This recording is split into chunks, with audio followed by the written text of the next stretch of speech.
At 60 years old, the body begins to fade. This is an inevitable law of nature. However, by reaching the peak of internal energy, a miracle occurs, a divine rebirth of the earthly body.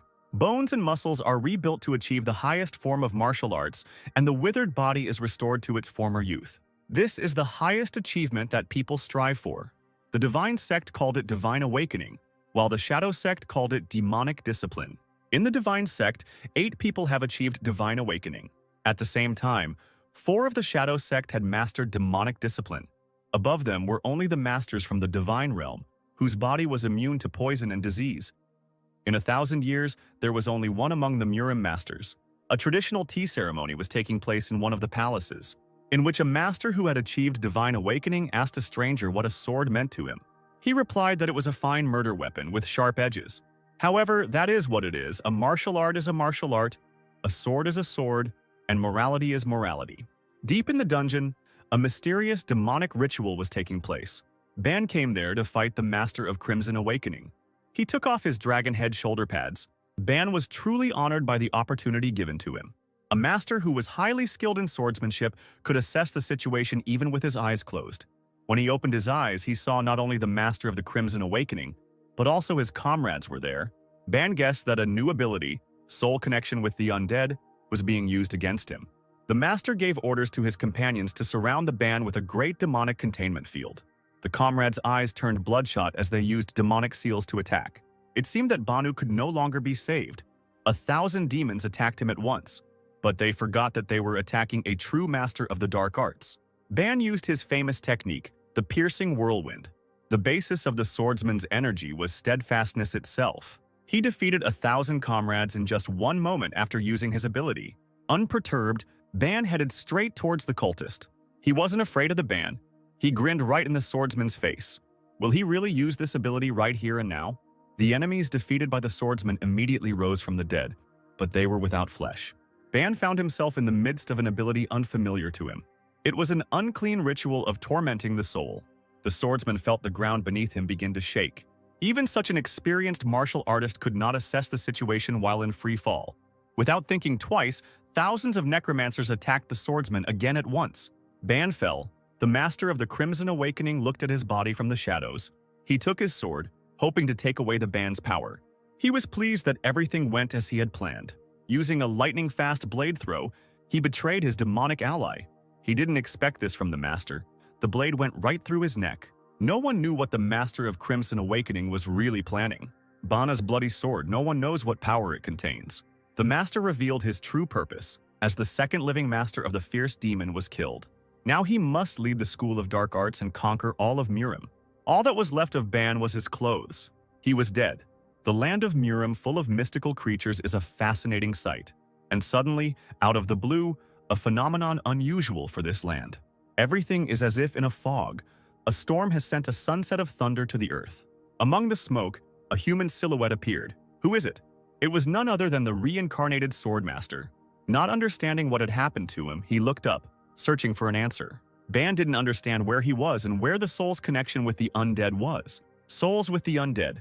Those companions who used this ability that killed Ban. Clarity comes to mind, memories come gradually, but at the same time very quickly. What did those scum of the bloody arts do with Ban? The master also remembered the lost sword, but first he needed to get some clothes in the nearest village. Using the high jump ability, he suddenly remembered that he first used this technique of elevation naked. Sunset all alone, sitting on a tree, thought Ban. Hanging upside down, he experienced hunger, and 2 hours of searching for the village were fruitless. Banu had the idea to cover himself with an animal skin. In the forest, the swordsman came across a forest troll. He looked like a mythical creature from legends. The green creature with huge fangs was not averse to eating a human. A whistle flew past like a bullet, but not right through. What is it? It was Ban's shot. Thanks to his skill and ability, he could even shoot from his finger. The swordsman noticed that something was wrong. He couldn't miss. The shot was right on target. The forest troll's wound was healing. But how? Was it regeneration? But the amazing power of the mystical creature did not stop Ban, and he began to act. The master's hands cut like a blade. This is one of Ban's abilities. The troll clearly did not expect this. But is he really able to regenerate even after such a blow? The troll's wound healed again. The body of the creature that had received such damage regenerated again. Ban remembered the words of the sage. In order to survive, there was one technique that was superior to others, a blow of vital energy that will leave no chance for the forest ogre. But the troll didn't need to be destroyed. Ban wanted to try roasting it. The 3-meter forest ogre didn't even have time to blink before the master disappeared from sight. Hands cut like a sword, the troll's head from the shoulders. After landing after a successful attack, Ban notices something unusual. The ogre had green blood, perhaps because he was a mystical creature. After defeating the troll, Ban, without thinking twice, lit a fire and began to roast the ogre. The master wondered why the forest creature didn't have a soul stone. Maybe he was still young. But in any case, Ban heard that the meat of the mystical creature had a beneficial effect on health. But it wasn't very tasty, and it smelled even worse. Somewhere in the middle of the mountain range, Ban remembered again that there were no people nearby. Not even traces of them. Breathtaking scenery, clean air, cool night breeze, even the moons are shining. Taking a closer look, Ban jumped up. Was it really just his imagination that there really was? In the sky, there were 2 moons, a phenomenon the Swordmaster had never seen before. There was an empire called Kratos on this new land, in the castle where the morning feast took place, at which they usually discussed something. The dark-haired lord watched silently as the king ate his breakfast. Afterwards, he turned to his majesty, who was still enjoying his breakfast. The lord begged the young king to eat properly rather than breakfast like a commoner. The king slammed his steel cup down on the table and turned to the lord. The king told the lord that they had lost most of the empire's lands. The lord wanted his majesty to eat healthy food, but he ordered him to be silent. The lord told the news that Corinth was sending an ambassador to them. He thinks they want them to clear the lands of mythical creatures. The young master thought about the lord's words and wanted to find his own benefit in this proposal. After all, his army was seasoned in battle, and the military skill of the previous emperor was hidden by his own suicide. The young emperor spoke so rudely that he almost broke the table. His Majesty Frank von Great considered such options to kindle the fire for future revenge. After 2 days of wandering, Bana, while walking through the forest, came across someone's house. He found it strange because he had never seen houses like this. A black and white guard dog ran out towards the master of the dark arts. But the puppy did not attack him, but only stepped on Ban's leg with his paw. The dog barked, which apparently confused the residents of the forest house. Ban didn't expect to see anyone. A little girl came out of the house and saw a stranger next to her faithful friend. The blue-eyed girl asked the stranger who he was and what he was doing here. Ban was confused. The first thing he thought was whether she could pose a danger to him. The master of the dark arts did not understand a word the little girl said, but she in turn noticed that he was wearing clothes made from a mythical creature. The girl's mother ran out after her, thinking that her child was in danger. Ban immediately wanted to apologize, but remembered that they would not understand a word he said. The mother said that they had nothing for him, and if he was planning something bad, she threatened the stranger that her husband and son would soon return home. Ban, who had picked up the dog, stood there thinking that they didn't look like the pale-skinned ones from his past world. The girl in turn told her mother that he didn't look like a villain. The master of the dark arts pointed his finger at the mother, and the woman, confused, also pointed her finger at herself. Then Ban pointed with both hands at his clothes. None of them understood each other, what he wanted to say by this. The imperturbable Ban didn't know if they could understand him in sign language. The evil mother said that the stranger had shown his true nature and asked the girl to quickly call her father, but she replied that she thought the uncle had asked for some clothes. While they stood there wondering whether they were enemies or not, the little puppy lay down on the ground and fell asleep. Having come to the general conclusion that they were not enemies, Ban thought about the girl's name. Her name was Taria. He had never heard such names before in his lands. He was also given clothes that he considered strange. The mother praised the swordsman. The clothes she gave him looked very good on him, for which Ban thanked her with a hand gesture from his past world. The swordmaster turned sharply and walked in the other direction, which greatly surprised the mother and girl and perhaps made them a little wary. Ban approached the place where his father usually chopped wood and picked up an axe, which made his mother ask Taria to call her father quickly. The master of the dark arts only wanted to thank the family who gave him the clothes. The woman breathed a sigh of relief. Taria shouted to the uncle, causing Ban to stop chopping wood. The swordmaster still didn't understand their language. The blue-eyed girl only noted that he was very strong, because she had never seen anyone chop wood with one hand. Ban addressed Taria in his native language. He wanted to know what kind of tool he used to chop wood. But they didn't understand him just as he didn't understand them. And the mother again became a little wary, because next to her daughter stood a stranger with an axe. The girl's eyes sparkled, because she was interested in explaining to the stranger what firewood is and what an axe is. Ban looked at Tarja in surprise and repeated words unknown to him after her. This made the girl even more interested, and she asked the wanderer to ask her something else, since she so wanted to teach him her language. Ban thought to himself that he shouldn't rush into anything, because the most important thing for him now was to learn to speak a foreign language. Several months later, while wandering and exploring the new world, the master of the dark arts learned the local language and came to a local resident for one thing.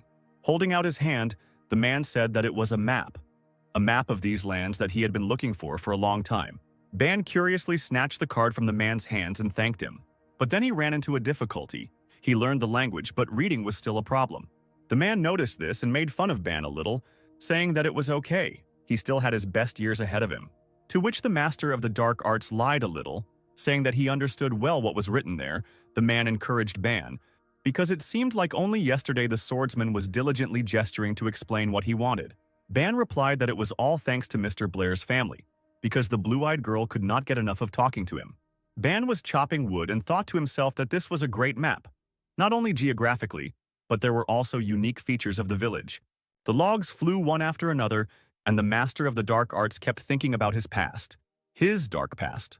Ban has to come to terms with the circumstances he finds himself in. He has no choice but to accept it. How to accept the fact that he cannot return to Mirim only by the technique of great exaltation. Even while thinking, he mechanically continued chopping wood, one of which almost hit Tarja, who came too close. Ban told the girl that it was dangerous here. She should move away. Looking at him, the girl called the swordsman by a nickname that she herself made up. She called him Dark. To which the master of the dark arts replied that he had already told her that his name was Ban, not Dark. Tarja found this very funny because, in her native language, the name Ban means dark smell.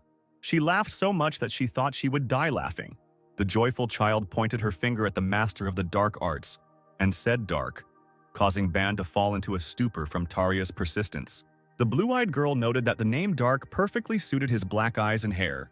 Ban replied to Tarja that she could call him whatever she wanted, as long as she left him alone and didn't interfere with his work. Having decided to take a little rest, Ban leaned on the ground and asked the girl what a mercenary was, and she answered that they were people who fought for money. Was she comparing him to an assassin? The master of the dark arts thought. He answered her that he was not like them. Surprised, Tarja looked straight into Ban's eyes and asked him who he was then, if he was not a mercenary or an assassin. With a sigh, the swordsman replied to the little girl that he was a master of the school of dark arts who only wanted to find his way home. Blue-eyed Tarja said, "Why shouldn't Banu look for work in the mercenary guild? The mercenary guild is a place where mercenaries gather, where they receive orders and trade information." Ban thought about Tarja's words. He definitely needed to get at least some information in order to return home. And he also asked her how she knew about the mercenary guild. The girl told the master of the dark arts that her brother ran away from home, saying that he would become a mercenary, but his father found him and brought him back. This story made Ban laugh a lot. Meanwhile, the king was surveying his lands from the highest point of his castle, but suddenly he notices that one of his subjects is heading towards him. It was Captain Rognard. Perhaps he came with good news. He asked the king not to worry. The young ruler replied that he could not calm down, because he needed to send 2,000 palace maids to meet the needs of the Corinte. He bit his lip very hard without even noticing what was said, because these were his people. The captain replied that all they could do was increase their fighting strength to counter the Corinth, and that the king's anxiety would only increase if the ruler thought about such mundane problems as this. The emperor got angry and asked Rognard if the maids were ready to leave. The captain replied that they would be delivered to Corinth in a week. It is worth remembering that there was also a case when Corinth kidnapped the maids 10 years ago and demanded new ones. The captain asked the king to be calm, because he would be leading the escort. Looking to the side, the emperor and Rognard noticed a silhouette walking towards them. It was Lord Tozier. They were wondering what news he came with. Bowing his head down, the lord said that he had failed the task given to him. The emperor noted that this was the 5th time the lord had failed to complete his task, and also asked if there was any use in the Anfiros journal. The Anfiros journal contains no information about the past Axion, only a little about its research. The kingdom knows the theory, but they can't do detailed experiments yet. However, the lord said that 90% of the theory was already ready. He would do his best to fill in the missing 10% of information.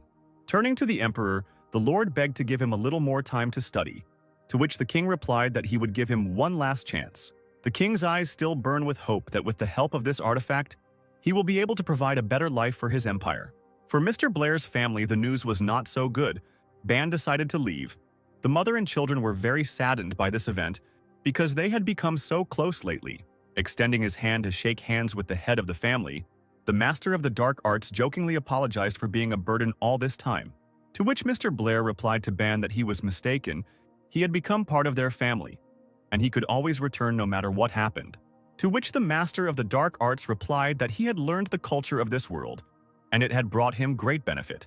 During the farewell, the son asked his father for permission to go on a journey with Ban, because the boy still had an unfulfilled dream of becoming a mercenary, to which the head of the family threatened the boy that if he ran away again, he would get twice as much as before, to which the boy replied that he was missing the best chance in life to become not a simple farmer but a mercenary. Ban, who got down on one knee, did not forget to say goodbye to his noticeably grown four-legged friend, who even shed his stingy dog tear in farewell. A small blue-eyed girl walked up to the swordsman and grabbed his clothes with one hand, sadness in her eyes. Taria said that her beloved Dark would regret leaving because if he stayed and waited a few more years, he would have a lovely bride. It seemed that Ban had never been so embarrassed in his life as he was after what the little blue-eyed girl said. The master of the dark arts told her that, unfortunately, their age difference was too big, and he also didn't want to be beaten by her father. Ban finally said that he didn't know if they would meet again, but he would never forget her. After all, Taria was the one who gave the swordsman his name, Dark. The master of the dark arts patted the little blue-eyed girl on the head, and she in turn burst into tears from the grief of the upcoming separation. The head of the family and the mother with the dog silently watched as one of the family members left. The four-legged one even somehow waved a handkerchief to his departing friend. There is no way back, Ban thought to himself, and began to walk away slowly but confidently. The dog barked at the top of his voice. The children waved their hands and shouted after their departing friend. The head of the family and the mother froze in place and silently looked at their departing, one might say, son. Ban turned one last time to his family, who had helped him as best they could, but he had a long way to go, the main goal being to return to Murim. As he left, Ban also repeated the gesture with his hands that meant farewell in these lands. Then he turned around and continued to wander on his long journey. Night, the sky was covered with the twinkling of stars. In the sky, there was also a rare phenomenon for this world, when the second moon had not yet had time to join the other, because in these lands there were two of them. In the darkness of the night, a silhouette can be seen sitting by the fire, waiting for dinner to be prepared. Suddenly, unexpectedly, in the bushes of pitch darkness, red, as if bloodshot eyes lit up. Having waited for the delicacy to be prepared, the swordsman immediately began to eat it. However, noticing that he was being followed, Ban did not show any sign.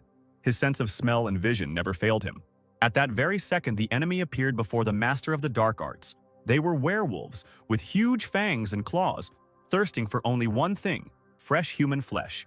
With only a thirst for blood, the werewolves decided that the swordsman would be an easy target for them and immediately went on the attack. Ban was prepared for anything, but he clearly did not expect such speed from the mystical creature. The enemy was very fast. After successfully dodging the enemy's attack with his ascension ability, the master finally understood why people always avoided this mountain. The master of the dark arts assessed the situation and decided to counterattack, using his famous technique of the smashing hand. He clearly caught the beast off guard with his powerful attack, but at this stage of his journey, the swordsman already knew that mystical creatures possessed regeneration. Unperturbed, Ban gathered all the power of dark energy for a final attack. The regenerating beast, who clearly failed to assess the situation and the abilities of the one he was attacking, could only rely on his instincts, growling and baring his fangs in the face of his enemy. With a slight movement of his hand, Ban, who had accumulated energy for the attack, left a shining mark in the form of a palm on the beast's chest, which was fatal for the werewolf. The other mystical creatures clearly did not expect this, watching as their leader flew away a couple of dozen meters. The beasts roared their battle cry in hopes of intimidating the swordmaster. Ban, in turn, was only thinking about what a good mannequin he would make for the School of Bloody Arts. The beast could even make a good carpet. Noticing that the man was not the least bit frightened, the mystical creatures seemed to read his thoughts and rushed away, abandoning their dead leader. The evil master, looking at the fleeing creatures, did not understand what the point was in attacking him, because he had only dropped the freshly cooked meat in vain. Gritting his teeth, Ban picked up the body of the dead werewolf. Because why let good things go to waste? This beast would look good on a flaming spit, Ban thought. The emperor, sitting on the throne, propped his head up with his hand, crossed his legs, and apparently expected at least some good news. Lord Tozer came to the young king with news, saying that this was very urgent information.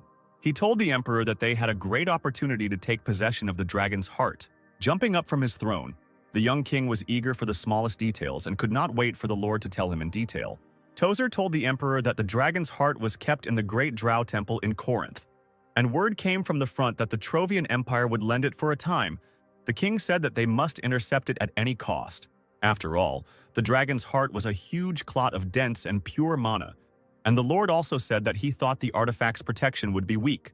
Tozer said that the Corinthian Empire believed that no one would even dare to encroach on such an artifact. The emperor asked the lord how weak the security there was that Tozer made such bold statements. The lord replied to the young king that, according to the information, there were only 50 knights guarding the heart and only one master, adding that the master did not even have a titanium. The emperor thought, a master without a titan? Perhaps this is a deliberate leak of information from the Corinth. There is no doubt that this information is reliable, and the young king gave the order to act immediately. Wandering between forests, mountains, and rivers, the swordmaster moves only forward in search of at least some information. Along the way, he noticed that the land that was new to him was undoubtedly richer in oxygen than Murim. He had never felt such powerful forest energy. Looking at his hands, he thought that every little bit of energy was restored almost immediately, so it would be much easier for anyone to practice and master martial arts. The swordsman also wondered what kind of martial arts were practiced here. Suddenly, a fair-haired girl appears in his path, screaming for the traveler to stop. The young girl asked where the traveler was heading. The master of the dark arts told her that he was on his way to Vulcania, and in response, he heard a demand for payment of 10 silver coins. Stunned by the stranger's impudence, the swordmaster grinned sarcastically in her face, replying that the price was too high, since his clothes were worth only 7 silver coins. To which Ban heard in response that if he had nothing to pay with, then let him try swimming. Maybe he would succeed. The master of the dark arts just laughed right in the girl's face and found her words very funny. In an instant, he rushed past, asking if she was sure of her words. The young girl, in turn, took this as a humiliation and instantly drew her blade in order to cut the swordmaster. But the foolish stranger didn't know who she was trying to raise her sword against. Ban stopped the attack attempt in a matter of seconds, grabbing the attacker's hand and squeezing it hard. Then, with a deft movement, he moved his hand to the blue-eyed robber's neck, causing her to blush, and in that position could only wheeze. Ban asked her how much money she had. She replied that she had nothing at all. That's why she was robbing. But the swordmaster made it clear with just one look that he had no intention of listening to lies. Very frightened, the stupid girl only had time to wonder what the dark-haired wanderer would do to her. Staring furiously at her own helplessness, the tied-up robber, who was left without part of her clothing, kept glaring at Ban. Not a bad catch on the way to Vulcania, Ban thought. These clothes must be worth something. He also did not leave such a trophy as a sword without attention. Perhaps it will remain with him. The girl can only think about her actions because she could not even do anything. After a long silence, she asked to be released, to which the unperturbed Ban replied that he would release her for 10 silver coins. To which the girl, in a fit of anger, replied that he was a stranger and had already taken her clothes and that she really didn't have any money. The master of the dark arts decided to check if the girl was lying to him. He lifted her up with one hand, starting to shake her, trying to hear the ringing of coins. But in fact, she didn't have any money. To which the unwavering Ban replied that since there were no coins, they would have to swim. The robber's eyes widened in fear. With one left hand, the swordsman threw her straight into the bay. The girl in turn screamed very loudly, threatening with the promise that someday they would meet again and that this meeting would be fatal for the master of the dark arts. In response to cries of violence, Ban merely waved goodbye. Further action will take place in the city of Volcano, where, in one of the local pubs, the wanderer idolized the local alcohol. Suddenly, he overheard a conversation at a nearby table about an unknown place through which the path to Chanin lies. With one glance, Ban analyzed that these were seemingly ordinary people who were also drinking fresh, tasty ale. One of them told Mede that she looked as if she had never been to these lands, and that it would be much faster to go through the gate. The red-haired girl in turn replied that there was a dragon's lair there, a very strong dragon. Watching and eavesdropping on the conversation, the traveler was very interested in listening to it to the end. At the table, they suggested ending the argument and continuing to enjoy fresh drinks. The guy in the red robe asked his friend if he had ever seen dragons before. After a pause, the swordsman nevertheless dared to ask the company opposite if he had heard correctly that they were heading to Chanin. The answer was positive. One of them asked how he could help the stranger. Ban told them that he was also on his way to Chanin. but he did not know how to get there and asked permission if he could continue his journey in their company. After some thought, the smart guy weighed the pros and cons. He said that he thought it would be difficult to travel with the sword that Ban had, and also asked Ban what he needed the sword for, perhaps to fight monsters. The stranger also added that the blade of the saber would not pierce even the skin of a monster, let alone an animal, since this weapon was intended for duels against people. The guy from the company also noted that this weapon is most often used by women for self-defense, asking Ban if this was definitely his weapon. Ban immediately realized that the guy looked experienced. He would be good as a companion. In turn, the master of the dark arts promised that he would not become a burden on the journey after asking permission to examine the guy's sword. The guy did not refuse the wanderer's request and handed him the sword, but something alerted Ban. The master of the dark arts saw something particularly familiar in the sword. The guy noted the dark-haired traveler's good observation skills, asking him how he realized that this sword was magical. The stranger's words confused Ban. He did not quite understand what he was talking about. The swordsman, who is a master of the dark arts, stood like a statue and asked the company what a magic sword was. The guy looked at him and asked the stranger if he really didn't know what kind of sword it was. Ban explained that he had lived in a village before, and with eyes full of curiosity, asked for an explanation. The answer was as simple as possible, because it is a weapon that can use spells. Supplementing the answer, the guy also told that it can be used exclusively for spells with which the sword was enchanted, and it also absorbs a large amount of mana. But this is a huge privilege for using magic alone. Ban looked at the narrator with genuine surprise and asked what mana was then. Another participant of the feast joined the conversation, shouting about how it is possible not to know what mana is, and also not to know the basics of this world. Ban was surprised, realizing that these basics are the usual standard knowledge of this world. The master of the dark arts may have looked like a fool in this situation, but he couldn't do anything about it. He repeated that until recently he lived in the village, hoping that the unknown would be explained to him. The second guy who got into the conversation was named Gaston.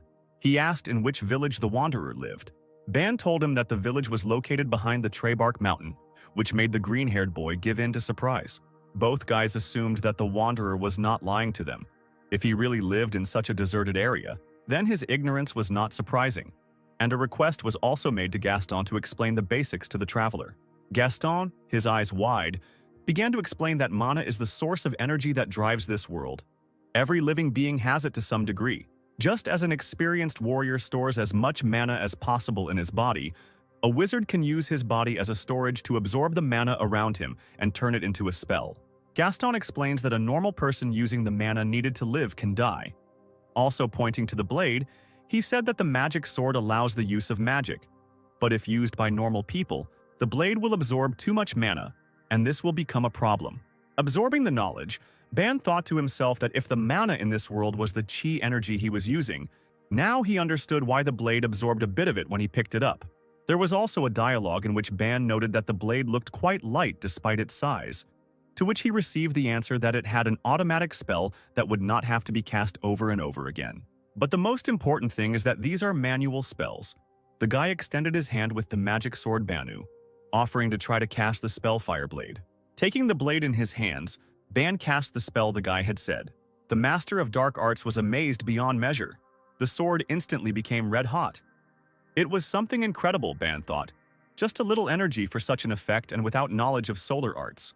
The surprised master of the dark arts wondered if he could use other spells. The guy replied that the sword has a power shield that allows you to block arrows. Also, the blade is not expensive, but very useful. Ban's sense of smell is second to none. He sensed danger at the moment, recognizing that an arrow was flying at him. The unperturbed swordsman decided to test his new knowledge and skills by actually using the force shield spell. The blade seemed to howl, surrounding Ban with an energy shield. No one had time to understand what had actually happened. The wanderer cast a spell, and out of nowhere an arrow flew in and broke on the shield. The shooter exhaled. He couldn't understand what went wrong. The shot was right on target. Ban noted that the blade is very effective, asking the company if the sword has offensive magic. The guy told the wanderer that he needed to point the sword at the target and cast the fireball spell. At the same second, the Ban, having received the information, cast a fireball spell, pointing the blade in the direction where the potential shooter was located. The spell was so destructive it was a high concentration of energy. The dark scarlet color darkened the room, then flew out the window. Everyone in the pub was shocked by what was happening. There were so many questions and so few answers. The spell flew straight towards the attacker. Ban really caught him off guard. There was a powerful explosion not far from the pub, but it was unclear whether Ban had missed.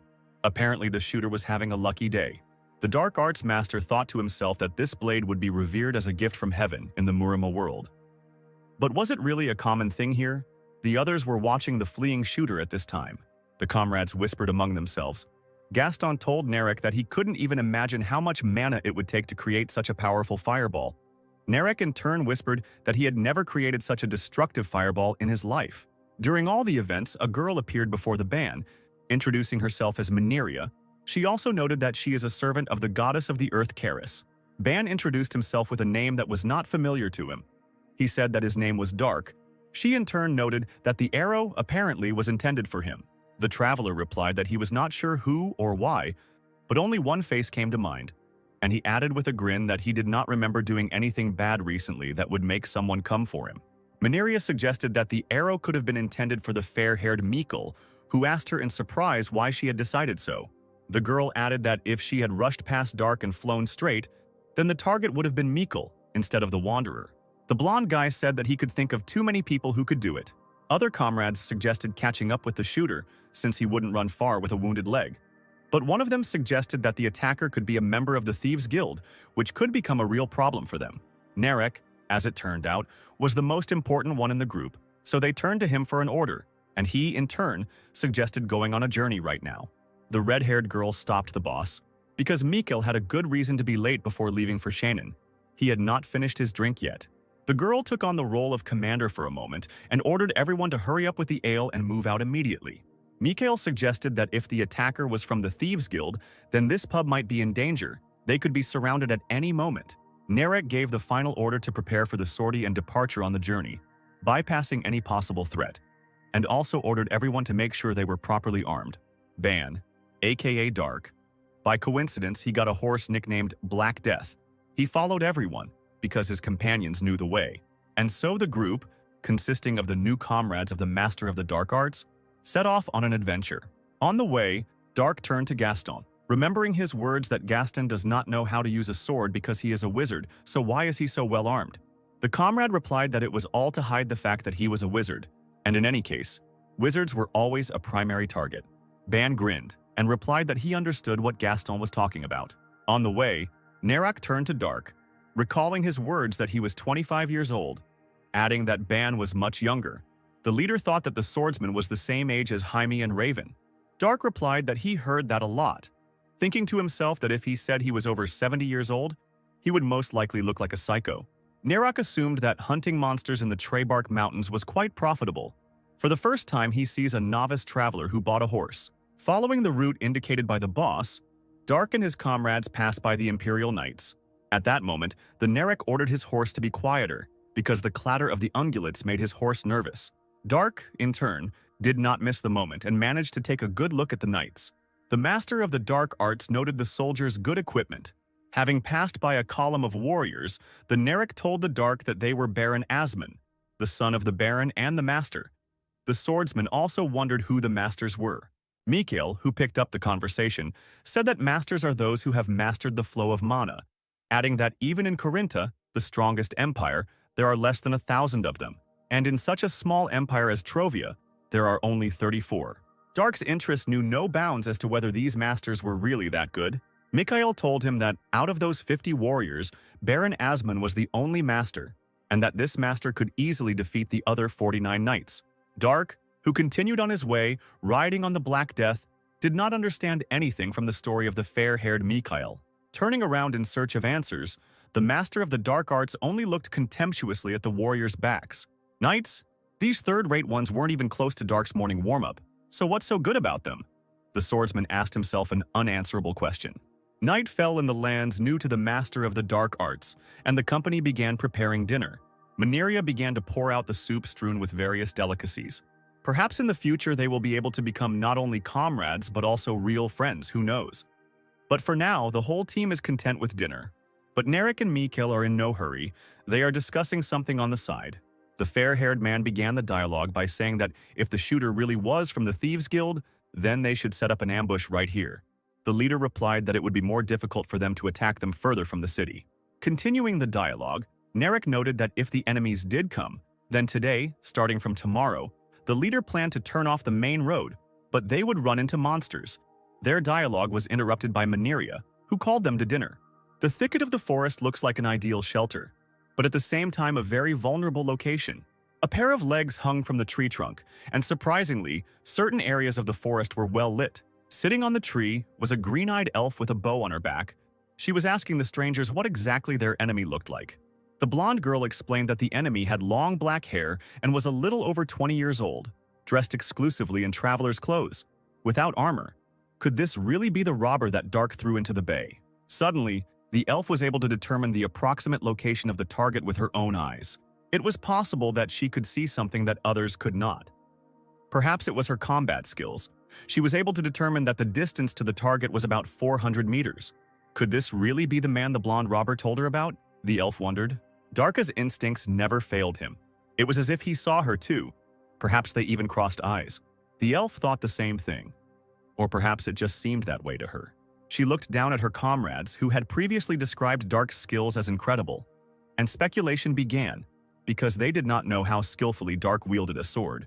But his skills in close combat had previously been amazing. The blonde added that she could not do anything to him. The shooter added that Dark seemed to be skilled in magic as well, as he blocked his arrow perfectly with a magic shield and shot a fireball at him out of nowhere. The elf was very interested in the stories of her comrades, and she paid special attention to the ability of the fireball. It was already deep night and 2 moons appeared in the sky. Almost the entire company was already asleep, because in the morning they had to continue on their way. Gaston sat by the fire. Something had disturbed him. Dark was located at the farthest point of the camp. The wizard approached the swordsman, asking him to come closer and warm himself by the fire. Dark showed no signs of attention, as if he was already seeing his third dream, but sitting. Gaston noticed this. Could he have fallen asleep in this position, he thought? No matter how much he looked at him, he could not understand. Suddenly, out of nowhere, the whistle of an arrow rang out through the forest thicket. The arrow flew straight at Dark. But the master of the dark arts was always ready for anything, and with one sure movement of the blade separated the arrow. This arrow was not a simple one. It was enchanted with unknown magic. After separation, pink runes appeared between the 2 halves. Nobody expected this. There was a loud explosion. One can assume that it was heard in all parts of the forest. Everyone immediately woke up. Narek was in confusion. No one yet understood what was happening. The team grouped into a defensive position.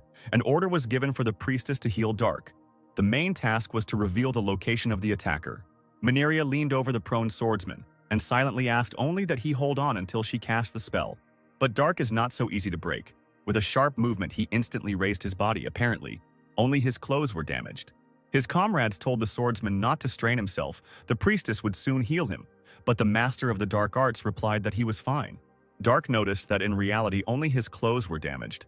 But he still could not understand whether the arrow was truly imbued with magic. Gaston got ahead of him, telling him that there were spells that could increase the killing power of an arrow. Before he could finish speaking, Dark did not listen to the wizard to the end. Using the technique of great exaltation, he immediately soared into the sky. The elf saw the enemy approaching. She was so amazed by his devilish speed that she could not even determine the course of her further actions. Directed only forward, Dark did not care what danger might await him.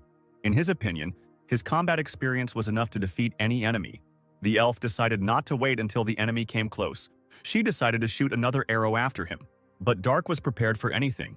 He used the illusionary art of the rising sword. It was a technique that only the masters of the dark school of arts possessed.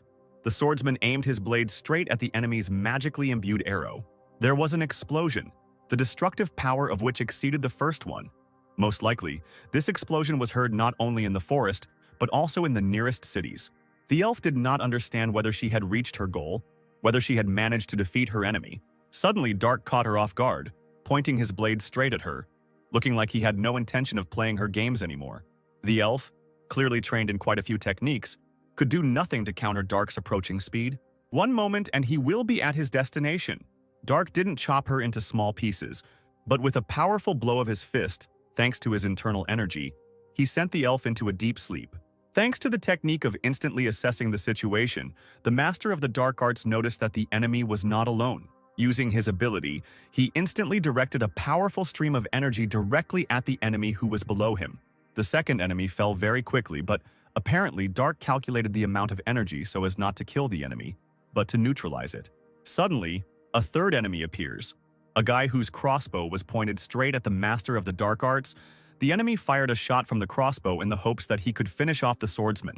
But with just one movement of the hand, the arrow, into which all the shooter's hope had been invested, was caught. Confused, the robber had nowhere to go. He could not match the devilish speed of the Dark. Swinging his blade, the Dark Arts Master was about to make his final attack. Swinging his blade, Dark was surprised that his opponent was able to dodge his incredibly fast strike. The enemy had no choice but to fall to his knees and hope for the best. The master approached him and began to examine him closely. Dark began to take off his clothes, figuring that since they had ruined his attire, they should pay with their own. The master stopped at nothing. He even began to take off his opponent's pants. The guy in turn resisted, but he saw the grin of death, and it was as if there was no resistance, after which the guy screamed at the top of his lungs, hoping that at least someone would come to his aid. The scream reached the camp with his comrades. They were completely unaware of what was happening on the other side of the forest. Dark, who had changed his clothes, began to interrogate the attacker about the reason for their attack, since he had not done anything bad to them. The bound but alive opponents were in no hurry to answer the swordsman's question. Most likely, they were hatching a plan on how to get out and try their luck again in defeating the master of the dark arts. The elf asked Dark a question, the essence of which was what the devilish thing the swordsman had done to the guy with the crossbow that made him scream so loudly throughout the forest. The master of the dark arts replied that he hadn't done anything to him. He had simply passed out from fear. It was so pathetic on the guy's part that Dark only looked at him for a second, feeling disgust. Jokes aside, Dark was serious. He began to ask the girls why they attacked him, offering to answer nicely. Otherwise, he would make them beg him to kill them as soon as possible. The little blonde girl, gritting her teeth furiously, answered the swordsman that they attacked him because he attacked a member of the Vulcanian Thieves Guild and robbed her without even the Thieves Guild's knowledge. To the rage of the pretty robber, the Dark responded calmly that he had always felt safe from the very beginning, that he was safe and sound, and that a gang like them would never be a threat to him. He added that if this was indeed the true reason for the attack, then there was no point in him killing them, to which the robber was very surprised. The elf, defeated with one hand, looked at Dark brazenly and said that he was too self-confident, since he was not afraid of the Thieves Guild, which had a certain power in certain parts of the land. The master of the dark arts thought about what the elf had said. Indeed, he thought, if he left them alive, they would try to find him again to kill him. With just one look at the two tied-up girls, he made it clear that he might have changed his mind about their future fate, which made them squeal throughout the forest, shouting what he was going to do with them. To their question, Dark, grinning maliciously, replied that even he himself could not know what he would get into his head to do with them. Ban spared the thieves, taking not their lives, but their clothes. But even with this outcome of the circumstances, the robbers were not happy, threatening Dark with reprisals. He answered them that he hoped that next time they would be dressed in something more expensive than pants, and also adding that if they continued to threaten him, he would take his underwear too, after which the robbers instantly fell silent, because what would it be like for them to be left in the depths of the forest, tied up, without panties?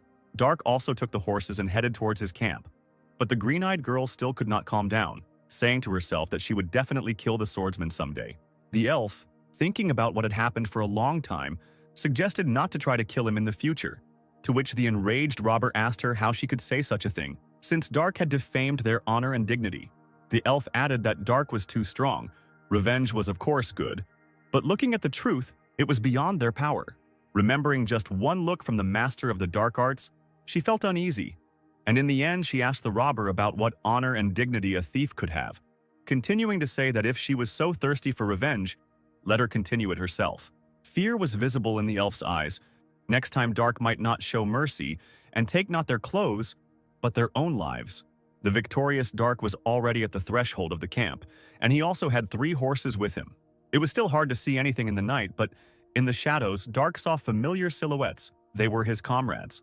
The whole team was surprised. Dark returned safe and sound, in different clothes, and even with horses. Anticipating questions from his comrades, the master of the dark arts said that these beauties belonged to those who were hostile to him, continuing that his opponents simply bored him, so he stole the horses. Dark was asked what he had done that in the middle of the night, in the depths of the forest, an enchanted arrow suddenly whistled straight at him. The sword master told them a story that on the way to Vulcania, a girl tried to rob him. In the background of the story, a red-haired girl admired her pet. After, Narek asked if Dark reported the robbery to the guards, to which the master of the dark arts replied that he had not reported anything to the guards, he had only taken her things and weapons, and then tied her up and thrown her into the river, and the red-haired girl laughed very loudly at what she heard. Narek said that if the girl was in the Thieves' Guild, then this would be a problem for a long time, and also mentioned that this was far from the wisest thing Dark did, to which the Swordmaster replied to the leader that if it was really so dangerous then he could continue the journey alone, so as not to impose himself on anyone. Mikhail entered the conversation and consoled Narek, telling him that he shouldn't worry, because Dark had just taken the blast and survived without a single scratch on him. Mikhail continued, adding that even if he was from the village, his fortitude far surpassed theirs, and Dark did not need their advice. Narek agreed with the blonde's words. Yawning loudly, Mikhail suggested continuing to sleep. At this moment, Gaston felt multiple mana responses in another part of the forest. It looked like a group of knights. He determined it by the quality of the mana. Surprised, Mikhail, who was already about to take a nap, asked how many there were approximately, to which the wizard replied that there were a lot.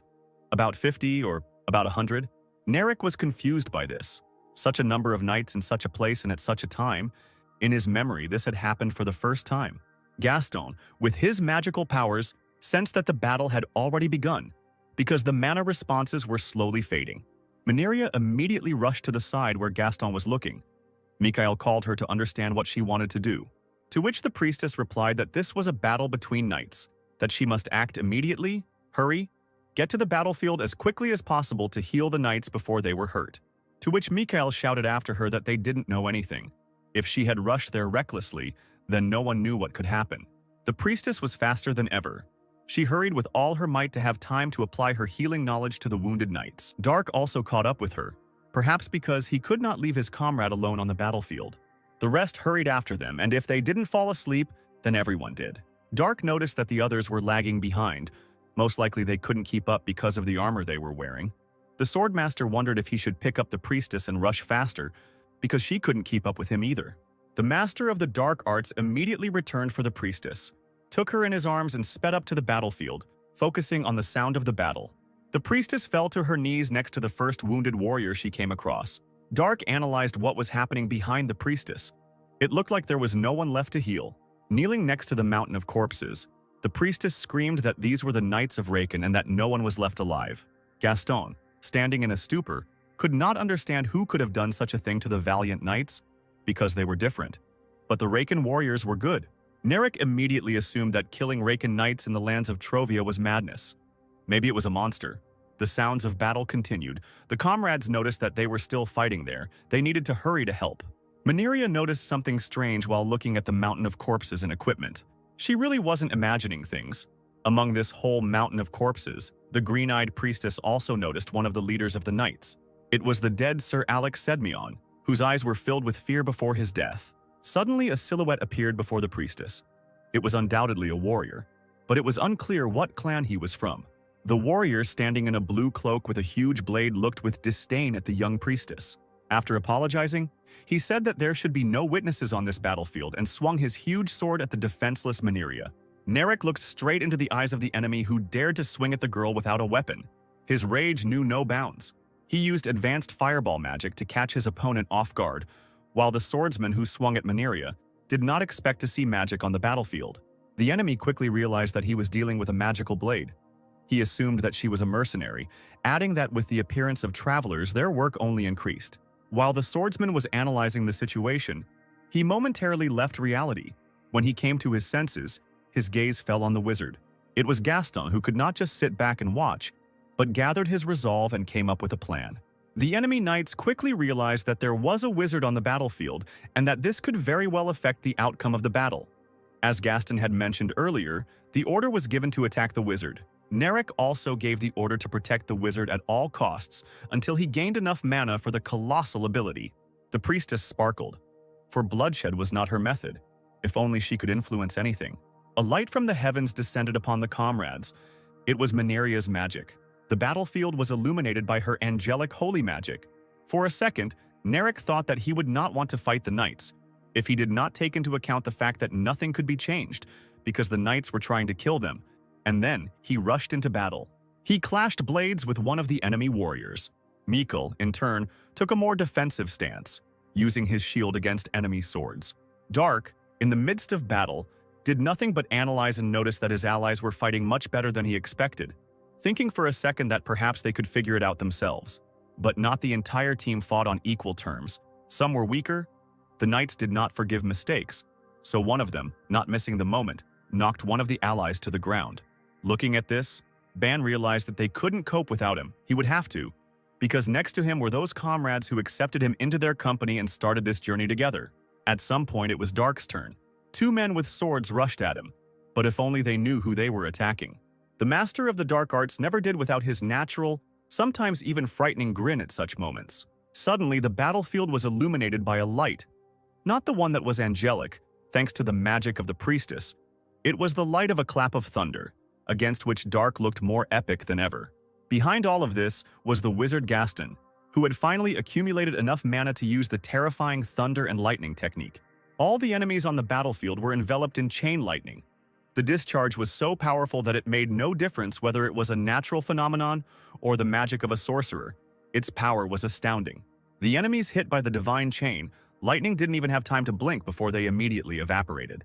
Gaston asked Dark to buy him the maximum amount of time, apparently he needed a recharge. To the wizard's request, the swordmaster replied that magicians are quite useful if they have a protector. The sorcerer can rely on him. Unaware of their own helplessness, the remaining knights continued to try to attack the master of the dark arts, but their attempts were in vain. A powerful explosion thundered. It was none other than the famous fireball ability. It was released by Gaston, who was under Dark's protection. From the outside, one could say that it was an absolute protection for the sorcerer. The knights' eyes were filled with rage, and they were driven by revenge because the battle had not lasted long, and they had already suffered heavy losses. But no matter how many times they tried to attack the master of the dark arts, each of their attempts was unsuccessful. Dark, with one light movement of his hand, pierced the enemy soldier through and through. The half-dead knight, hanging on the blade of the swordmaster, most likely did not even have time to understand anything. This was evident from his empty eyes. Perhaps, in the end, he did not even understand why he died. At that moment, when the opponents looked around and tried to understand the colossal speed with which they were suffering losses, none of them could even imagine that he was next on the death list. Thanks to the devilish speed of the master of the dark arts, he felt like a god on the battlefield. Because no one could resist him, he could easily appear behind the enemy in a matter of moments to inflict fatal damage. At the moment of the attack, Dark could not understand what kind of power he was using at that moment, whether it was chi energy or the local mana, but the result was always the same. The riddled opponents didn't even have time to squeak, while the master of the dark arts inflicted damage on them that was incompatible with life. At one point on the battlefield, a frightened soldier called for help from a master. But even among masters there are individual differences in skills and abilities, to which the master in the blue cloak said that this difference could be felt between him and Alex, who had just died a heroic death. The master in the blue cloak, who was initially hostile to travelers, also possessed magic. He could strengthen his sword. Could he really surpass Dark in strength? The Dark Arts Master quickly realized that the enemy had strengthened the sword not with mana, but with chi energy, which had been developed through special techniques and training by the Murima sages. The enemy disappeared from the band's field of vision. The executioner's speed of movement was slightly inferior to the devilish speed of the dark. Swinging in the air, the enemy shouted that he had never heard of a master using a saber. A master of the dark arts could anticipate any action from the enemy based only on his combat experience. And of course, Dark's invincible grin to catch the enemy off guard. Or maybe he's really that confident. The enemy noticed Ban's smile while delivering his signature blow, as if a guillotine descends on a man's head, seeing no obstacles and crushing the earth. But what was the surprise of the great executioner when, after his counterattack, only a small fragment in the form of a handle and blade remained of his blade. With one sure swing of his sword, the master of the dark arts repels the enemy's attack. Is there really no one in these lands who can match his speed and strength? The second part of the executioner's blade was sticking out of a nearby tree. If this had been a busy battlefield, the scattered remains of his sword could have easily taken a couple of lives of his subjects. The dark arts master, observing the opponent, thought that the executioner was about as strong as a first-class knight from the Black Death Squad. Could this really be all that the great master of this world could offer? With demonic speed, Dark used the Great Exaltation technique without any problems and stood with one foot on the master's head without him even having time to blink. The Dark Arts master couldn't help but smirk, annoyed that this was all he could do, such a huge opponent occupying a leading position in his squad.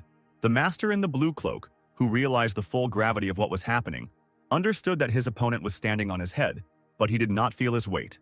The Dark Arts master, known in the New World as Dark, used the 1,000-weight punishment technique he had learned at the demonic art school against his arrogant opponent.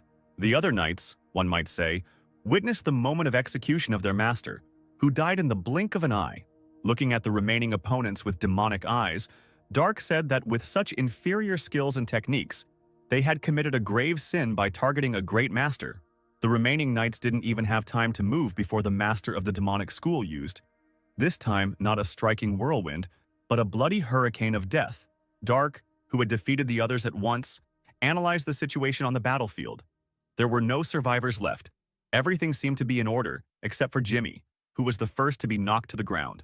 Narek noted that after that master died, the morale of all the other soldiers fell, and he also assumed that he was the captain. The priestess Maneria stood in bewilderment at what was happening. On the one hand, they had crushed the enemies. On the other hand, she was so eager to help that she herself almost ended up being beheaded by the executioner in the blue cloak. Mikhail suggested that the young priestess forget about the details. The main thing was a victory without losses against the knights led by the master.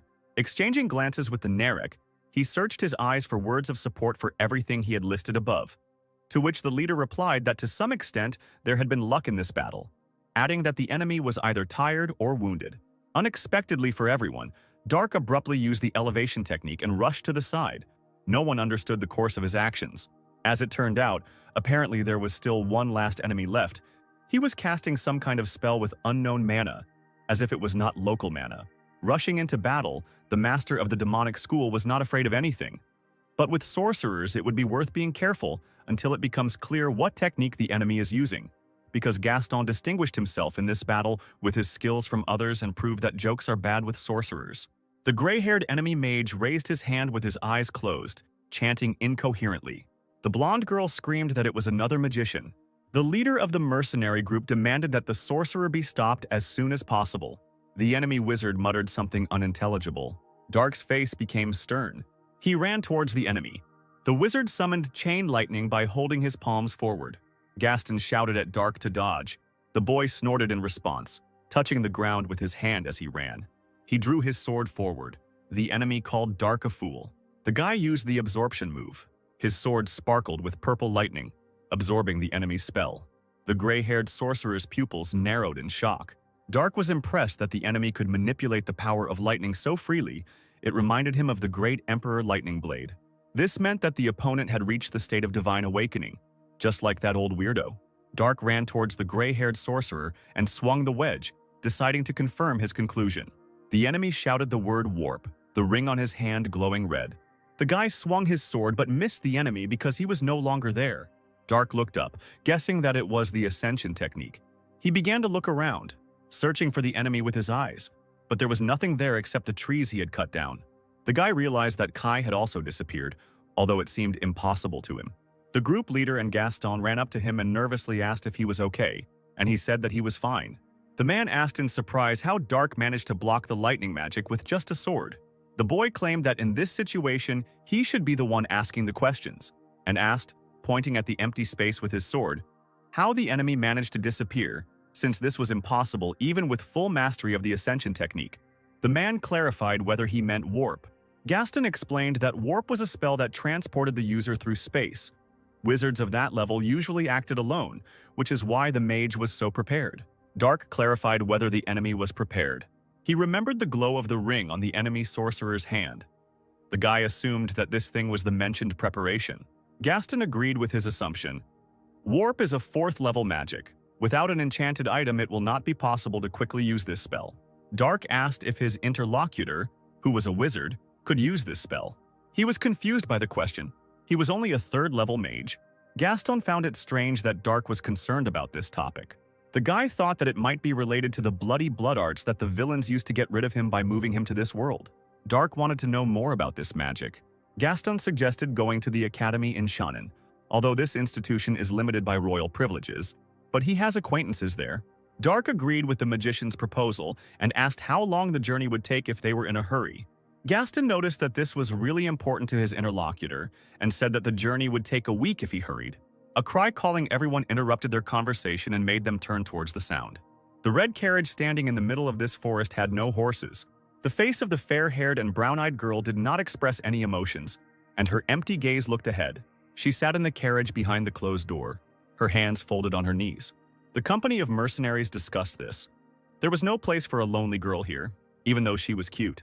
Dark's gaze was gloomy. Media declared that this girl was not ordinary, since she was accompanied by 50 knights, and asked the child if she could stand up. Jimmy suggested that the girl might have been with the knights the mercenaries had defeated, but their leader didn't think so. He said that they had no reason to ambush the Raken knights to kidnap this girl, and even if they did, this child could not be ignored, because she had seen it all. The priestess asked Media to stop when she was helping a child out of the carriage, suggesting that there might be something wrong with the child. The blonde girl placed her hand on the girl's head. She closed her eyes, listening to her feelings. The priestess immediately opened her eyes, as she was shocked by the fact that the memories of the child she found were sealed.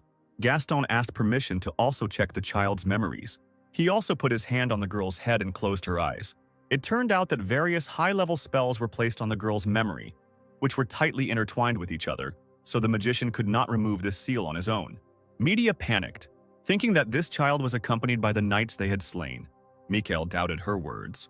He believed that the Raken knights were escorting the carriage, and the other knights were targeting it because there was something important inside. This important something could well have been connected with the silent child. Jimmy asked if they should report this to the authorities, which angered Dark, but Gaston noted that it would be too difficult and time-consuming. Jimmy asked the magician again. He explained that if it was really important, then the mercenaries would be exposed as criminals, especially if this child was in such a state. Then even if their team was not accused of what happened, they would be interrogated for a very long time. The leader said that they couldn't leave the girl alone in the forest, so they would have to protect her until the situation became clear. Dark asked if they could just give her to the Raken knights. The boy believed that if the child was connected to the knights, then it would be better to give her to them, since he did not understand why they would care about this child. The man realized that Dark didn't like the girl, and he was right, because the guy thought that this pathetic child with amnesia would delay them. The mercenary leader explained that the knights would still ask about this girl, even if they were given an honest answer. Dark walked past the man. He stared silently at the girl, standing in front of her. The guy suddenly grabbed the child by her clothes and lifted her up as if she were some kind of object. He thought he could leave the girl with the Raken knights when no one was looking, and asked to name a suitable place for this. An indignant Media snatched the child from his hands, not encouraging his behavior. The team leader understood that Dark didn't want to waste time, but he knew that he wouldn't be able to do anything with magic. The guy asked him, confused, what he meant. There is a magic called Earth Magic. It shows what happened in a specific area. With this spell, you can clearly see what happened. Dark did not understand the information he heard. Gaston explained that even if he went to the designated place and left the child there, the knight's magician would be able to see everything with the help of a spell. Dark realized that he absolutely did not understand all this magical stuff. He asked if there was any point in killing at all if magic would show everything that had happened here, but the wizard explained that although this was indeed the case, mana did not remain on the earth for more than a day, which is why the mercenaries checked for traces of mana every morning. Dark grunted sullenly, absorbing the information. Gaston said that the fact that the guy didn't know this was completely normal. The main thing that is needed for earth magic is traces of mana. If the mana has evaporated, then it will not be possible to find traces. After this, the spell will show nothing, and the knights will see nothing. The priestess said that Dark's method was a little different. After all, leaving a child unattended will make it difficult for her not to be found the next day. The guy looked down sullenly, after which he turned his gaze to the girl. She was frightened by his gaze, so the child hid behind Media's back. The girl asked if Dark was ashamed and asked him not to behave like that. The girl looked warily from behind Media. Dark answered her silently with his gaze. The girl grabbed onto someone else's cloak. Dark snorted, turning away from the child. The red carriage remained empty in this forest. At this time, other events were taking place in the high tower. The already familiar gray-haired magician informed his teacher that he had succeeded. The black-bearded man sighed with satisfaction, but the expression on his face quickly turned to doubt. His student had too gloomy a face for one who had succeeded in this matter. The Grey Magician reported that Lord Kurosa was killed. The confused teacher asked if Alex Sidmion was that strong. It turned out that Kurosa dealt with Sidmion without any problems. But then more people arrived and killed the master. The magician was the only one who managed to escape. The black-bearded man suggested that if the thing was truly that important, Corinth should have left extra guards, and wondered if the sorcerer had left any traces. The magician wasn't sure about the tracks, but he was sure that no evidence had been left behind. Since they had deviated greatly from the original plan, the teacher said that this often happens. He praised the student's work and told him to rest. The door of the room closed, and the black-bearded man was left alone. They finally managed to move one step forward in their revenge, but they lost their experienced soldiers and masters. The man looked up, turning to the Lord God. He asked him not to abandon the people of Kratos and their great emperor. The roofs of Shannon's houses were painted a pleasant bright orange. Media, who was with her group in the hotel, shouted that 2 whole weeks had passed. During all this time, Dark never once took care of the girl. The red-haired girl believed that there should be a limit to ignoring the guy, because branches and leaves scratched the child's face when she sat on the horse. Media called him mean, asking what the girl did wrong. Dark asked Gaston, who was sitting next to him, how long their journey would take without this child, and received the answer that, if they hurried, about a week. The guy said he doesn't like traveling with extra luggage like this child, especially if that luggage delays him along the way. Moreover, Dark was not angry at the girl but only ignored her, so he did not understand what the problem was, and the red-haired girl irritably slammed her mug on the table. But someone's hand fell on Media's shoulder. Their team leader agreed that Dark was to blame, but they were already in Shannon, so there was no point in being so angry. He asked the guy what he was going to do now. Whether Dark would travel alone or join a team of mercenaries, the man would like the boy to choose the second option. Media cast a displeased glance at him. Dark asked the man again. The mercenary leader laughed, deciding that the guy was surprised by this offer.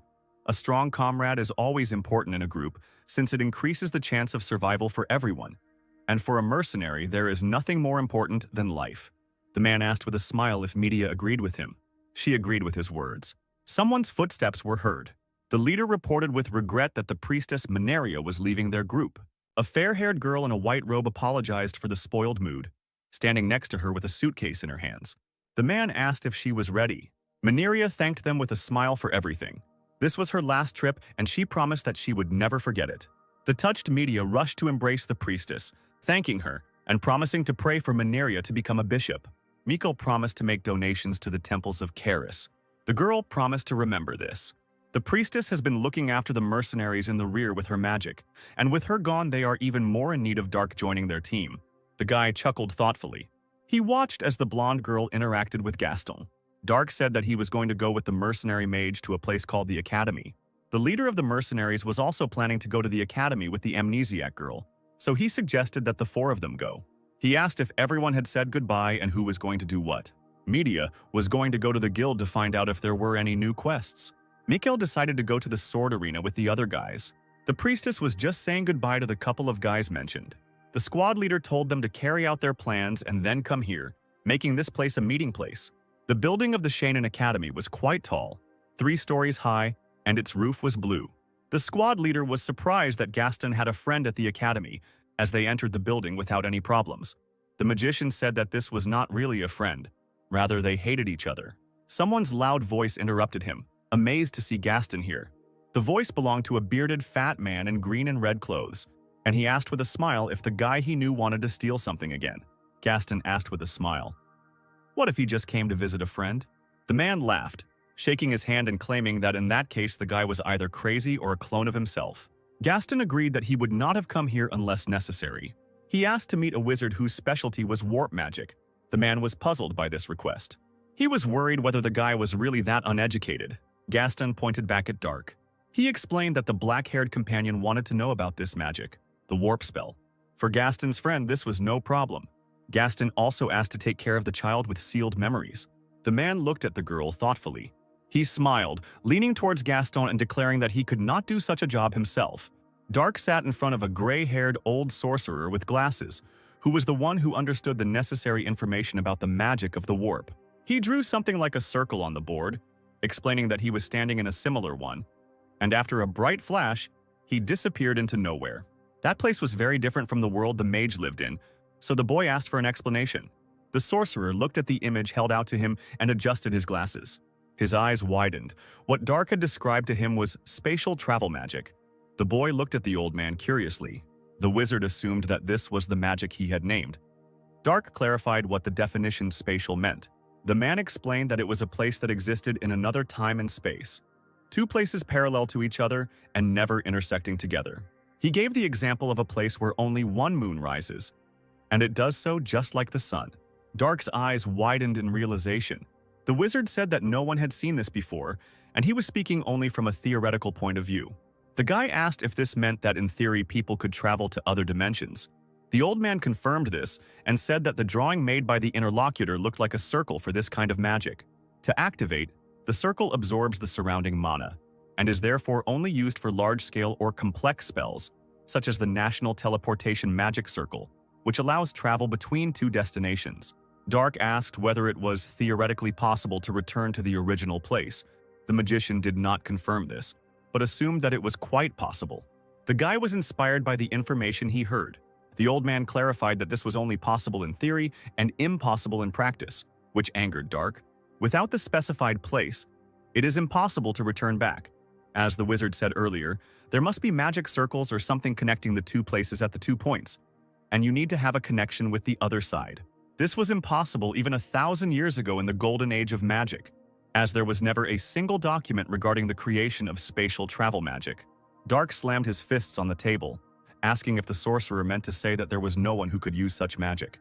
The wary old man said that he didn't know any such people, but he was curious whether his interlocutor meant himself. The guy realized that it seemed like he had lost the opportunity to get a good clue about how to get back. Dark lied that his friend had recently disappeared in a similar manner when some wizard lured him into a magical stream. The man was clearly disappointed. He turned his back on Dark, claiming that the sorcerer was at a disadvantage, and simply teleported the guy's friend away, so that said friend should return in one piece in a couple of months. The magician told Dark to leave because he had just wasted his time. The guy thought that if this matter were not important, his interlocutor would already be dead. He stood in front of a closed door because the sorcerer had thrown him out. There was a smile on the girl's face. Dark took notice of this. The child smiled smugly as he looked at him. The guy said that she looked like she had gotten her memories back. The squad leader confirmed this fact. The girl cried out jubilantly that her name was Lana Spittenberg and that she was a student at the Great Drow Temple. Dark didn't understand what she was talking about. Lana sarcastically remarked that, in her opinion, he was not smart. The boy ignored this and turned to the man, asking if the wizards had used a strange object to return the girl's memory. She indignantly cried out that she was fine now. The mercenary leader reported that the knight's target was a box that was in Lana's possession. The item was being transported from Shannon's palace to the Great Drow Temple, and the knights were ambushed by other knights. The girl muttered something unintelligible. Dark assumed that this thing was very valuable. The man asked the boy not to be surprised. The guy listened to him thoughtfully. This thing turned out to be a dragon's heart. Dark's pupils narrowed at what he heard. He asked what it was, causing a shocked reaction from those around him. Where the dragon's neck bones and spinal cord meet, there is a jagged part. This is where most of the dragon's mana is collected. The place is bright red, so people called it the dragon's heart, Gaston explained. When a dragon dies, most of the mana disappears, but the heart still contains enough mana that some people would never be able to absorb in their entire lifetime. Dark realized that it worked just like the soul stone, and then asked what a dragon was. When people mentioned the dragon, they often said that it was strong. Lana asked, puzzled. Who the guy was he really that stupid? Palshan scratched his head in embarrassment, and Dark asked how much longer this useless weakling would travel with them. The girl was outraged that she was called useless. Palshan thought that since her memories had returned, she needed to be returned to the Drow Temple, but Lana screamed that she wanted to go with the mercenaries. She asked if he wasn't going to find the dragon heart. Dark asked what the girl was going to do with it. Lana Spittenberg turned up her nose and declared that she would not tell this to such a stupid mister who does not even know what a dragon is. The boy reached for his sword in its sheath, Gaston reminding him in a panic that this girl was just a child. Dark cracked his hands, mentally telling himself to keep himself in check. After all, he was the one who had reached the great state of demonic teaching through enlightenment, while Lana stated that he looked like a child trying to act like an adult. The guy sarcastically asked Palshan where, according to him, they make wyvern armor. He nervously said, Alcasis. Dark asked why not go to Alcasis in that case. The squad leader asked why he suggested that. The guy heard that there is more advanced magic there, which he wants to learn more about.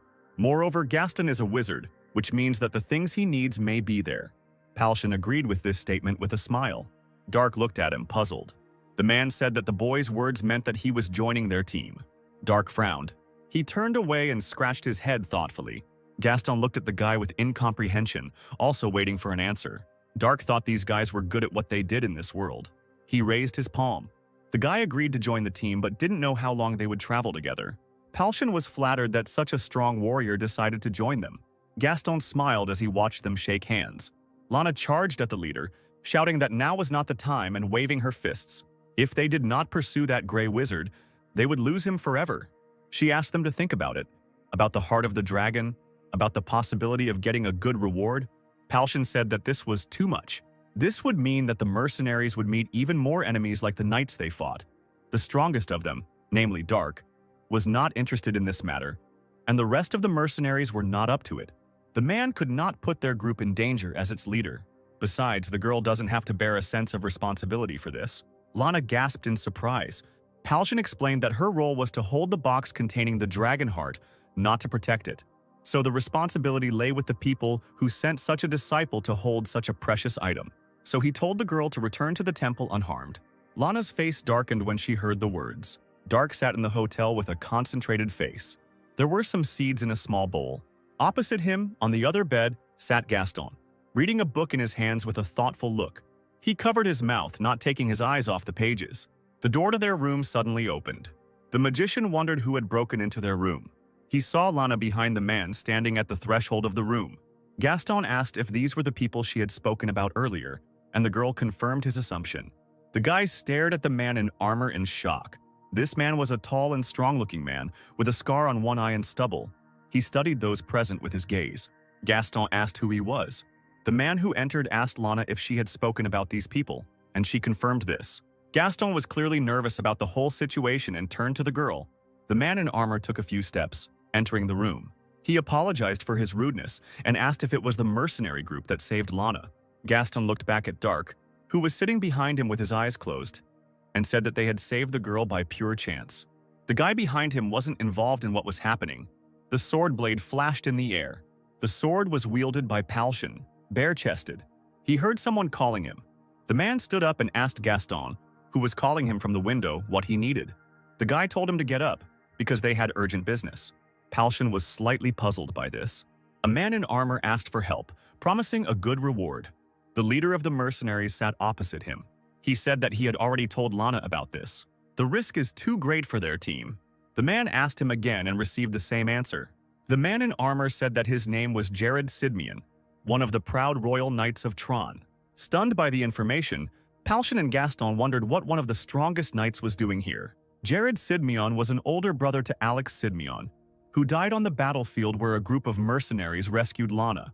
Alex was also a master, and the knights were quite experienced. But they were still destroyed. Only a person who is not inferior to the master in strength can kill such an opponent. But the mercenaries not only survived, but also killed all their opponents. Jared was on the battlefield. Some enemies died from magic, while others had their heads crushed, and there were even bodies cut in half, even though they were wearing armor. Jared concluded that the mercenary group would be able to easily confront those enemy knights. Dark finally opened his eyes. Jared asked what the mercenaries thought about him, and Simeon joining them. Even though Simeon was young, he was an excellent knight. Palshan admitted that the knights before him were the best of the best even among the masters, which meant that it was really important to them. But if the country decided to intervene, then why were the knights having difficulties in asking mercenaries for help?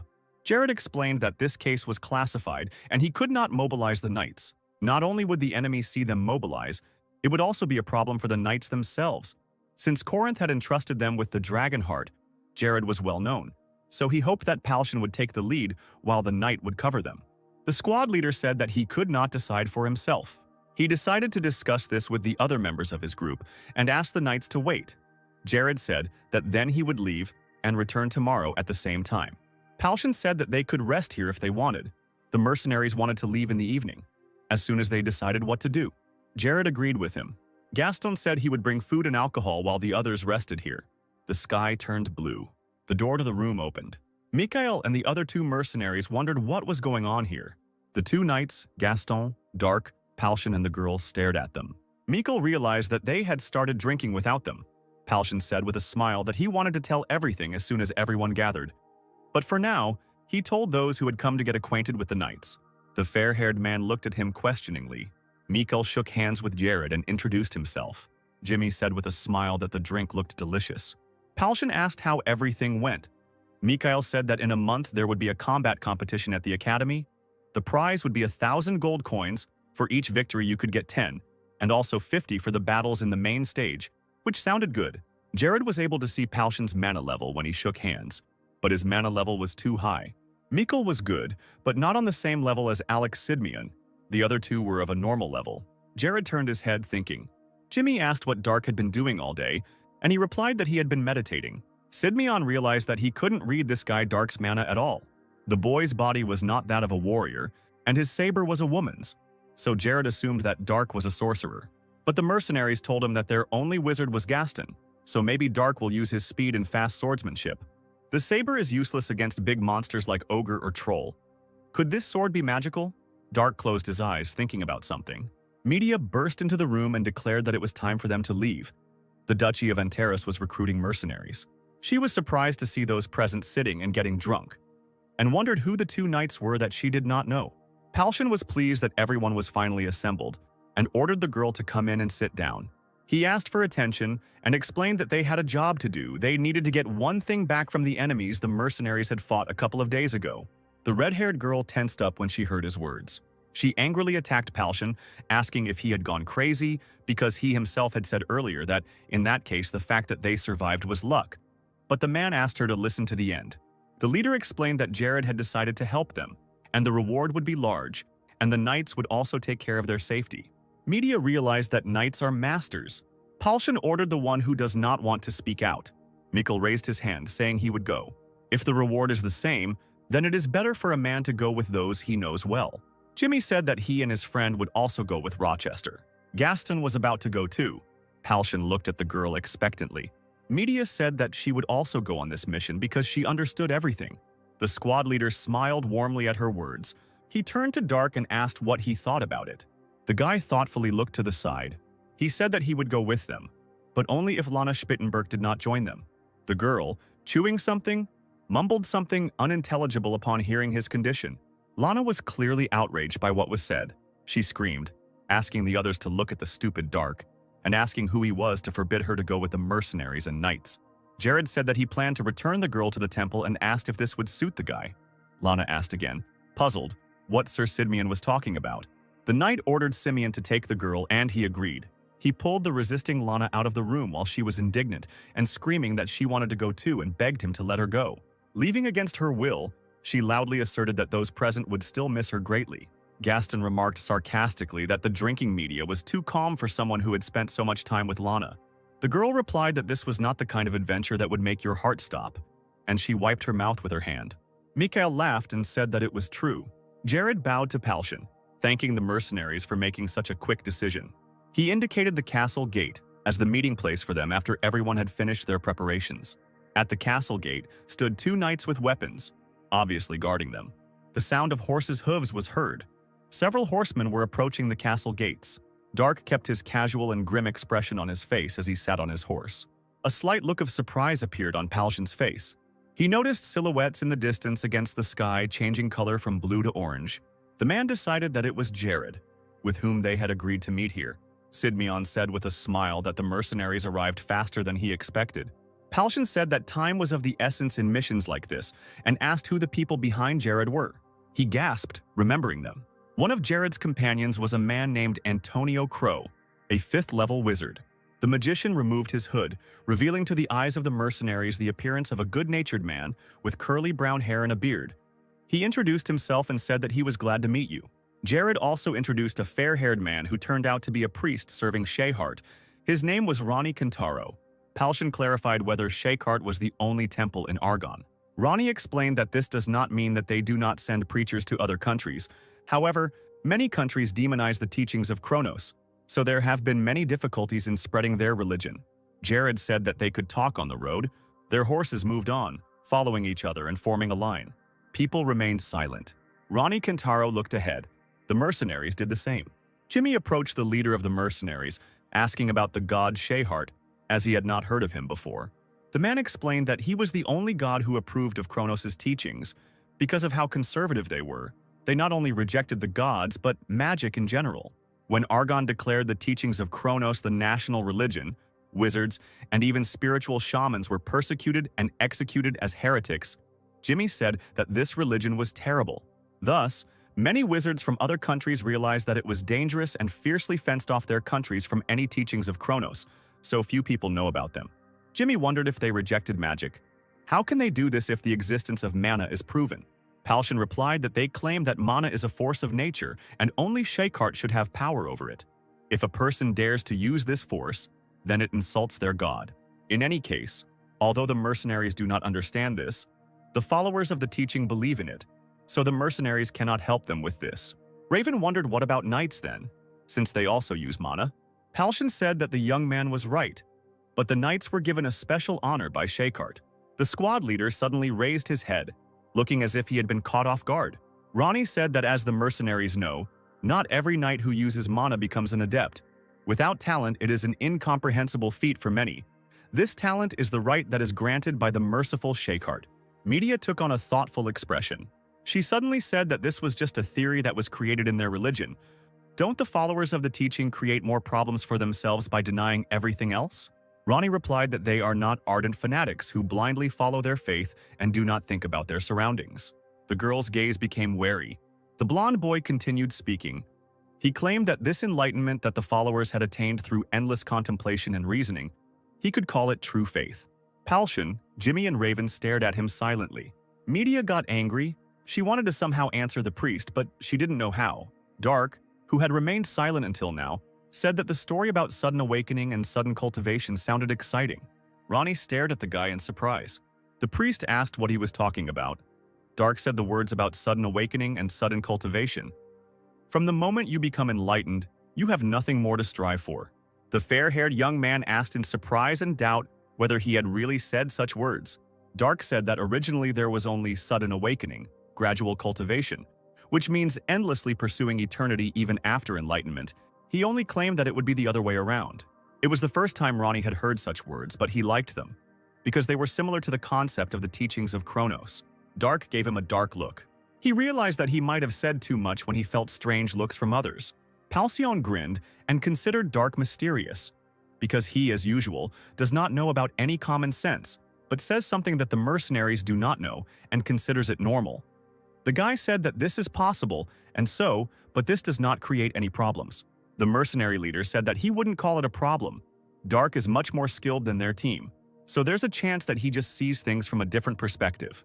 Mikhail turned to the priest and clarified that Dark had said that if enlightenment was somehow sudden, how smart did one have to be to achieve such enlightenment? Ronnie replied that the man should know that the holy spells cast by the servants of the gods depend on faith in their teacher. Mikhail knew this. To be honest, he didn't quite understand the essence of ordinary faith that allows people to use that power. The priest laughed, suggesting that the man might be right. Faith was incompatible with the logic of the brain, and the emotions of your heart were not faith, but rather fanaticism. And one could not achieve the holiness of the merciful Shayhart with such a mistaken faith. Mikhail said it was a matter of logic and emotion, and it was all too complicated. Ronnie, looking animated, suggested that he dwell on their genuine teachings. Perhaps the man could take a step towards enlightenment. True holy spells can only be used by true believers, and knights are no exception to the rule. Knights who have achieved enlightenment through faith are called holy knights. Jimmy was amazed that knights could even use holy magic. It must be so cool. Raven said that he was ready to preach. Ronnie placed his hand on his chest, saying that holy magic could be used as long as one maintained their faith. So people like him believed that holy knights were on par with holy adepts. This is precisely the reason why neighboring countries fear his homeland, Argon. Dissatisfied, media stated that this is not an objective norm. Ronnie agreed no, looking up at the purple starry sky. He turned his head towards the girl. The priest said they had evidence. Not long ago, the knight adept who took over the role after Valent was sparring with one of the holy knights. The red-haired girl looked at the priest with incomprehension. Yes, said the fair-haired youth. It was an unconditional victory for the holy knight. The sky in the forest was getting brighter. An orange explosion illuminated everything with bright light. He left behind a depression in the ground. Gaston stood with a concentrated look, his hands out in front of him and his legs wide apart. Dark watched him with his arms folded across his chest. He said loudly that he understood. Gaston turned to face him, dumbfounded. Dark thought he would understand if the magician showed him again, but he asked if the guy realized how absurd it sounded. Dark said that while the others were busy gathering information, they still had some free time. The wizard explained that it wasn't a matter of a small amount of time. It was ridiculous that someone could learn to use a spell just by seeing it a few times. Doesn't that make him a genius world-class magician? The boy told Gaston that the concept the magician had just shown him, he had seen it before. The wizard chuckled, clarifying that, if we don't talk about magic itself, Dark didn't even know about the existence of mana. The guy replied that it wasn't true. He just didn't know the name of mana, since he himself called mana by the word kai, to which Gaston chuckled thoughtfully and scratched his head. Dark thought that he needed to use his body as a medium and collect natural kai into it. This is the same concept as the eternal calm of the North Sea. Dark put his hands in front of each other. Putting aside the movement of mana, the boy couldn't use the spell since he didn't understand its basics. Gaston agreed to show him everything again. He again assumed a pose suitable for magic and necessary for the spell. The wizard spoke, a fiery will burning inside the body, an incinerating flame burning everything. Dark watched intently as the sorcerer muttered these words. He went on and on with his spell. Dark thought that you could quickly die from a sword while you spent the whole day casting spells for the sake of one spell. His attention was drawn to the spiraling energy that appeared between Gaston's palms. The wizard raised one of his hands up and stepped forward, summoning a fireball. He threw the ball forward with a powerful swing of his arm. A giant explosion occurred some distance away from the pair of people. The ground was charred again, dented by the fireball. This technique was no better than the palm strike technique, but it was extremely useful as it had the power of solar arts. Gaston asked if he had been fiddling with his spell for too long. This is the reason why mages need a protector to finish the spell, such as Palshan, who protects the guy while he casts. Dark understood, but asked whether this magic needed to be chanted exactly, whether it was necessary to avoid making mistakes at all. His interlocutor clarified whether he was talking about a spell. Gaston scratched his head in embarrassment, saying that these words had nothing to do with mana, they were just words, which surprised the guy, and he asked why the wizard was chanting these words so feverishly. Gaston said it was necessary because the words helped him focus on visualizing the spell. Dark thoughtfully repeated his words about visualizing the spell. Gaston asked if the guy understood him, and he clarified that everything depended on imagination. Magic is based on the method of controlling mana. Then, a person introduces his desire into the controlled mana so that it materializes. But even so, it is difficult. In any case, mana does not understand what the sorcerers say. That's why wizards chant while casting a spell to increase their own concentration, which is why different wizards chant differently. Gaston creates synonymous sentences to cast a specific spell. During the chant, his subconscious naturally strives for his desires, and it becomes easier to call upon the fire element. This method is the most universal. It is said that magicians who have reached the pinnacle of mastery can cast spells without any chance. They control the movement of mana only with their thoughts and only say the launch word at the end. Gaston said that this skill was the result of long training in magic, because mana is uncontrollable by default, and asked if his explanation was too complicated. Perhaps it was too early for him to teach anyone. Perhaps, as Dark suggested, if he could feel the sensation of desire being implanted into the mana. Gaston was surprised by these words. He agreed and told Dark to close his eyes and give the magician his hands. The guy's gaze became tense. Gaston came up behind him, taking Dark's hands and telling him to sit as comfortably as possible. He agreed, but both boys were tense and embarrassed by such closeness. The magician held the guy sitting on the ground by his raised arms. Both of them had their eyes closed, their expression focused. Dark opened one of his eyes. The ki surrounding them was rippling, the boy realized. The wizard said that it was dissipating and told Dark to concentrate. The boy wondered if Gaston had collected the ki as he thought.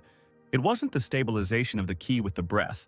This is very similar to what was described in the Northern Sea Eternal Calm skill book on pages numbered 6 and 11. The magician recited his chants again, about the fiery will burning inside the body, the incinerating flame that burns everything. If it weren't for one difference, the eternal calm of the Northern Sea absorbs kai into the body, while this one forms ki outside of it. Fireball! Gaston cried out loudly. The ball again created a giant bright orange explosion some distance away from them. The wizard asked if Dark felt it. The guy didn't answer right away but paused. Collect, hold, rotate, accelerate, compress, combine, and fire. These were the words he spoke that caught Gaston off guard. He asked, puzzled, if Dark really understood. The guy thought about collecting chi using the eternal calm of the northern sea. It all felt like some kind of blue roots. Dark was focused on keeping the ki outside of the body rather than inside it. He began to create an energy vortex and rotate it, and accelerated to compress and combine. Then the guy introduced himself. Dark stretched his palms forward and shouted, "Fireball!" The magician's face stretched out in shock. Dark held a giant fireball in his hand. He glanced back at Gaston. To the wizard's surprise, the boy threw the ball forward with all his might, shouting that he had caught the spying rat. The ball rushed towards the innocent trees. Everything was illuminated by a bright orange light, and someone's scream was heard. There was a shocked expression on Gaston's face. He pulled back his cloak, looking at the pillar of fire created by Dark. They saw the one who was following them. It turned out to be the currently unconscious Lana Spittenberg. Palshan looked at this with puzzlement. He looked at the dissatisfied, already awakened girl, and asked what she was doing here. Dark shouted at Lana to tell her everything, but she told him to stop shouting because her head had not yet recovered from the explosion. The evil guy asked her again about what she said, and asked if she wanted him to burn Lana alive this time. The girl told him not to speak like that, as if Dark had been holding back that time. That time, she was watching Gaston and the guy training and learning from behind a tree. But Dark noticed her and sent a fireball at her. Lana claimed that he was trying to kill her and called him a demon, causing him to sigh in displeasure. Palshan whispered to the magician what had happened, and he said that the girl had been caught in a fireball created by Dark. The man was shocked when he heard that the boy had created a fireball. What took Gaston 6 years to do took Dark one day, and the wizard was simply speechless about it. Not only that, the boy thought, remembering Dark's fireball, this ball was gigantic. Gaston was shocked by what he saw. The ball was flying towards a girl hiding behind a wide tree trunk. Gaston remembered that the magic ball changed its trajectory right before it flew towards Lana. If it wasn't a coincidence, then this guy is already a mage above level 4. The wizard muttered incoherently that this man was his first student, not immediately noticing how his leader was trying to get his attention. Miko wondered how Lana found them here while he was eating carrots. Media slapped the man on the back of the head, claiming he was eating their horse food, which upset her. Gaston said the girl had escaped from the temple. Lana also stole a horse from there, and Palshan noted with regret that it was easy to find their tracks, since they had more than 10 horses. Miko was still worried about how she was able to catch up with them, because when the girl was with the mercenaries, she couldn't even ride a horse. Lana told him not to underestimate her, because it only took her 4 days to learn how to ride a horse, and he shouldn't forget that she can use holy magic. The mercenary leader repeated her words about holy magic, asking again. Mikhail asked if the girl used holy magic on the horse. She confirmed it and said that it was very effective. Every time the horse got tired, Lana used holy magic and it could run further. Palshan said that a good horse had been spoiled.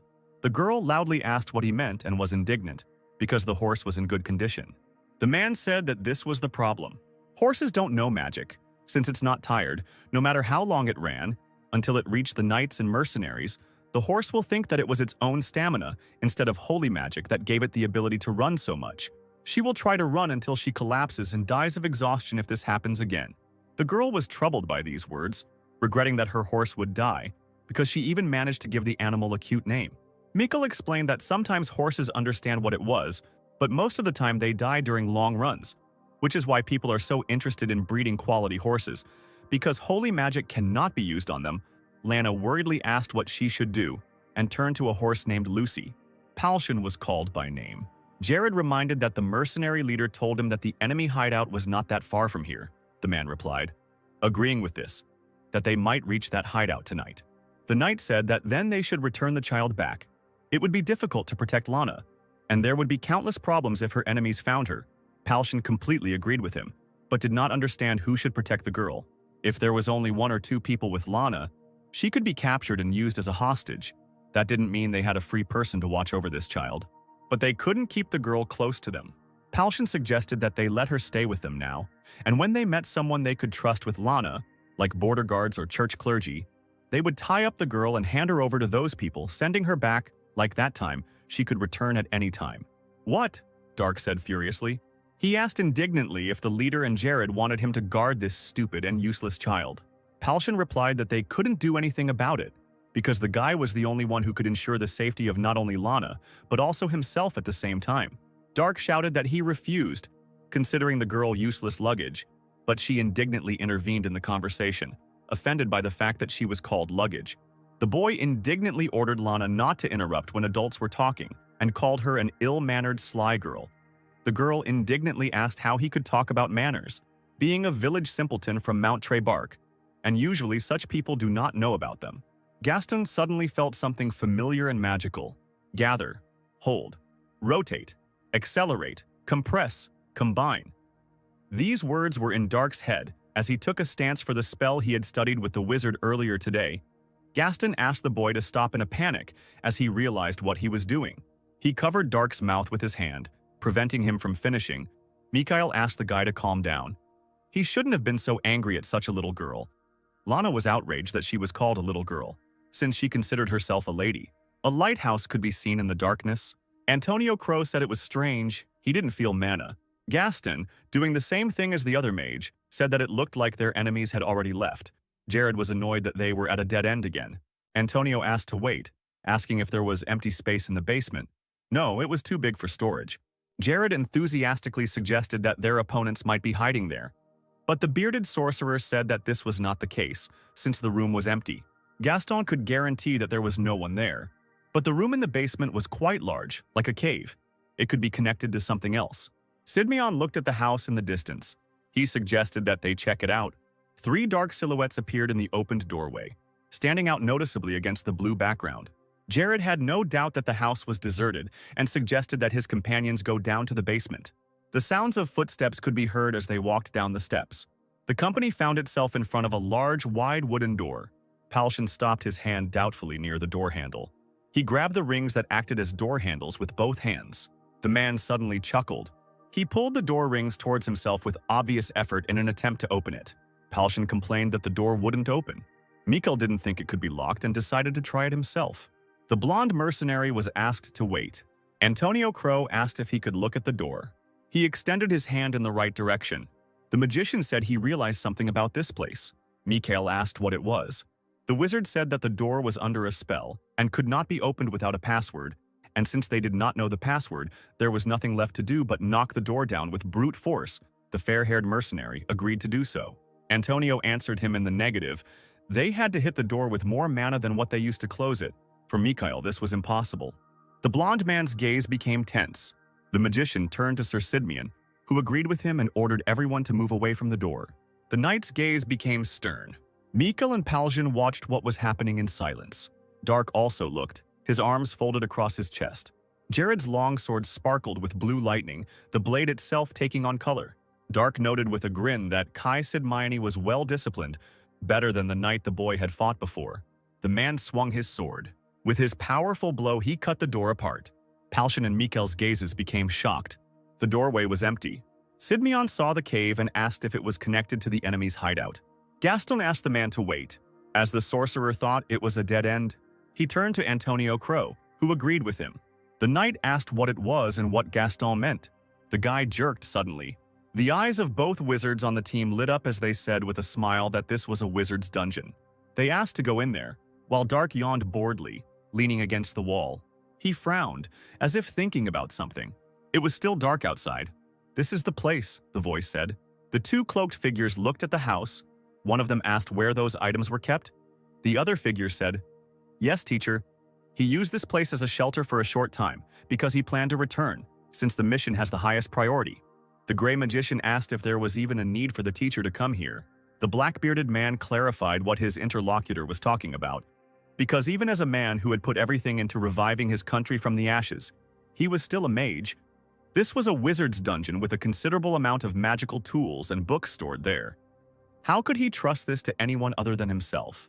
The gray-haired mage remarked that his master's words were wise. To be honest, it had taken a lot to stop Sir Carosa from entering the dungeon this time, given his excitement. The wizard told him that they would return after the mission. The master laughed, saying that for warriors like Sir Carosa, the dungeon was a place that stimulated their spirit of adventure. The gray-haired man said that the warrior would be disappointed, but the master suggested that he go. The teacher's face was sweaty and he looked nervous. He asked his companion, Darren, why they teleported so far from the building, since the black-bearded magician was too old to walk so much. His student immediately asked for forgiveness. The gray-haired mage awkwardly said that he had set up several traps in case of emergency when he used this place as his hideout. He had disabled them, but that was just his habit. The student asked his master what was wrong. The black-bearded man saw a horse there and asked, "Didn't the gray wizard say that this was an abandoned house?" It was a war horse, which raised the question of whether there had been a search here. He folded his hands and began to look at the magical power. The man didn't see anyone. Did that mean that people had entered the dungeon? The gray magician called it all tiring and asked what they would do next. The teacher realized that someone was getting up. He opened his eyes wide. His student turned to him with excitement. The black-bearded man noticed someone with a master level. The nervous student asked what he meant, and the master told him to hide his magical power. The door opened slightly. Dark sensed Chi upstairs, but she just disappeared. These people are most likely professionals. It was behind the house. He smiled and wanted to find out who it was. Palshan turned his attention to him. Dark climbed up the stairs. He sensed a small amount of Chi above, so he went up to check. The guy smiled, wanting to find out. He jumped high into the air. The foot touched a hard surface. Dark saw two silhouettes in cloaks in the distance. The black-bearded mage looked around in panic. The guy said with a grin that it was him. The teacher realized that he had sensed their mana long before they approached. The premature event of their mana had produced the opposite effect.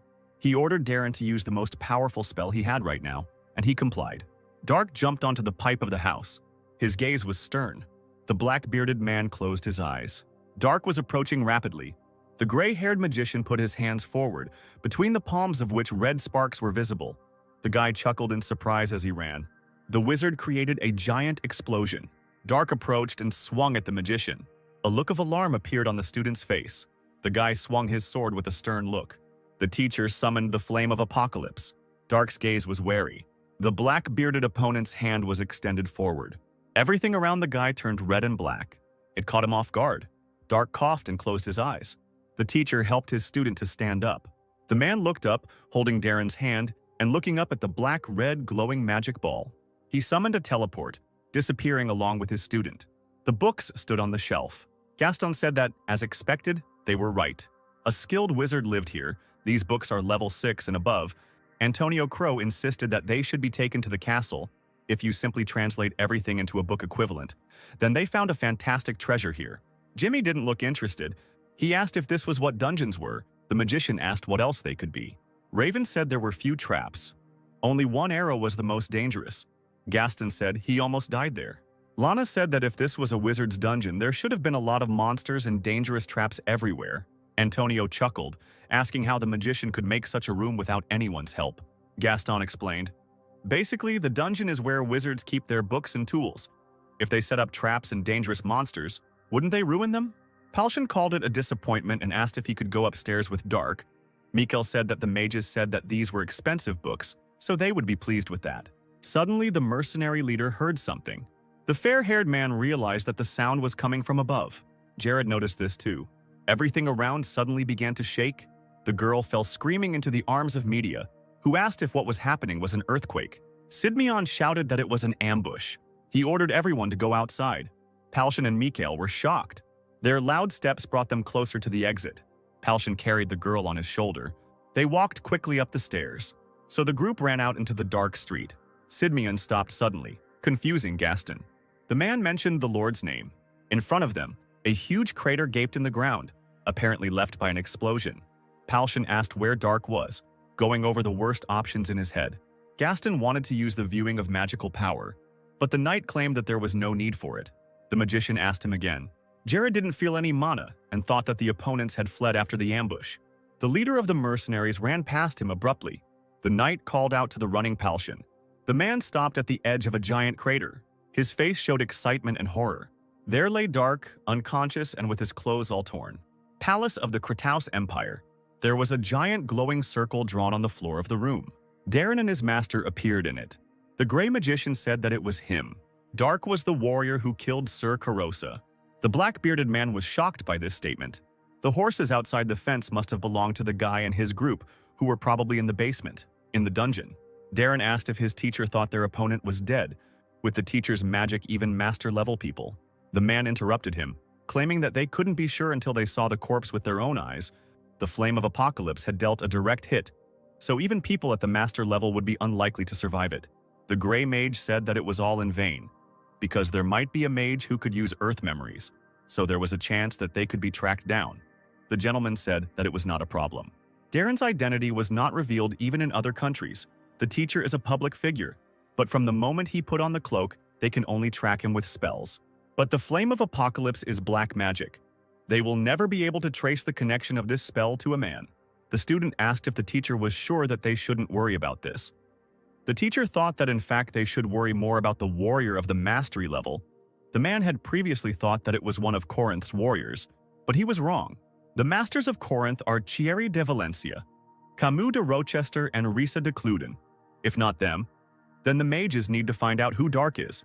He may prove to be the greatest obstacle to their empire's greatness. So the man told the student to investigate everything thoroughly and come back. He understood his teacher. It was still night outside. Antonio Crow muttered something with his eyes closed, sitting at the table. "Display," he said, and the light in his hands lit up. Their two opponents were magicians. The wizard hesitated slightly. It was dark, and people were wearing raincoats, making it difficult to see their faces. Lana chuckled thoughtfully. She remembered the enemy's appearance. She especially remembered the mustache, which she considered stupid. The girl suddenly stood up and screamed. Media asked worriedly what happened.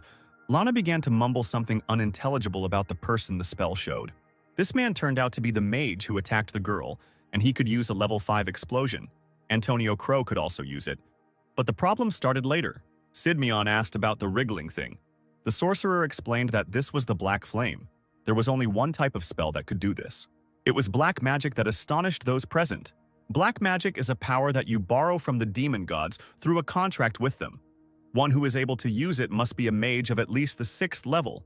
A person of that caliber would be the highest-ranking mage among other mages in the royal courts in most empires. Jared grabbed his head. Antonio said that there were things he could not understand. Palcion looked to the side. Dark lay with his eyes closed. He groaned and opened them with difficulty. In front of him were a delighted Michael, Jimmy, and Raven. He did not share their reaction, lying under the blanket and somehow regaining consciousness. The guy sat up, declaring that there was nothing to see here and showing off his bandaged torso. Palcion laughed, assuming he was okay. Mikkel said that it was thanks to the priest Ronnie, who poured his healing energy into Dark. The priest lying next to him replied that it was not he who healed the guy. It was the will of Shakehart who healed him. Jared asked excitedly if Dark could tell him what happened.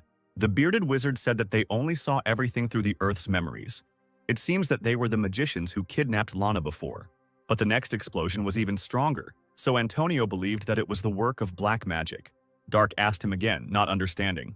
The sorcerer began to explain that powerful magic that could be used by magicians who had made a contract with a demonic god. The guy mentally cursed, considering what he had said to be nonsense. The team couldn't see anything because of the explosions, so the mage was interested in how Dark managed to survive. Dark was informed that he was found in critical condition. He could have died if not for Ronnie, and the priest lying nearby on the floor muttered that it was Shakehart's will. The guy turned away and chuckled thoughtfully, listening to this and thinking about the situation. He had truly never seen a combat technique as powerful as the one that was used on him. Dark had used Divine Iron Key and even the Shackles of Immobility together. But he couldn't withstand this strong magic that he didn't understand, because this magic worked according to the rules of this world, which was not his native one. But the guy, the one who received the name of the True Demon, was critically injured and lost consciousness, which shocked him, because this had never happened to him before. Antonio Crow waved his hand excitedly in front of Dark's eyes, trying to get his attention since he was too deep in his thoughts.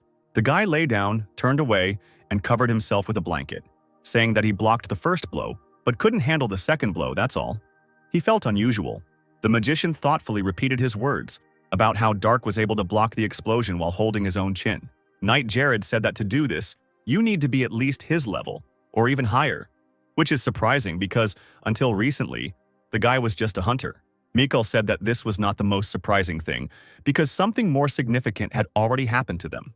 The mercenaries had already seen about 50 knights led by an adept, but for the great mage of the royal court to show up here, it seemed like the country itself had decided to take up the matter, which was quite unusual and important.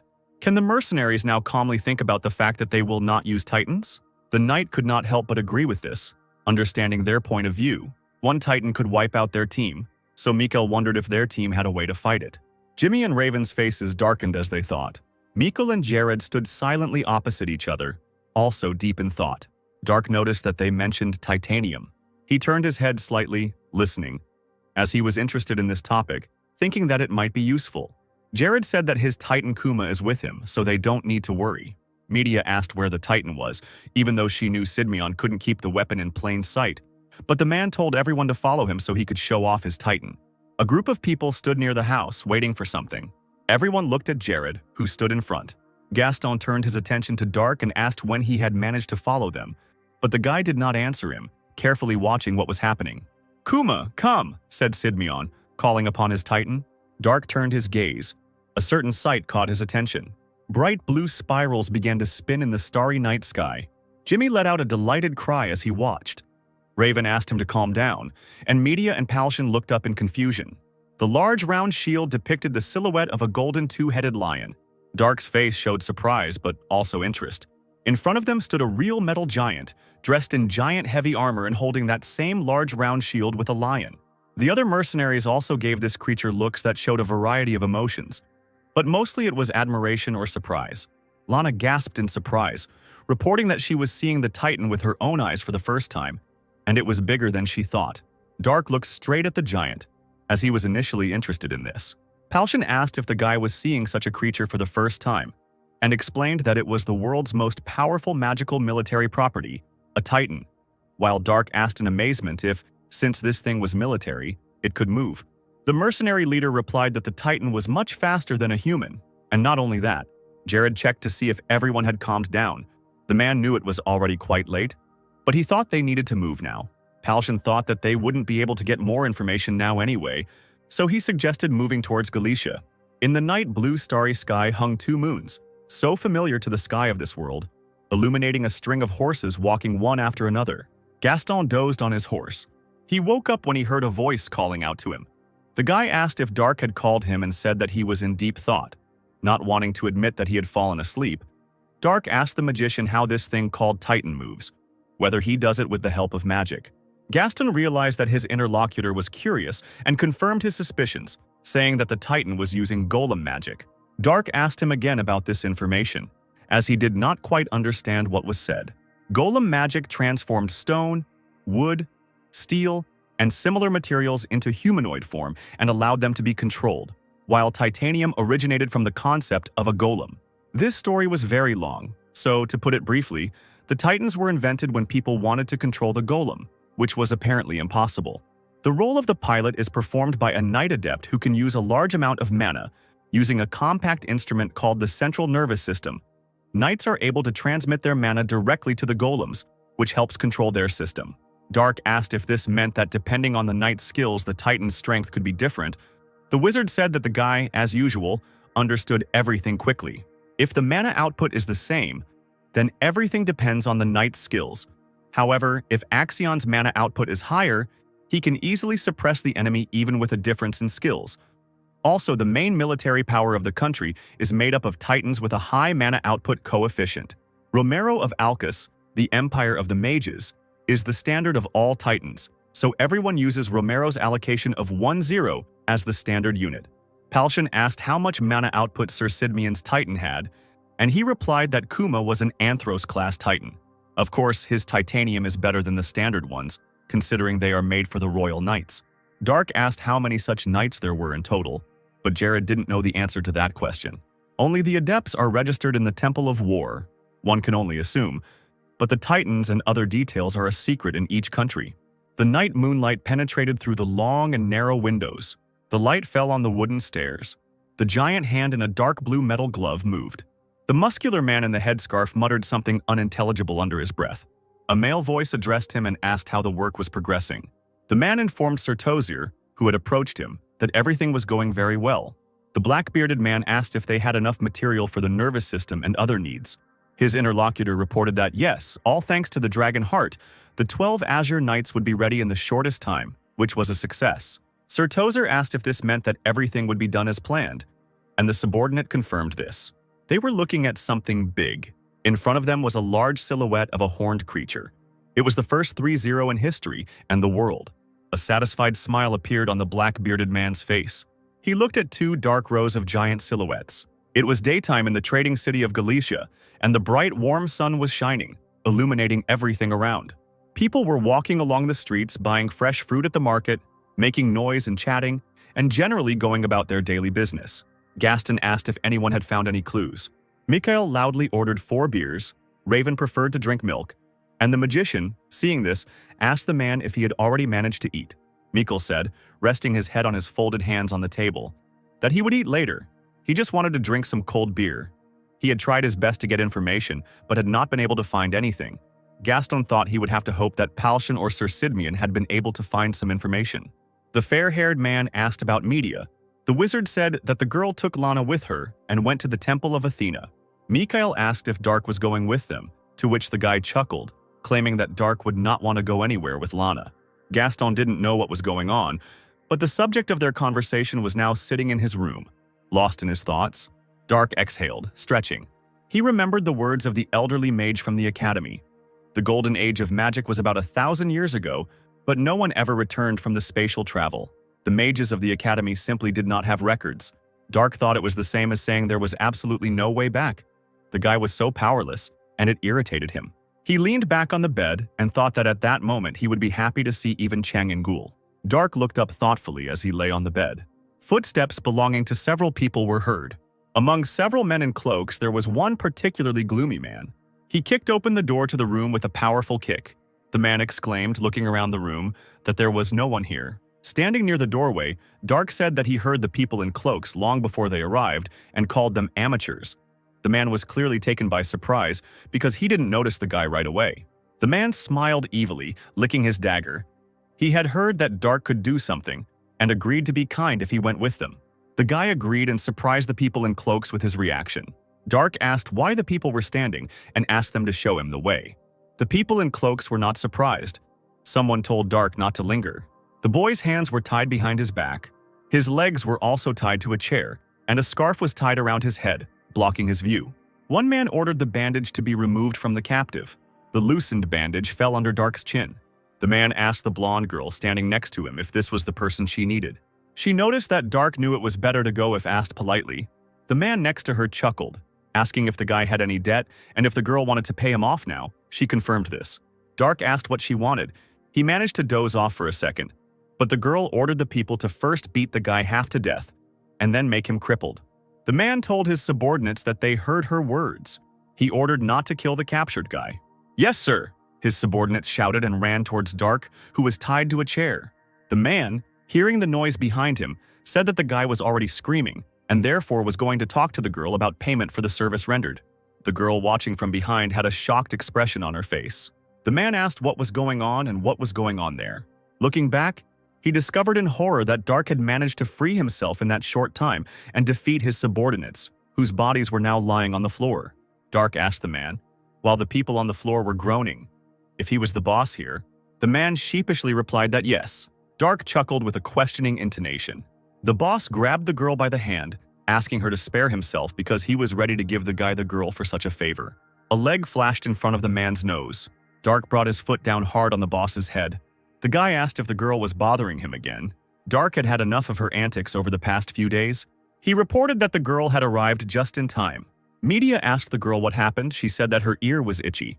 Lana didn't know what was going on, but she was sure that that stupid black-haired old man, she meant Dark, was talking about her behind her back. Dark himself was busy at that time, interrogating whether the man was the boss of the Thieves' Guild. The beaten, and because of this quite swollen girl answered that he was the master of the Galicia Guild. Each large city has its own guild. The guy asked what guild she belonged to. The scoundrel hesitated with the answer, but after a new threat, she immediately said that it was Volcania. Dark realized that this was the place where they first met, and asked how long the girl was going to bother him. But she, in horror, promised that she would never even catch his eye again if he spared her. The guy agreed to save the blonde girl's life, but in exchange for something. 2 guards guarding the gates to the city were talking to each other when a girl ran towards them. She quickly ran towards the entrance, not giving the guards a chance to figure out who had run past them. They only hoped that she wasn't a monster. The girl remembered the elf's words that revenge was good, but the difference was too big, and this mercenary was too big a target for them. She thought the guy was absolutely disgusting. Gaston asked if their leader had found the knights in gray armor. Palshan replied that it seemed that the knights were returning to the capital along the Maltaria Mountains, since they were seen by the merchants who came from there as mercenaries and thought that those with whom they fought that night were not alone. Gaston said that if they were far away, then it would be too late to move out today. Sidmion said that then today they should have a good rest. Tomorrow they should walk as much as they could. The mercenary leader agreed, looking at Dark drinking. He asked if something had happened to the guy, because he had never seen him like that, and he didn't understand where he got that strange hat. But no one knew. Gaston reported that Dark first went out with a group of people dressed in black, then returned alone and began to drink happily. Mikael assumed that the guy had taken it out on these guys. The man the mercenaries were discussing coughed, covering his mouth with his elbow. Palshan hoped that even though he didn't know these people, they were safe and sound. Kratos' castle loomed as a large dark silhouette in the dim evening light. A cry came from the tower that he was alive. The Grey Mage reported that Dark was alive and well. Sir Tozier noted that it was expected, but still incredible, that he had managed to survive that hellfire, and asked what his student had found out about the man. The Grey Mage summoned the image. He said that Dark was most likely the leader of the group, and judging by the amount of mana, he was definitely at the master level. The teacher said with admiration that this was incredible, and asked if there was any more information. The Grey Magician began to tell his story. They couldn't find anything about Dark, even in Corinth or Trovia. There was no one like him among the masters registered in the Temple of War, which amazed Sir Tozier and the blonde man in purple clothes who was in the room with them. The blonde man said that it was strange because usually people with such skills want to become stronger and try to prove themselves in the Temple of War. The teacher suggested that Dark was born in secret to be used as a hunting dog and told him to look in Corinth. His student agreed. The blonde man, aka Sir Chromis, suddenly noticed something in the display. He pointed at one man, announcing that it was Jared Sidmion, a royal guard. Sir Chromis said that Jared was a knight who could compete for first or second place in Trovia because he was very strong. Tozier decided that they needed to conduct an experiment. His interlocutor asked again. The man told Sir Chromis to attack them with his Titan when the opportunity presented itself. The royal guard might have a Titan, and if there were two, the second might belong to that mysterious master, and then they could guess what country was behind him. The fair-haired man said that it was too risky, since the Titan belonging to Sir Tozier could not be controlled by anyone else. He asked if it was so difficult to verify the summoning of the Titan and escape, and said that he would send 4 people with Sir Chromis. Chromis asked what would happen if there was only one Titan, since the mysterious master might not have one. Sir Tozier wondered if that would not be a great opportunity then. A great opportunity to get rid of everyone. Dark sat with his eyes closed, frowning. Palshan awkwardly noted that he had not been looking very well for the last few days. The guy asked irritably if it was that noticeable. Lana whined that her legs hurt a lot. Dark covered his ears, complaining that all this kid had done for the past few days was whine. He turned to the girl irritably and asked if she wanted him to leave her here. Lana snorted dismissively and declared that if the boy did that, he would be cursed by Athena. Jimmy thought Media was going to keep the baby. She was going to, but she couldn't do anything about it. What? Lana exclaimed in the past, her face showing concern. She didn't think leaving her was a good idea. Media said that this mission is dangerous. If the girl gets into trouble, then the adults may not be able to protect her again. Lana said grimly that the students of the Temple of Athena must complete their first mission in order to become full members of the temple. Her mission was to safely deliver the dragon heart, which was kept in the Great Drow Temple. Media knew this, because that's why the girl was here. Lana said nervously that then they should know that regardless of the failure or success of the mission, she was obliged to report to the Great Drow Temple at the Temple of Athena, and also in the Great Temple in Corinth. Sidmion, Palshan, and the girl were disturbed by what they heard. The knight explained that Corinth must not know about their mission no matter what. He was sure that the girl herself understood this, and she agreed with it. Jared's face became stern, and he asked if Lana wanted to take the people of Trovia hostage and dared to threaten them. The girl waved her hands, saying that she would never do such a thing, because such terrible people could never become priests of the temple. The man asked what Lana would suggest in such a situation. She said that she would not be able to lie when she contacted the Great Temple. They would immediately know if she was lying and not telling the whole truth. Media asked worriedly if the girl had met them when she was returned to the temple the first time. Lana said that if she had reported the failure, then she had no reason to live if she couldn't even complete the first task. Mediac has made sense of this information. As long as the girl was in this group, her task was not considered complete, so there was no point in her getting involved with them. And not only that, she believed that the search and protection of the dragon heart itself was just a part of her other task. and she would gladly take any risk to see how it ended. This is what Lana, who is complaining about the conditions now, said. Jimmy decided that the girl clearly hadn't thought about the danger of this walk, but they really had to share her suffering. Media didn't care. It was all connected with the holy temple and politics, so she didn't want to say anything at all. And the child couldn't be returned to the temple. Jared sighed. He just prayed to Athena while the girl was arguing with Dark. He prayed for the protection of this mission, listening to the abuse. The landscape, meanwhile, was shimmering in all shades of green, with a lot of vegetation in the form of trees and hills covered with grass. Sir Chromis stood on the edge of the cliff. He was informed that they had made contact. The man in the cloak carried a communication ball on a pillow. Sir Tozier reported via the orb that they had received new information from Trovia. According to the message that Sidmeon sent to King Trovia, the people accompanying him were simply a group of adventurers consisting of mercenaries, a wizard's apprentice, and knights. Sir Chromis asked who that master was then. Presumably he was just a hunter who lived in the Trebak Mountains area, but they couldn't know for sure. However, Corinth had no reason to send a master here, so it's safe to assume that Dark is not his hunting dog. Chromis asked if the boy could be from Kruma, but the man thought it was impossible because it was too far away. Then we can assume that Dark does not have titanium. The sky was still light. Several figures gathered in a circle in the clearing. Lana fell to the ground, wondering if she could just go to sleep. Palshan said that they were finally in the kingdom of Toria, and the girl had no plans. The knight sitting next to him chuckled. Jared said that it was possible, but they couldn't afford to rest here since it was enemy territory. Media asked when they would reach the settlement. Mikhail replied that in 4 days, they should reach the city of Zelion. 4 days, the girl repeated after him. Dark sat in a meditative pose, thinking. He realized that something was approaching them. Jared looked at the guy with a questioning expression on his face. What? Lana said in surprise, opening her eyes. She stood up, asking if the ground was shaking. Media noticed that she was indeed shaking and wondered why. Mikhail assumed it was an earthquake. Jared was shocked. His gaze became stern. The sky was a soft light blue. The knight's gaze became tense. Some giant silhouettes were approaching them. Jared ordered his companions to run into the forest, warning them that the Titans were approaching. The mercenaries were shocked and frightened by this. Sidmeon summoned his Titan, named Kuma. A giant Titan appeared out of nowhere. Media carried the girl away, running away with the other mercenaries. Jared stood next to the Titan. The metal hand gripped the sword's hilt more tightly. Sidmeon began to climb into the Titan. The body of the military equipment was closed. Jared remembered the gods when he saw something in front of him. One of the opponents was 4 Romero-class Titans. Palshan shouted for Dark to come here. The knight looked back at the sound. He told the guy standing next to him to get out of there. He was silent, looking at him. The enemy Titan was running rapidly in their direction. Dark refused to leave. Jared didn't believe what he heard and asked, "What?" Dark took out his sword, smiled, and asked if he really thought he would let such a wonderful opportunity slip away. Sidmeon cursed, considering the guy a fool. Dark ran forward with a smile.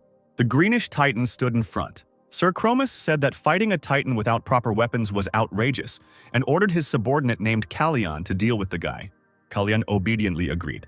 The huge Titan raised its leg over Dark, intending to crush him like some kind of insect. His foot slammed into the ground, leaving a mark in the earth, but the boy was no longer there. Dark was already in the air above the Titan, noting that it was interesting, but weaker than the 1,000-fold descent technique. He offered to take a look, swinging his sword. His body was already rushing towards the giant enemy. The swing of the sword flashed like a flash.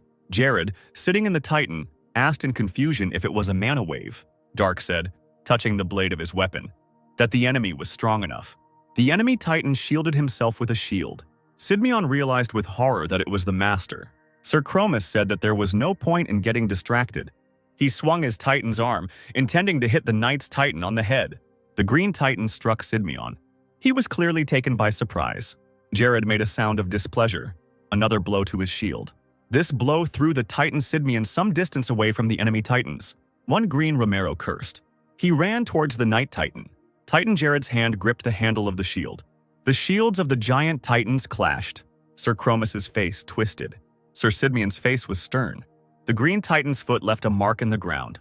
It was bad for him that the Kuma Antros class Titan with a power of 1-2 was noticeably stronger than the Romero class with a power of 1-0. So the Titans decided to defeat Kuma with their numbers. Another blow landed on the Knight's Titan's hand. Sir Sidmeon snorted in displeasure. Behind him, another Romero swung. Jared cursed. screaming in horror that he only had 2 arms. They were hit again. The Green Titan stopped. Kalyan wondered what was going on. He couldn't put his shield down for even a moment, which made him panic. Dark swung his sword. Kalyan thought, "What kind of monster have I gotten myself into trouble with?" He stood, trying to withstand Dark's blows that landed on his shield. Kalyan realized that his enemy's attack had damaged the shield by 15%. It was dangerous to just defend himself. It was recommended to take countermeasures. He looked around nervously. There was an explosion over Romero's shoulder. Antonio extended his hands forward, casting a spell. Kalyan shouted angrily that magic of the 5th level and below was useless against a Titan. The wizard asked with a sly smile if he was really sure that the magician did not know this. Kalyan sighed, shifting his gaze. He realized it was a diversion and wondered where Dark was. Who was currently falling on Romero from above, swinging his blade? A bright flash appeared behind the Green Titan. Another blow hit his shield. Feet in brown boots touched the ground. Dark said that he never even dreamed of meeting someone so strong in this world. His opponent was able to entertain him well. However, it seemed that this was the limit of Kalyan. The Titan shielded himself with his giant shield. Kalyan's face twisted with anger. He quickly sent his Titan running forward at Dark. Romero swung his weapon. He struck the ground with his blow. Kalyan's mouth opened in shock. His blow missed his opponent. Dark had to admit it was quite a destructive force. Kalyan's pupils narrowed in horror. Dark wouldn't be able to stand up to her with the Great Golden Defense technique. However, he got bored with it. Kuma's armor was partially damaged. Jared was breathing heavily. The second chest armor was destroyed. Further damage would have caused trouble. An exhausted Sir Sidmian told the system to shut up. He ordered the Titan system to focus on the battle. Kuma faced the enemy in battle. He received another blow. Kuma rushed towards the enemy. Romero pierced his armor. Jared cursed in displeasure. Kuma waved his sword at his opponent. There were about 3 Titans standing in front of him. Sir Chromis wondered how much longer the knight could hold out. Kuma's injuries began to glow blue due to regeneration. Sir Sidmian ordered that mana not be used on the damaged areas and was asked why by the Titan. The man said that at this rate they would lose and decided to take a risk. Kuma waved his shield. He threw his round shield forward with a powerful blow, causing it to roll. Romero, in whose direction the shield flew, did not expect such an outcome of events. He managed to deflect the enemy projectile with his shield, covering himself with it at the right moment. The blade of the sword gleamed. Titan Kuma stood with a long and large sword in his hands, pointing the weapon blade forward. His opponents froze in shock when they saw this. Sir Sidmian said, raising his shining sword up, that he no longer needed to defend himself. He was going to see how Romero would handle this. He ran quickly towards his enemies. 2 shields stood side by side. Jared sighed loudly. His swing of the weapon crossed 2 enemy shields. Sir Chromis's gaze took on doubt as he saw the strength of his opponent. He dropped his shield, which was cracked by the attack of the Night Titan Kuma. The green titanium sword glowed a light pink color. Sir Sidmion managed to notice this, but Romero was already raising his weapon over the Knightly Titan from behind. Kuma managed to avoid the enemy's blow in time. Instead of getting hurt, he blocked Romero's weapon with his sword. The glowing blades pressed tensely against each other. Jared noticed something. One of the Romeros froze, remaining silent. Dark was in the air, having obviously jumped so high. While the boy was in flight, he swung his blade. His body was rapidly falling down. A giant blue beam shot into the sky. Dark was kneeling on the ground, holding his blade in his hands, point down into the ground. Romero continued to stand motionless. The guy squinted as he looked at it. Again, a giant blue beam appeared, and the same flash illuminated everything. A shocked expression appeared in Kalyan's eyes. Dark created a bunch of thin and long beams as an attack. Kalyan was horrified because he thought it was impossible. Could a person create something like what this guy, a mercenary, created? There was a huge explosion that rounded into a blue ball. The door to the room creaked as it opened. Sir Tozer was glad that Sir Chromis had come, so he asked how the meeting with the mercenaries and the royal knight had gone. The man who came remembered his mission. He said with regret, closing his eyes, that the mission had failed. Sir Tozer was shocked by this statement, and in horror, he quickly asked if the man had a titanium. Chromis replied that Dark did not have a titan. The black-bearded man stood up, slamming his hands on the table, not believing that 4 Romero-class titans had lost against Sidmion's single titan. But it turned out that even though the knight was a strong opponent, he wasn't the big problem. It was that master. Dark completely destroyed the titan with just 1 sword. Sir Tozer was greatly taken aback by this information. Sir Chromis was silent. looking down thoughtfully. Romero's head was directed forward.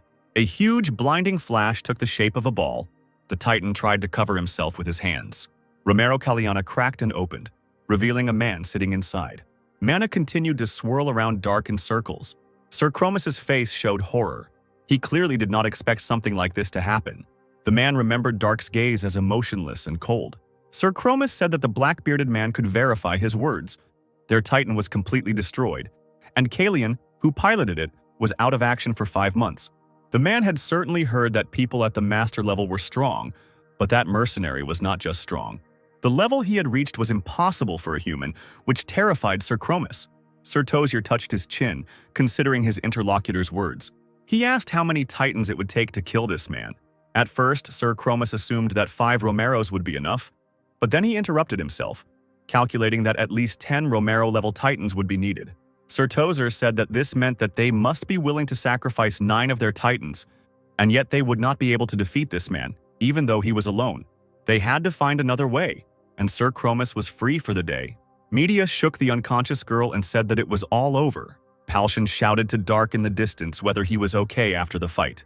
The guy covered the gigantic distance in one quick jump, approaching the leader of their mercenary squad. The man thought that everything was happening to Dark just as he thought. Palshan looked at the giant hole in the ground the boy had left behind after the battle and thought that he was an amazing, scary, and wonderful man. The man turned to Dark, who was already standing next to him. The guy wondered what his interlocutor wanted and became slightly nervous, looking away. Jared Sidmion said, placing his hand on his chest, that he was a proud knight of Tron of Trovia. He knelt down, saying that it was an honor to greet a respected master-class knight, not a blade master.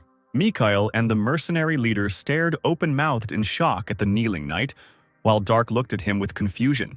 The guy turned to Gaston and asked what master meant, which stunned him.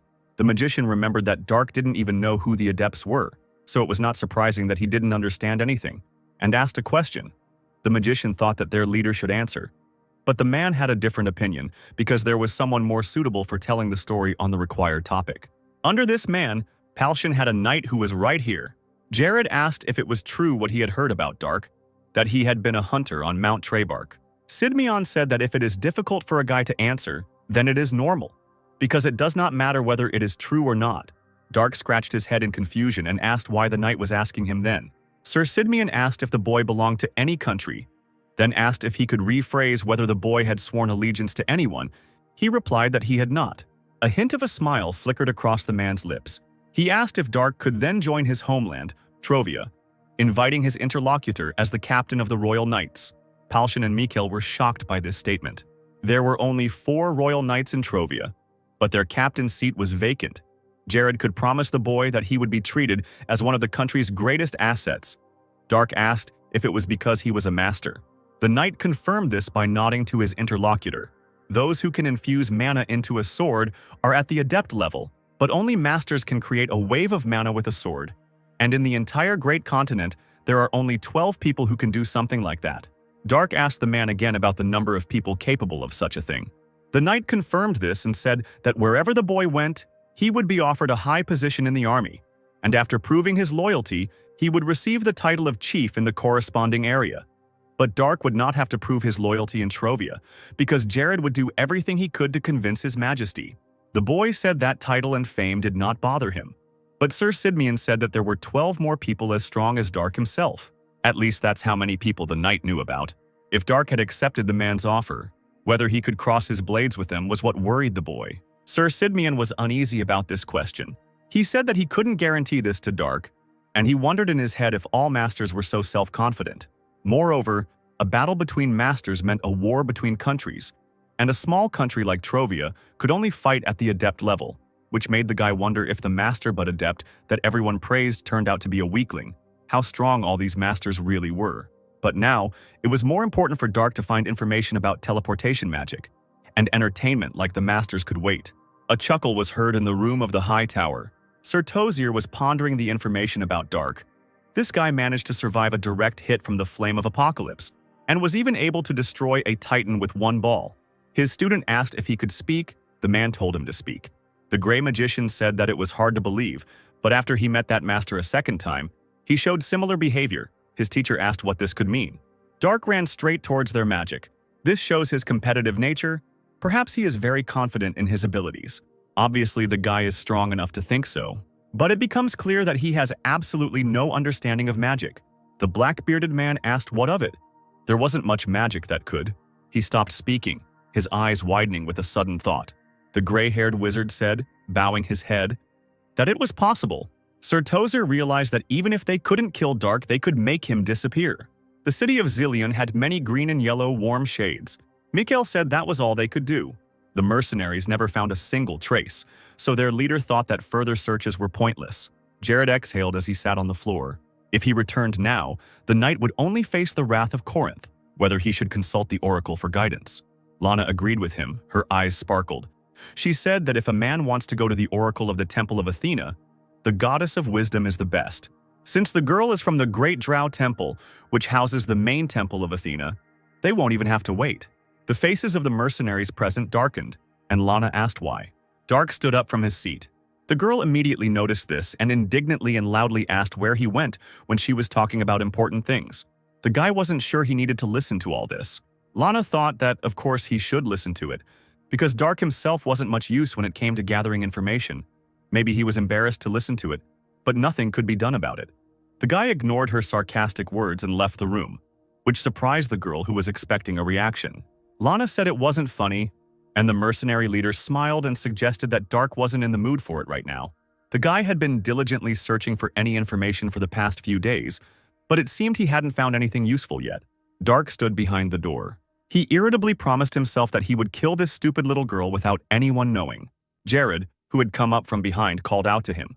The man said that his offer still stood, but Dark had already made his decision. The knight asked if it was because the boy was not satisfied with the fate of being a pawn in someone else's hands. But with his skills, such arrogance was not surprising.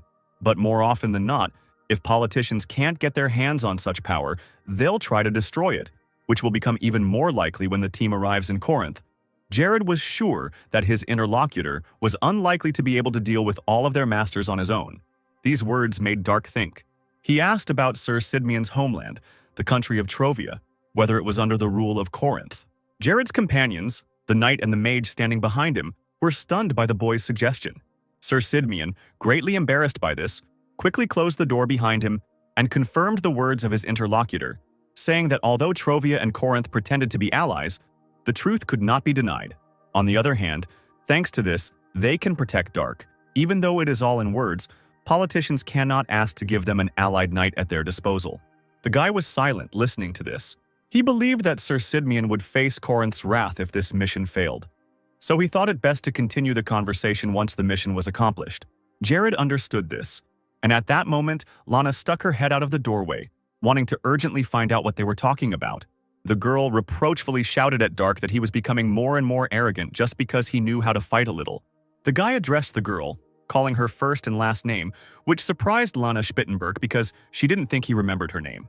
Fear appeared in the girl's eyes. Dark, with a frightening expression on his face, told her not to irritate him anymore. After that, he left, leaving the girl with Jared. Lana shouted after the guy that he was wrong to think that she was scared and that it was funny, although in fact she really was scared. And Sir Sidmian turned to her, asking if the girl wanted to continue their previous conversation. Lana apologized, not understanding what the man meant. He said that he knew that the fee for the oracle's predictions was quite high. In the city, there grew a wide tree with dark green foliage. In the middle of the crowd stood two figures in cloaks and wizard hats. One figure's clothes were colored blue, the other figure was dressed in pink and purple. The magician in blue clothes created a beautiful white dove with the help of magic, which amazed the people around them. Dark, sitting nearby on a bench surrounding a tree trunk, thought that judging by the flow, it was not a trick, and assumed that it was magic. The guy couldn't find any information about teleportation even here, and didn't know if he should go to Alcus and look there. But Dark had no idea how to get there, so it's possible that at some point he'll stop traveling with Palshan's crew. Looking at the sun, the guy remembered Lana, and, angry, waved his hand because he absolutely did not want to remember this little wretch ever again. His hand movements did not go unnoticed. One of the cloaked mages noticed that Dark was doing something, and his companion asked if the object of their observation could suspect something. The mage in pink and purple clothes announced that they were starting. He stretched out his hand, on the finger of which was a ring with a red stone. This man did not even imagine that he would use this thing only as a seal. Some man happily asked if this ring was magical. The wizard held out his hand. It was Sir Tozier. In the name of Cronetio, he commanded this indestructible ring as an object of seal. Tozer said that Dark should become the one he despised the most and used the antipathy spell. The silhouette of a guy was reflected in the stone of the ring. Dark suddenly noticed a strange red light. He turned around and saw a man casting a spell. Dark became angry when he recognized this man. There was a strange expression on Sir Tozier's face. He cursed in his mind because the guy initially ignored this wizard, since he did not feel the intent to kill.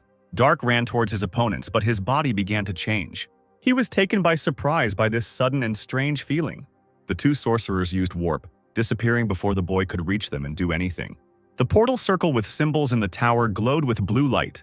The blue-robed mage asked his teacher in a trembling voice if they had succeeded. Sir Tozier confirmed this, as the ring and the mercenary were engulfed in light. This was sufficient proof that everything had worked out. The gray magician was curious about what Dark could turn into, whether he could turn into a dragon. But his teacher thought that it was unlikely that if the guy turned into a dragon, the wizards would feel something powerful even for a moment. Usually, people after this magic turn into something like insects, but soon a couple of people will manage to find out what Dark has become. The people who had been watching the two wizards before were surprised to notice that they had disappeared. Two people chuckled, noticing something. They saw something fall. The cloak fell to the dusty ground. Dark was reflected in the red stone of the ring. Then he turned around because he felt something strange. There was a slight smile on Sir Tozier's face. A look of wariness flashed in Dark's eyes. At that moment, the wizards managed to disappear, using teleportation magic, warp. Dark plopped down on the ground, covered by his cloak and therefore invisible. He cursed mentally because his enemies managed to escape again. Two people approached with smiles and asked if the guy was okay and if he needed help. Dark wondered what these people were saying and if they were always this tall before standing up. Feeling his body become unusually heavy, and ignoring the words of the two, he walked while one blonde guy awkwardly asked him to wait. Dark's clothes looked baggy, which he noticed. The guy also wondered why his sword began to feel heavier. The blonde man grabbed his head, thinking he should have asked the name. A loud scream was heard in the hotel building. Lana asked the newcomer who he was, while Gaston and Jared stood behind her, also not understanding anything. The person in the baggy clothes shouted rudely at the girl to shut up. Lana was scared by this. But the man who was Dark suddenly clapped his hand to his mouth, realizing that something was wrong with his voice. He turned to Gaston, asking what had happened to him, since the boy no longer felt Kai in his body. A look of realization crossed the wizard's face. Dark removed the hood of his cloak, and although the magician was able to recognize him, his face was different. It was Lana's appearance. A shocked expression appeared on Sir Sidmian's face. Antonio and the knight met each other's eyes in surprise. Palshan, Media, and Mikhail, who was busy combing his long blonde hair, were also shocked. Dark, now looking like a girl, asked with displeasure why they were looking at him like that. Was there something wrong with him? The mercenary leader turned to the girl who borrowed a mirror from the still-frozen Mikhail. She knelt down, handed the mirror to Dark, and asked what had happened to him. A guy, but with Lana's appearance, looked in the mirror and saw his face. He closed his eyes when he saw the reflection. But when Dark opened his eyes, Lana's face looking at him from the mirror was still there. Not believing his eyes, the boy touched someone else's face. The image in the mirror changed, because his now long, light hair flashed there. Dark fell unconscious, frightening the red-haired girl. She picked it up and realized that it was exactly the same weight as Lana, that is light. Palshan handed the girl a pillow for the unconscious Dark, and Jared sat down next to the body and asked her to wait. He placed his palm on the guy's body. Lana grabbed the knight by the back of the head, indignantly asking where he was touching Dark. The guy grabbed the girl and pulled her away, explaining that it was Dark, but Lana thought that it didn't matter, because now he had her body, and she had managed to gain fat because she ate a lot. Dark continued to lie unconscious. Jared felt his body, listening to the sensations. A look of alarm appeared on the man's face. He said it wasn't just a change in appearance, and a worried Media asked why. Sir Sidmian had never seen anything like it before. Most of the mana inside Dark's body was gone. Palshan was horrified to hear this information. The red-haired girl covered her mouth with her hand in shock as she looked at this. Sir Sidmian said with regret that Dark's life as a warrior was now over. Now the boy has become just a fragile little girl. The purple night sky began to change. The sun illuminated the hotel building. The legs, in oversized trousers, touched the wooden floor. Dark assumed a sitting position on the bed. The hilt of the saber glittered in the sun's rays. The guy looked sadly at his weapon. He stood up from the bed, his hand drawing his saber from its sheath.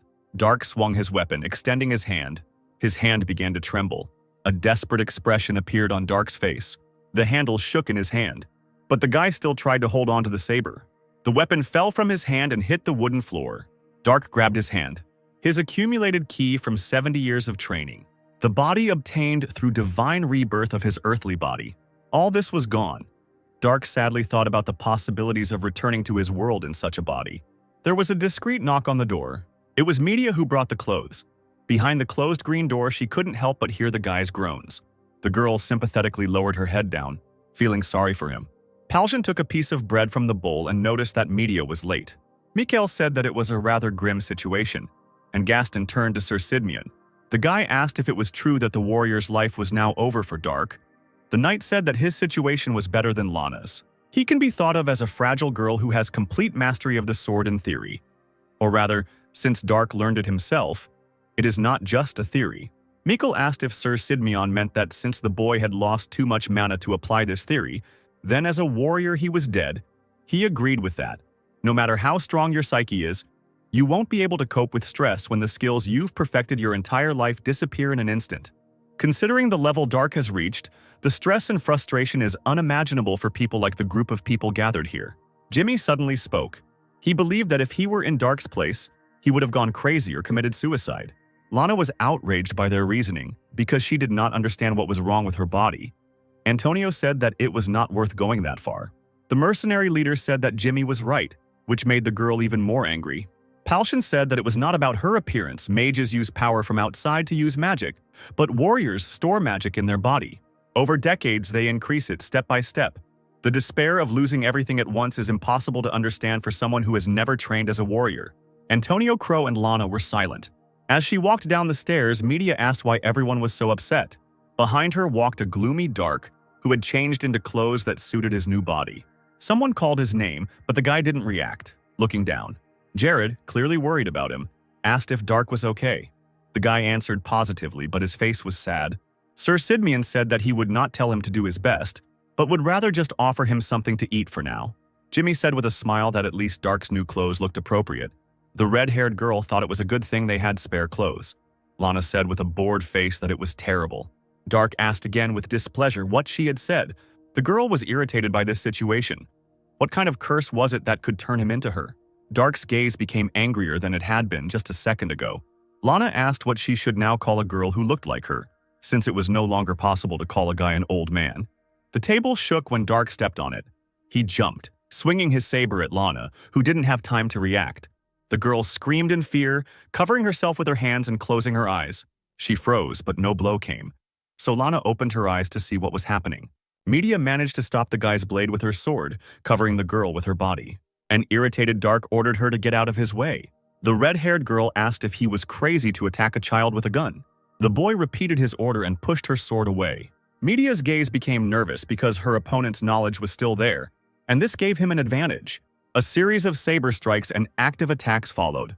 Dark swung his weapon, and the girl realized that he had not forgotten how to use a sword. With skills alone, he was levels above her. The blade of the sword trembled and twitched. And yet, thought Media, continuing the fight, her hands gripped the hilt of the weapon tightly. The girl hit Dark's saber with her blade. His arms dropped due to the force of the blow he received. They were now weaker than when he was in his own body with enough Kai. Media said that he couldn't even handle the weight of the sword, and the company couldn't cause a commotion in this place, so she suggested that they stop fighting. The girl's hands held the handle tightly for another swing. Dark was breathing heavily. The fight was not easy for him. Media swung her blade. Palshan and Jared watched this nervously, not interfering in the battle. Dark had his back turned to the girl, still holding his saber in his hands. He said that Media really thought that she could defeat him with force alone, which was in vain. The girl stared at him with incomprehension. She realized that the guy was still fast. He deftly dodged another attack from Media. The girl chuckled in displeasure during the battle. The guy's blade managed to scratch her cheek, and blood began to flow from the scratch. Media pushed him back some distance with an attack from her weapon. She froze for a moment, feeling a slight pain. The girl raised her hand, looking at the flowing blood. A smug smile appeared on Dark's face as he considered this a victory, but his emotion quickly changed to alarm when he heard Media's stern and very displeased voice. The red-haired girl was very outraged that Dark dared to hurt her face and smile. She began to look frightening. The guy was horrified by her reaction and stunned, because he did not expect this. The rest of the people watched what was happening in horror and nervously, waiting for the end of the fight. Dark's saber flew into the air and stuck into the floor. The guy himself was pushed away and fell onto the stone floor. The girl stepped on his chest, pressing Dark to the floor. She said that wielding a blade with such a body would only put the guy in a worse situation, since he would anger his opponent. While Dark is under the curse, he should just sit here and not get into trouble. The guy was silent, listening to media. The girl left him lying there as she left, believing she had taught him a lesson. Dark breathed heavily, looking at the blade of his own saber stuck into the boards above his head. Beads of sweat ran down his gloomy face. He was clearly tense. The capital of Thoria, Cromel, was awash with a variety of vibrant colors, from the bright rooftops to the clear sky and green vegetation. The Temple of Athena was beautiful and bright, quite high and wide, decorated with columns. The High Priestess was good. She was a beautiful woman with blonde hair and blue, light, almost transparent eyes, and the woman's outfit was bright blue. Lana actively and vigorously recounted the events that had happened to the woman, and she listened to it all with a smile, which amazed the girl's companions. Dark was clutching his aching head, groaning and grumbling. Raven asked how his hangover was, and Jimmy reminded him that they had advised him not to drink too much. Mikhail chuckled, assuming that it was related to the defeat in the fight with media. The guy then looked lost and gloomy. Dark sighed, remembering how he started getting drunk yesterday out of emotion. Lana said that this was how she got here, all this only because there was a student of the Great Drow Temple here. The High Priestess chuckled, noting that this adventure turned out to be difficult for a simple student mission. Darko was irritated by all this nonsense with obvious exaggerations and lies of the little girl. The woman asked if the blonde man's name was Mikkel and clearly wanted to tell him something. The mercenary understood that they were addressing him and was ready to listen. The priestess asked where Sir Sidmian was.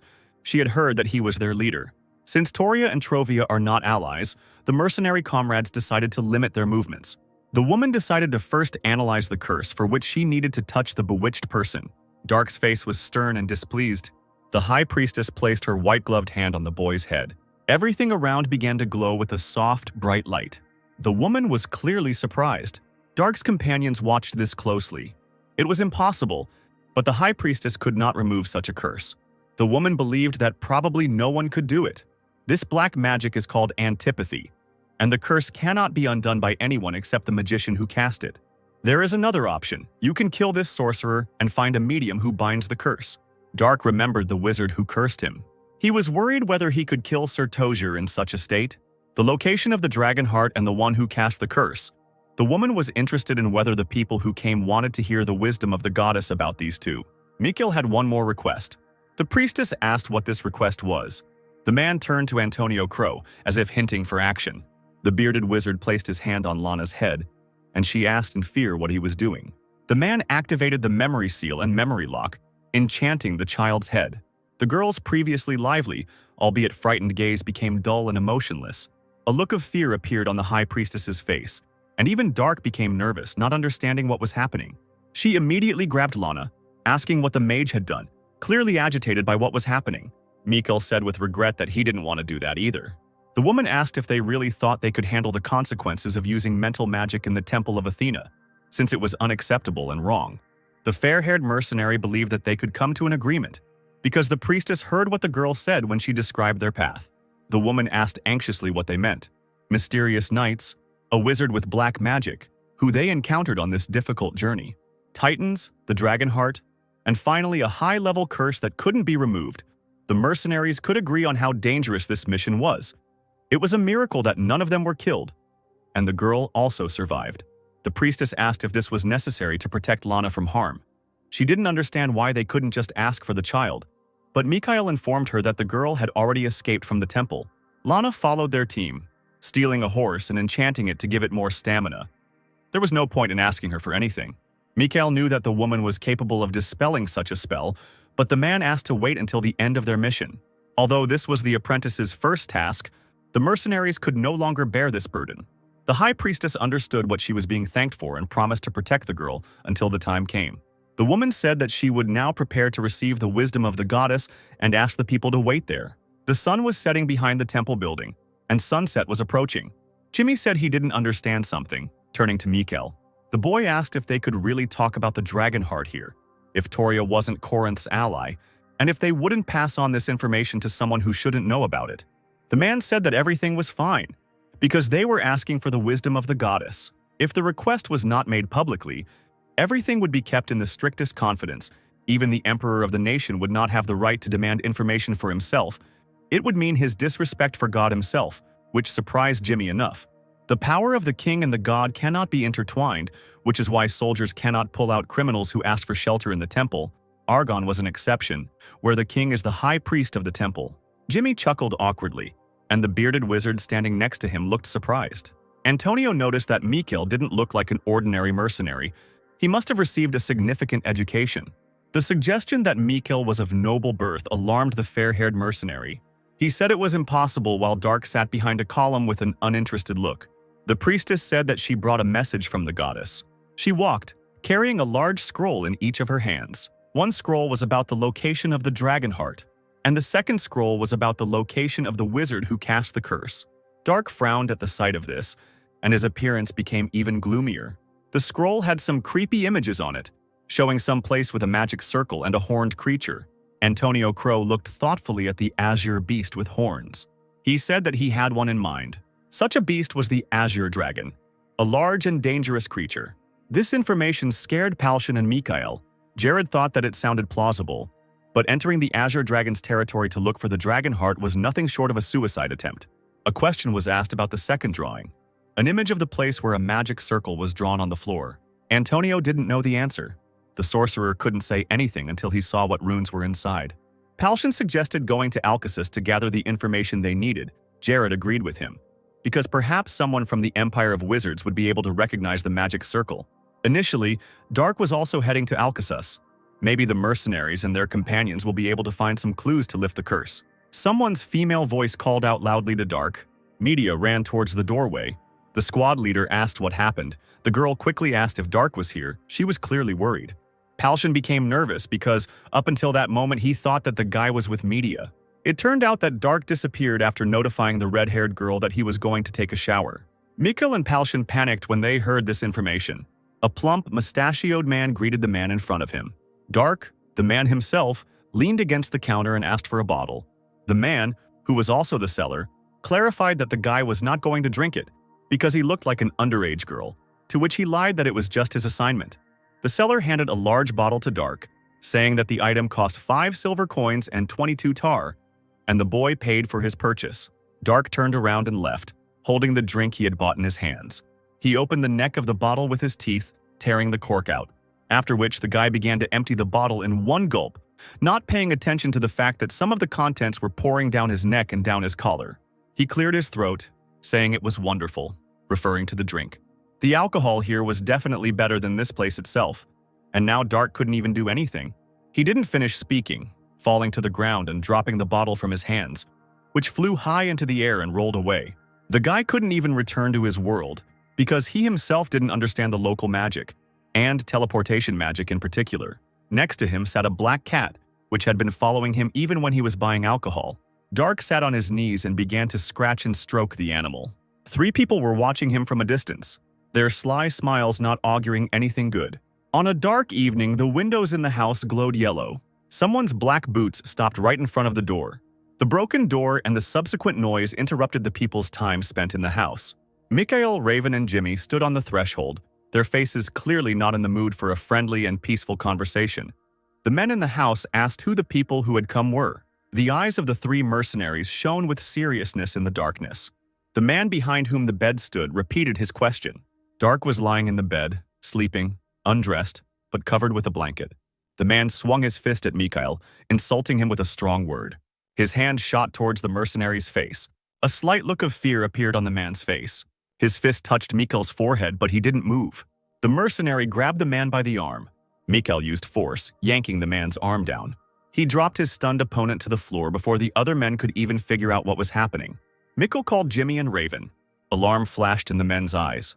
Mikhail asked the boys to make sure their opponents stayed alive.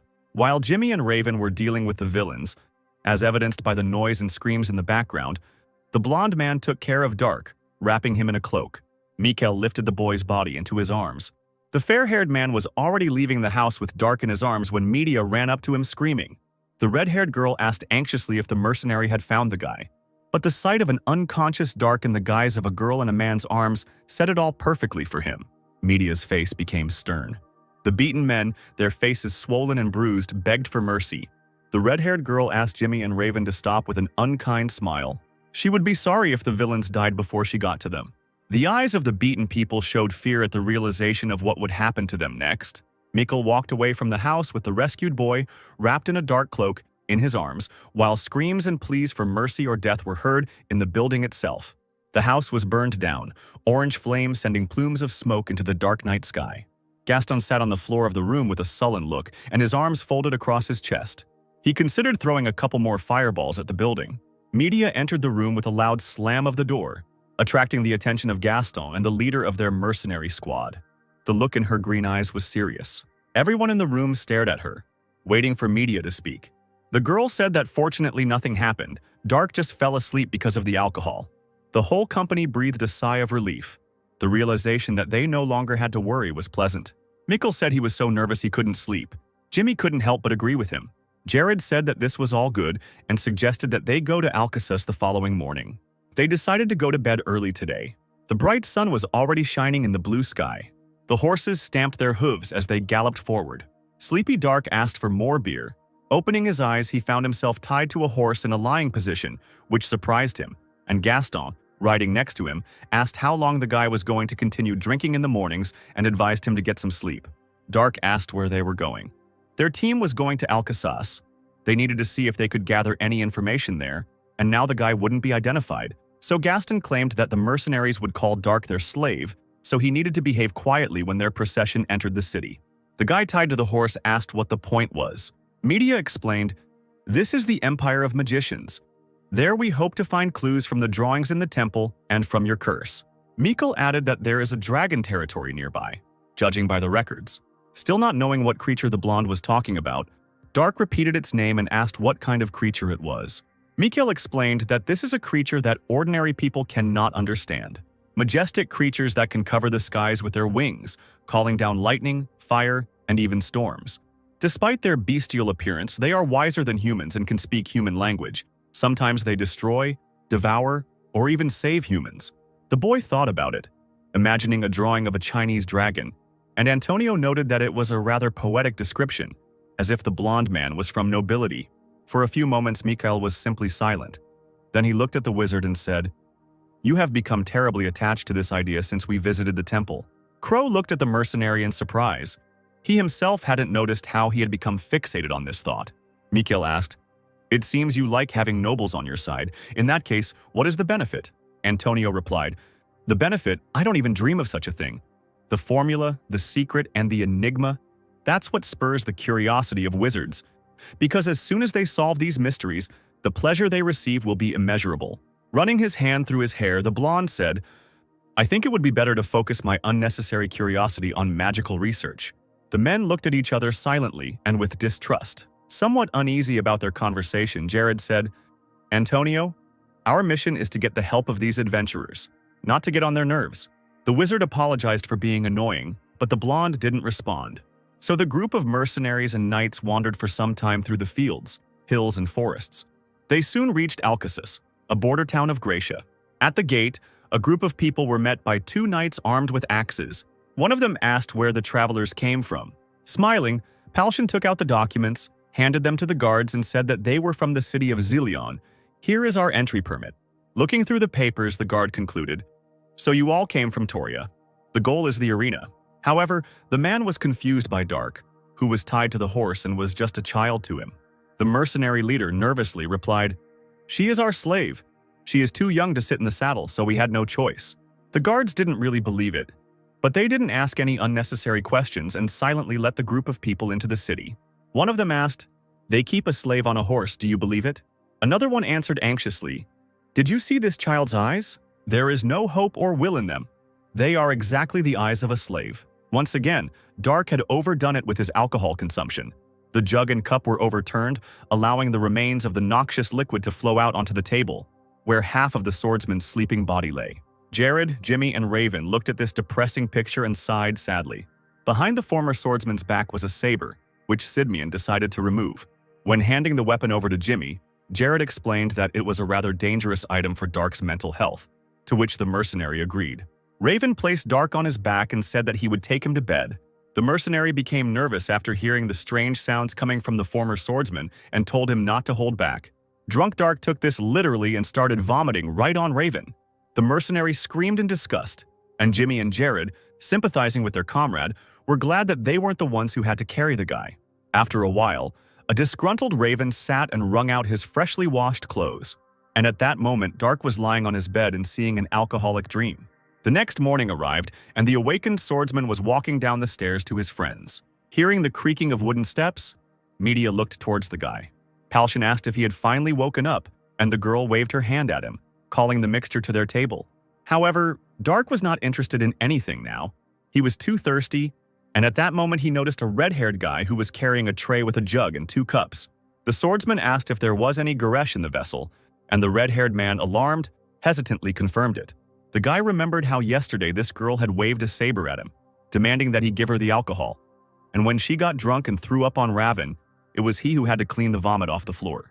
Dark demanded that they give him the alcohol and brazenly took the jug, and the alarmed red-haired man just silently watched this. Palshan suddenly took hold of the jug, not allowing the swordsman to swallow the drink again. Giving the man a displeased look, Dark demanded that he release the jug. However, the man did not listen. The guy tried to vomit the drink, but the little girl's body was not capable of this. Looking at his friend's efforts, Palshan said that Dark needed to stop drinking, or at least drink something with less alcohol content, like beer. The swordsman replied that he didn't want this, and the mercenary, dissatisfied with this behavior, asked if the package had really decided to let things slide. Dark frowned and said, "Yeah? What are you going to do, huh?" Feeling the anger rising, the man asked, "Do you think I won't do anything?" He squeezed the jug so hard in his hand that the container cracked and shattered into pieces. Palshan and Dark looked at each other angrily, ready to start a fight at any second. But at that moment, Gaston stood between them, put his hands on their shoulders, and good-naturedly said the swordsman's name, trying to calm his comrades. Dark looked at the wizard, still feeling dissatisfied with the situation. Smiling, Gaston said, "I knew someone with the same curse. He was my revered mentor, but the orcs took his daughter. Can you guess what he turned into?" The indignant swordsman did not understand why the wizard was telling him this. Gaston explained that the mentor committed suicide the next day, which upset the swordsman. The wizard continued to speak. "A month has already passed, but you still have not chosen this option. And for this I admire you with all my heart. I want you to hold on until the last moment. Please know that we went to Alcasus for you two." Dark thought and looked down. His gaze met that of the red-haired youth who was collecting the fragments of the jug. The guy got nervous and said he would bring a new bottle. For a few moments, Dark just looked at the young man, thinking about his next move. Then he turned away and said, "No need, just bring me some water." The entire group of mercenaries was happy with this outcome. Palshan praised Gaston for such a good job. Walking over to their table, Dark sat down on a chair and crossed his legs, crossing his arms in front of him. He then asked his comrades what plan they had for him. The sun broke through the gray clouds, illuminating several titans standing quietly. Looking at Antonio, Media asked, "Were titans always produced in public places like this?" Crow replied, "Alcasus exports more titans than anyone. It's not for nothing that it's an empire of wizards. A titan without an axion is just a big pile of iron, so it won't be possible to take it anyway." The entire group of mercenaries was at the high castle where the Magician's Guild was located. Looking at this building, Jared said, "I'm afraid if we don't find information, even here it would be better for us to surrender." Dark, with his brows furrowed, was already prepared for failure. A moment later, the door opened in front of them and someone invited them to enter. It was a gray-haired man who said, "You have brought some dirty magic with you." Palshan explained that they would like to remove the curse of antipathy. The man exclaimed that it was a shame to become like that. And the indignant mercenary replied, "What are you talking about? It's not about me." Dark approached the old man, and Palshan stepped aside and began to examine himself in the mirror, not understanding what was wrong with him. The old man clarified, "Didn't you say it was antipathy?" Antonio explained that Dark was a grown man and an incredible warrior at that, and the mage replied, "How strange that someone could hate such a cute little girl. If it were me, I can guarantee that I would be turned into a cockroach. I just don't understand how those little bastards get to the 8th floor. I want to leave this place right now." The guy interrupted the wizard and said, Don't think about the reasons, is there any way? The old man replied that it was impossible to fix, which completely upset Dark. Not wanting to accept this, Palshan asked if there was a way to restore his previous mana. And the man asked, "Do you think there is magic that will allow you to restore mana and leave your body?" Indignant media asked if they could at least get a list of those who were capable of using such black magic. And the old man explained, "A wizard who sold his soul to a demon would certainly make himself known. It would be better to give up. You should consider it luck, considering that he became a different person." The disgruntled girl said that she shouldn't have said something like that, and Dark told her that everything was fine. He turned away and walked towards the exit, and the girl asked him to stop. Suddenly, the magician asked if the swordsman was a great warrior, but the boy remained silent. The old man said, "Seeing how you didn't commit suicide by turning into what you hate the most, I can tell you have incredible mental fortitude, even though you're already at your limit. Like I said, isn't it lucky to turn into another person, since you still have memories of the past?" Dark stopped and was silent for a while, but then asked, "What do you want to say?" The magician replied, "The path you have walked once will be easy to walk again. You already know it." Thanks to these words, the guy had an epiphany. Now he understood that he just had to go through his path to the rebirth of the body again. The old man noted, "Time is on your side, I guarantee it." Dark folded his hands in front of him in a certain gesture and thanked the magician for his instruction. The team rushed after their comrade, who walked away. Dark rushed forward, hope in his eyes. Now he understood what he needed to do. Divine breath is the basis for the formation of the chi reserve in the body. Sitting in the lotus position, Dark thought, "If I start using the techniques of the School of Dark Arts ahead of time, I risk being engulfed in demonic flames. In my current state, it's better to die. That's the best solution. There's no chi in this body at all. Developing a sound mind is the key to my success. There are huge gaps in the technique of the devil spirit. Damn it, this is all I've managed to save up in the last 4 days. I need more to open the chi passage. It's so annoying. If I open the passage for the foundations, I can absorb a large amount of chi at once, using the tranquility of the North Sea to instantly achieve the divine rebirth of the earthly body." While Dark was meditating, the door was opened by Media, who wanted to make sure everything was okay with the guy. Then the girl went downstairs, sat down at her team's table, and said that Dark was still behaving the same way. Palshan sighed sadly, worrying about his friend. He didn't understand how this was even possible. For the last 4 days, Dark had just been sitting on the floor and only coming out to eat. Placing his hand on his cheek, Jared thought. He then turned to Ronnie, who was trying to bite into a steak, and asked what condition Dark was in this morning. Forced to put down the piece of meat and fold his hands in front of him, Kentaro replied, "Amazing. No, better than before." Sidmion asked if this was really possible even without sleep, and the priest said, "I would like to ask if meditation is not used in military training." Jared explained, "This is different. Meditation is useless for a powerless body that can withstand the basics. Meditation only plays a supporting role, such as healing damaged muscles after training, restoring or regulating the accumulated mana in the body." Palshan continued, "Sleep is essential when it comes to military training. Training without sleep, his body will not withstand it." Jared thought that it was foolish to argue about training methods with someone who had already reached the level of a master. However, Dark's behavior shocked him, so he simply followed him. Lowering his head onto the table, Sidmion noted that they had even forgotten to ask about the drawings, and Palshan said, "Okay, then we'll come next time." He went on a journey, and the other magicians said that they had no idea what it was. The knight said, "Nothing can be done. Since we cannot just sit and do nothing, there is only one thing left to do." Palshan and Media became nervous and asked what they were supposed to do. Having finally upset the mercenaries, the knight said that they needed to find the blue dragon. At that moment, Dark came down to them and said that he would go with them. Sidmion noted that the guy looked great and said, "We'll leave right after lunch, okay?" Dark thought that he should concentrate on the breathing technique to stabilize the Kai. But he was curious to see the one called the dragon. If he really exists, maybe he would ask for his help. After some thought, the guy confidently replied that he agreed to this. Meanwhile, clouds were gathering over the Kratos Empire. A certain being said, "I feel a faint aura of mana from the one standing in front of me. Who are you?" The man, clad in armor, with his arms crossed in front of him, replied, "I am Pruyonpan Longart, the greatest knight of Kratos and captain of the Royal Guard. I would like to make a contract with you, becoming your master." The Blue Titan said, "Since I, Pegasus, see no other worthy ones, I will accept your offer. From this day on, you and I, according to the ancient contract of the golems, you become my master." Numerous nobles gathered in the Emperor's palace. Among them was Lord Tozer, who was watching what was happening closely. Down in the arena stood a red titan, and it was driven by a gray-eyed, brown-haired man. Opposite him was Pegasus, with Longart inside. The blue titan asked if this was his opponent, and the captain replied that it was, and asked to show him what Pegasus was capable of. The blue titan's eyes blazed brighter. He was ready to fight. The brown-haired man, watching the enemy, became somewhat alarmed. Pegasus attacked too quickly, throwing his sword at the red titan. However, the surprised brown-haired man still managed to reflect the attack with his shield. But this blow still pressed the red titan's legs into the ground. Shaitan thought that this was some kind of madness. Pegasus had such incredible power that a little more and the shield would have split in two. The red titan didn't have time to come to his senses before the blue one flew at him and kicked him, sending him flying. In a moment, Pegasus was already very close.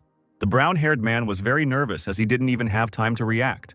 While the red titan was still in the air, Pegasus struck him in the stomach from above. The powerful attack literally crushed the enemy into the ground, raising clouds of dust. The stunned emperor stood up abruptly and leaned against the railing, trying to see at least something. The red titan was defeated and was covered in cracks, and above him loomed the majestic Pegasus. The blue titan's next action scared the brown-haired man. Pegasus raised his weapon, pointing it at his opponent. Frank shouted for the blue titan to stop as the winner had been decided. However, Pegasus did not react. He continued to hold his sword over the red titan. Then he began to raise the blade, intending to pierce the enemy. Lord Tozer was stunned. He did not understand why this was happening. The alarmed emperor shouted even louder for Longart to stop. The brown-haired man became more and more afraid, realizing that his end was near. Without listening to anyone, Pegasus pointed his blade down at the titan. The brown-haired man closed his eyes, preparing to accept his death. But the pain never pierced his body, so the guy opened one eye to understand what was happening. The sword was in the ground at that moment, only slightly damaging the red titan's head. After that outrage, the captain hurried to get out of Pegasus. Jumping out of the titan, Longart immediately bowed deeply to the emperor. Pruyan then said, "I sincerely apologize, Your Majesty, because the titan is very powerful. I am having trouble controlling its power. I am grateful for you providing me with such a powerful titan." Frank breathed a sigh of relief and said, "Well, that's good to hear. Keep working on yourself." Frowning as usual, the captain said that he would do so. As the brown-haired man crawled out of the titan, Longart ran up to him, asking if Kisley was okay. The guy smiled and replied, "It's okay, but I seriously thought I was going to die here, even if you screwed up while piloting it. It's probably just an incredible titan." The man, looking sad, said it wasn't him. Shaking off the dust, Kisley frowned, not understanding what this meant. The alarmed captain explained, "I was not in control of him when it all happened." Now the brown-haired man became nervous and asked what the captain meant. Taking his time to answer, Longart looked up at the titan. Then he insulted Pegasus altogether. Pruyan explained that the titan was simply using him for mana. Meanwhile, Jimmy was slashing at the troll. However, the resulting wound easily regenerated. The guy said it was unfair. Opening its mouth and screaming furiously, the monster swung its hammer at Jimmy. However, the mercenary successfully ducked from this attack.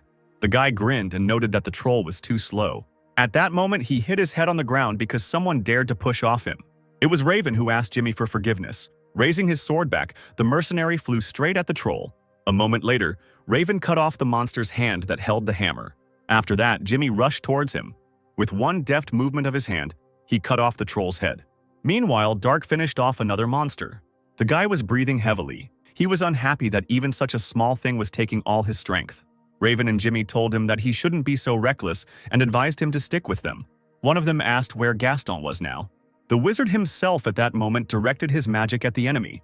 Feeling the pain from the electric discharge, the ogre screamed furiously. Somewhere nearby, Mikkel was fighting a monster. Jimmy, Dark, and Raven were running towards him, warning the blonde about the danger behind him. Looking back, Dark saw a troll raise a stone above him from behind. However, quite unexpectedly, the monster's hands and head were cut off. This was facilitated by a powerful blow from Palshan. Mikkel noted that it was not bad, and the commander said that one mistake and it would all be over. Another crowd of trolls was approaching the team, and Palshan couldn't figure out where they came from. Suddenly, Antonio, who was behind, cried out, "Ice cannon!" He then directed an energy beam at the monsters. The trolls that this beam was able to touch immediately turned into ice. The other part of the crowd was successfully cut down by Jared with his sword. Seeing this, Mikkel and Palshan were amazed at the level of his skill. Jimmy sighed heavily and said they seemed to have put most of it in. He didn't even notice how a troll approached him and swung a large stick at him. The guy wanted to somehow dodge, but he didn't have time. The brown-haired man was in pain, which attracted the attention of Dark and Raven. Jimmy was already lying on the ground, writhing in pain, holding his shoulder where the blow had landed. And the troll raised his club back, intending to finish off the mercenary. Seeing this, Dark became somewhat alarmed. He couldn't let his friend die, so he rushed to him. Once he was close, Dark walked across the troll's legs with his saber. This helped distract the monster from Jimmy. The troll swung his club and tried to attack the guy, but the guy was able to avoid being injured by jumping back. But the girl's legs couldn't keep her balance and her body fell to the ground. Dark was breathing heavily and shaking with fatigue. He was dissatisfied with his current stamina. The troll was about to attack him again, but the boy couldn't feel his legs and couldn't dodge. He folded his hands in front of him, remembering what Gaston had taught him. Dark concentrated on the mana, thinking through each step of forming the spell. The guy was already sweating profusely, and the club was rapidly approaching him. A fleeting moment, and the stick reached the ground. Jimmy looked hesitantly towards his comrade, afraid that he was dead. However, Dark was still safe and sound. He was unable to perform magic, but the guy was surrounded by a shield. The troll's club was broken, and Antonio stood behind him, making a shield around Dark. The wizard asked Simeon to take the boy away. The knight immediately rushed towards Dark, grabbed him, and carried him away from the monster. Crow, meanwhile, began to chant a new spell. This caught the attention of the troll, who turned around and ran at the mage. Besides him, several more monsters headed towards Antonio. Counting their number, the man only rejoiced. A magic circle formed above him, and he summoned an ice spear. A few moments later, 6 trolls were immediately pierced by Crow's magic. She fought with her comrades and Media, who cut off the head of one of the trolls. He fell to the ground dead, and the girl put her foot on his hand and breathed heavily. Turning to her breathless friends, she asked if everyone was finished. Sitting on the ground, Palshan was indignant that 30 trolls at once was too much even for Mount Grecian, and Gaston lay down, declaring that he thought he would die here. Jared, who had single-handedly killed half of them, bowed his head and said, "Forgive me if Kuma hadn't been so badly battered in the last battle." Reaching out his hand to Jimmy, Ronnie said that Sidmion didn't have to apologize for them. When Kentaro touched the brown-haired man and began to heal him, Jimmy cried out that it hurt and began to strangle the priest. The alarmed Raven tried to remove his hand and told his friend to stand still, and Ronnie wheezed that it was all Shayhart's will.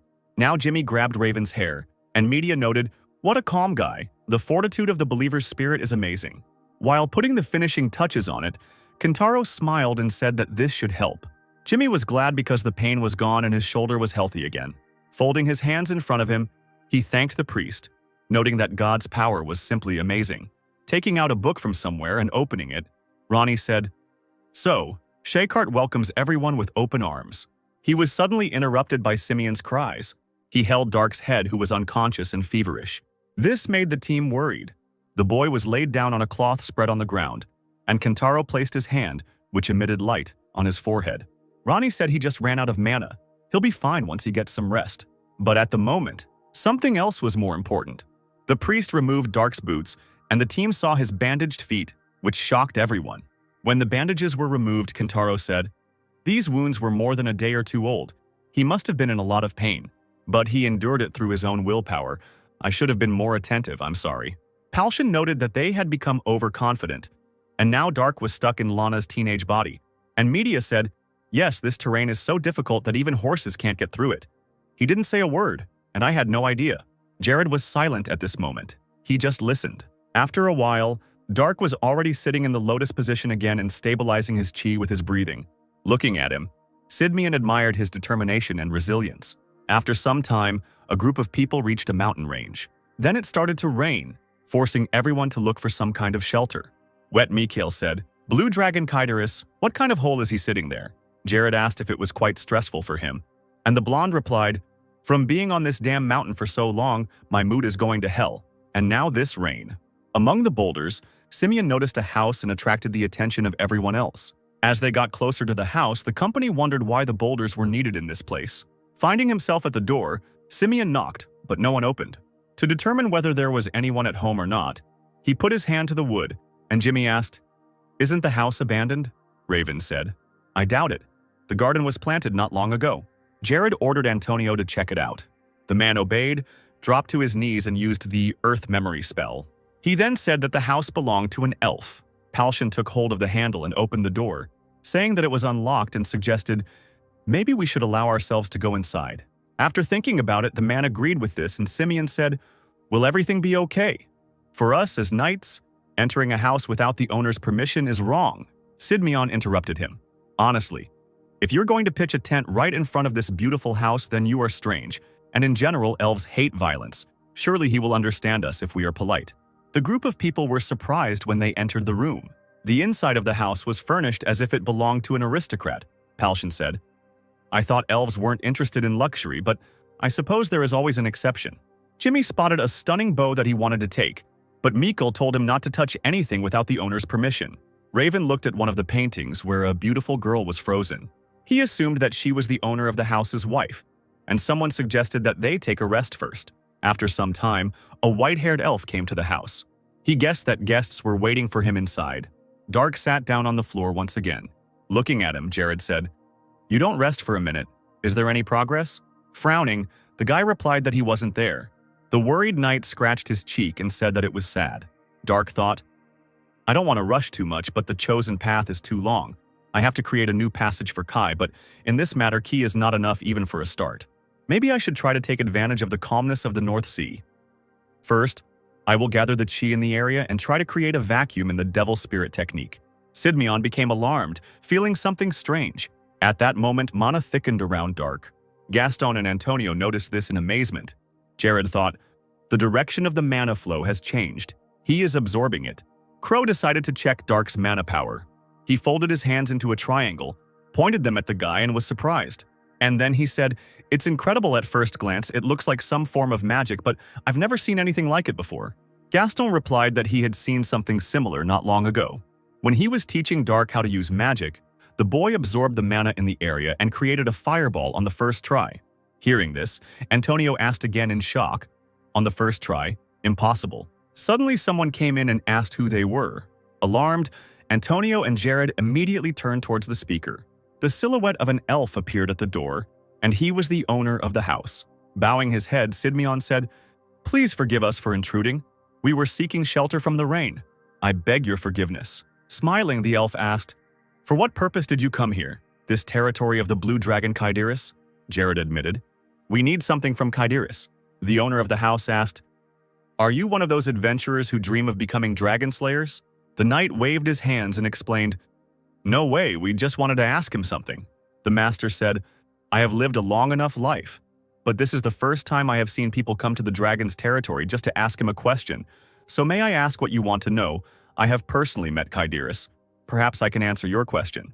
Simeon said, then you should know how many horns the blue dragon has.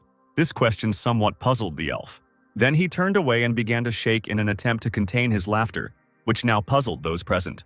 Then the owner of the house turned again to his guests, and wiping away his tears said, forgive me, one?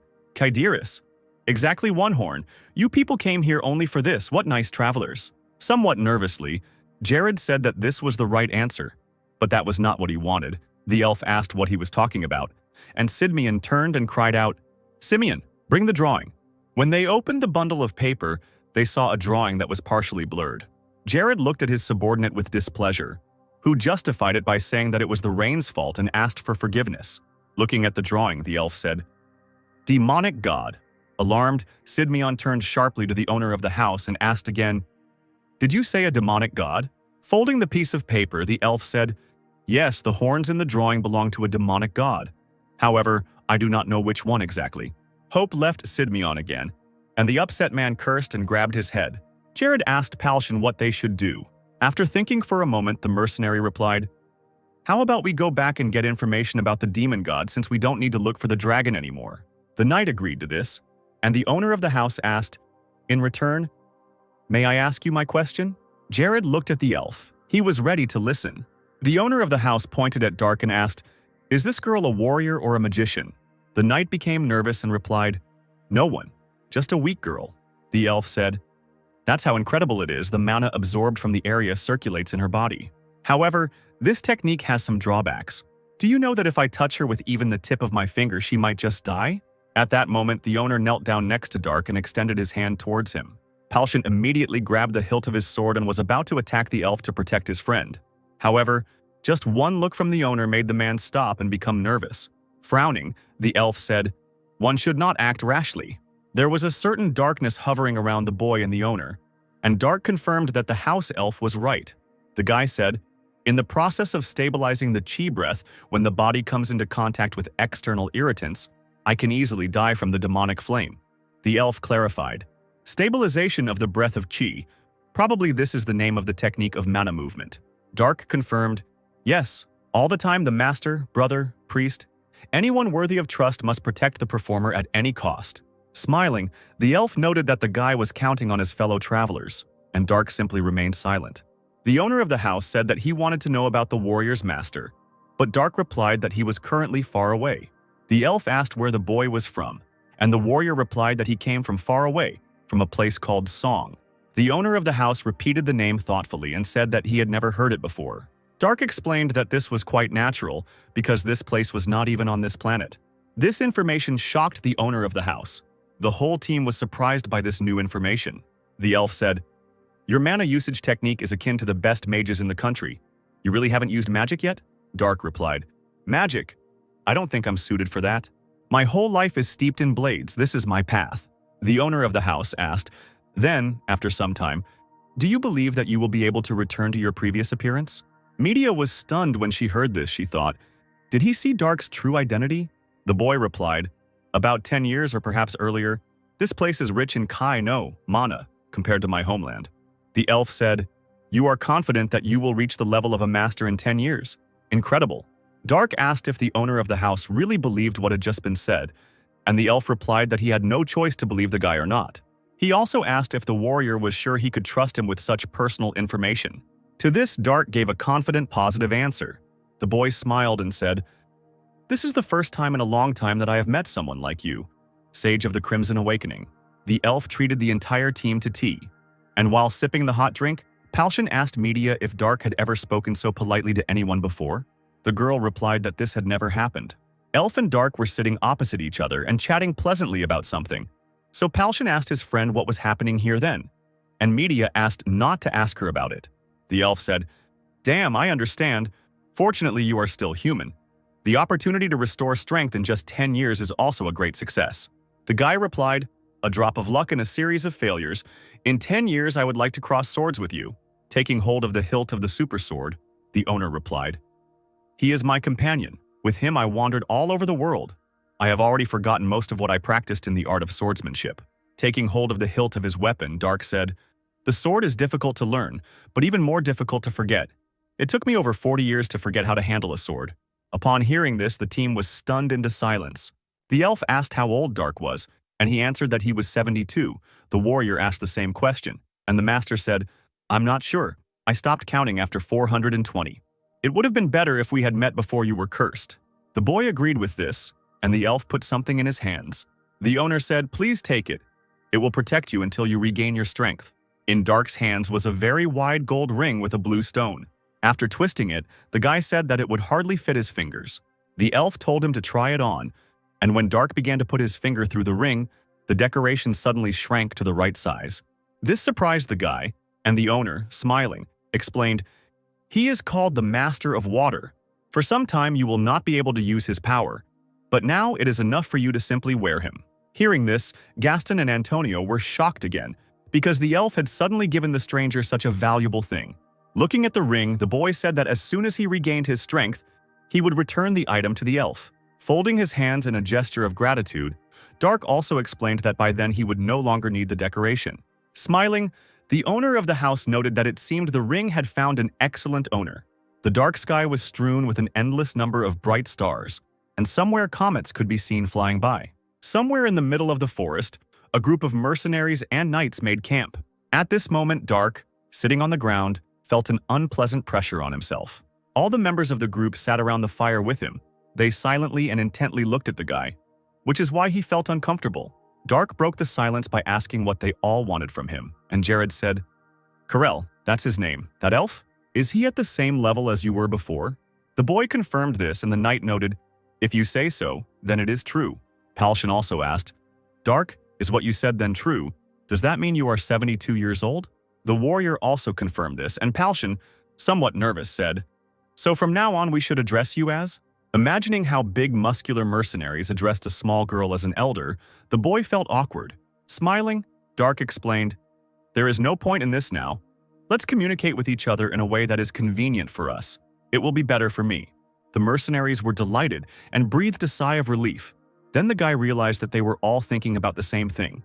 Frowning, Media asked, "But how can a 72-year-old man look 20 years old? I have thought about this for so long. I still cannot understand." Dark explained that it was a matter of divine rebirth of the earthly body. Palshan wanted to ask something, but the girl closed his mouth and told the guy to continue talking. Dark explained, "Where I come from, once you achieve divine awakening or demonic discipline, the Kai you accumulate in your body transforms your bones and muscles to accommodate the use of martial arts, which is why I looked young. In my world, we call it divine rebirth of the earthly body, but I don't know what they call such a phenomenon here." Jared asked if Dark's body had transformed on its own, and the boy replied, "I suppose the masters here who correspond to the level I spoke of most likely also have young bodies." Surprised, Mikkel remained silent, and Ravenson asked Jimmy if he had ever seen the master, to which the brown-haired man answered in the negative. Media asked if Palshan had met the masters, and the leader replied, "They are as unattainable as the nobility or the sky itself. If you want to meet them, it does not mean that you will succeed." Jared asked the priestmaster if he had seen anyone like that in Argon, and Ronnie replied, "No, I am primarily connected to the palace." Listening to this, Dark was silent for a while. Then he said, "And then you decided to keep a close eye on me, magician." Antonio stroked his beard and replied, "Forgive me. To be more precise, I was not following you, but your waterlord." Dark smirked and asked, "Why are you so keen to get it?" Now the wizard smiled with a hint of madness and replied, "Honestly, I'm going to take it, even if I have to cut off my fingers." At that moment, Jimmy screamed and ducked as if covering himself with his hands, which alarmed Media and Raven. Dark said to Antonio, "You are honest in your greed, it's funny." Crow stated that the boy did not know how valuable the thing was, and the boy asked what kind of ring it was. The wizard replied, "With its help, one can command the power of the soul of the king Naiad. Its value is comparable to an entire nation." Mikkel asked, "Nation, could you explain which country it is more expensive?" Antonio said, "The answer, of course, is quite simple. My homeland is more valuable than Trovia." These words made Jared wary and furious. He instantly grabbed his sword and pointed it at the magician's neck. At once, the alarmed Palshan jumped up, shouting the knight's name. Sidmion was unhappy that Antonio dared to say such a thing. Crow replied, "I am a magician, Mr. Sidmion.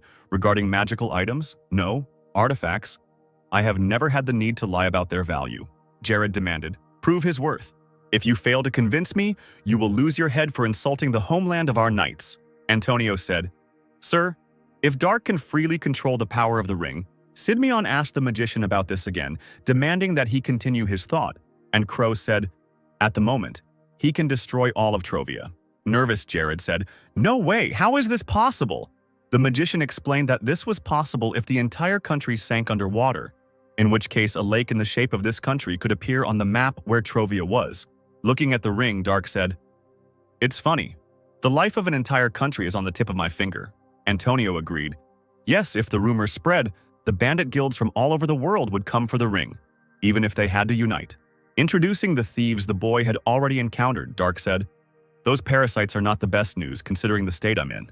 The magician explained that it didn't matter anyway, because no one would be able to steal the ring from him anyway, and Dark asked why exactly. Antonio replied, "The Lord of Water has transformed to fit your finger, which means the ring has chosen you as its owner. No outside force can remove this ring from your finger, even if it is cut off. The reason I haven't stolen it yet is not because it's unethical, but because I'm a realist. I am a magician, after all." Darren was in the tower of Lord Tozer, who said, "Tell me what you have learned." The student replied, "We still need to check what he has turned into, but definitely the person we suspect will only be expelled from the party." Folding his hands in front of him, Tozier said, "Maybe it's for the best. He could have turned into some kind of bug." However, that was not all Darren had to say. He reported, "Moreover, we found 4 adepts and 1 mage who had joined the Iron Cross Knight from Corinth." Tozier became a little alarmed and said, "They have finally arrived." A group of mercenaries once again visited the magician Alcasus. Jared explained that they forgot to ask him something last time, and the mage said, "I heard that you guys came to meet me recently. What happened?" They laid out in front of the old man 2 rolls of paper that the priestess had given them and said, "We would like to receive information about these drawings." Looking at them, the magician assumed that one of the paintings had Axion's magic circle. The man explained, "It was created by mages to channel Axion's magic. This is a fairly common practice among the mages of Alcasis, but it is difficult to say what it is for because I cannot see the rune." Then the old man turned his attention to the second drawing. Jared explained, if the elf living on Mount Grecian was to be believed, this was an image of a demonic god. Then it sounded rather ridiculous. But since it was already over 420 years old, we couldn't just ignore it. The magician was surprised. 420 years, the same age as the famous elven elders. Using magic, he levitated one of the books on the shelf and said, "I think it is worth studying this issue." The book fell onto the table and opened in front of the old man.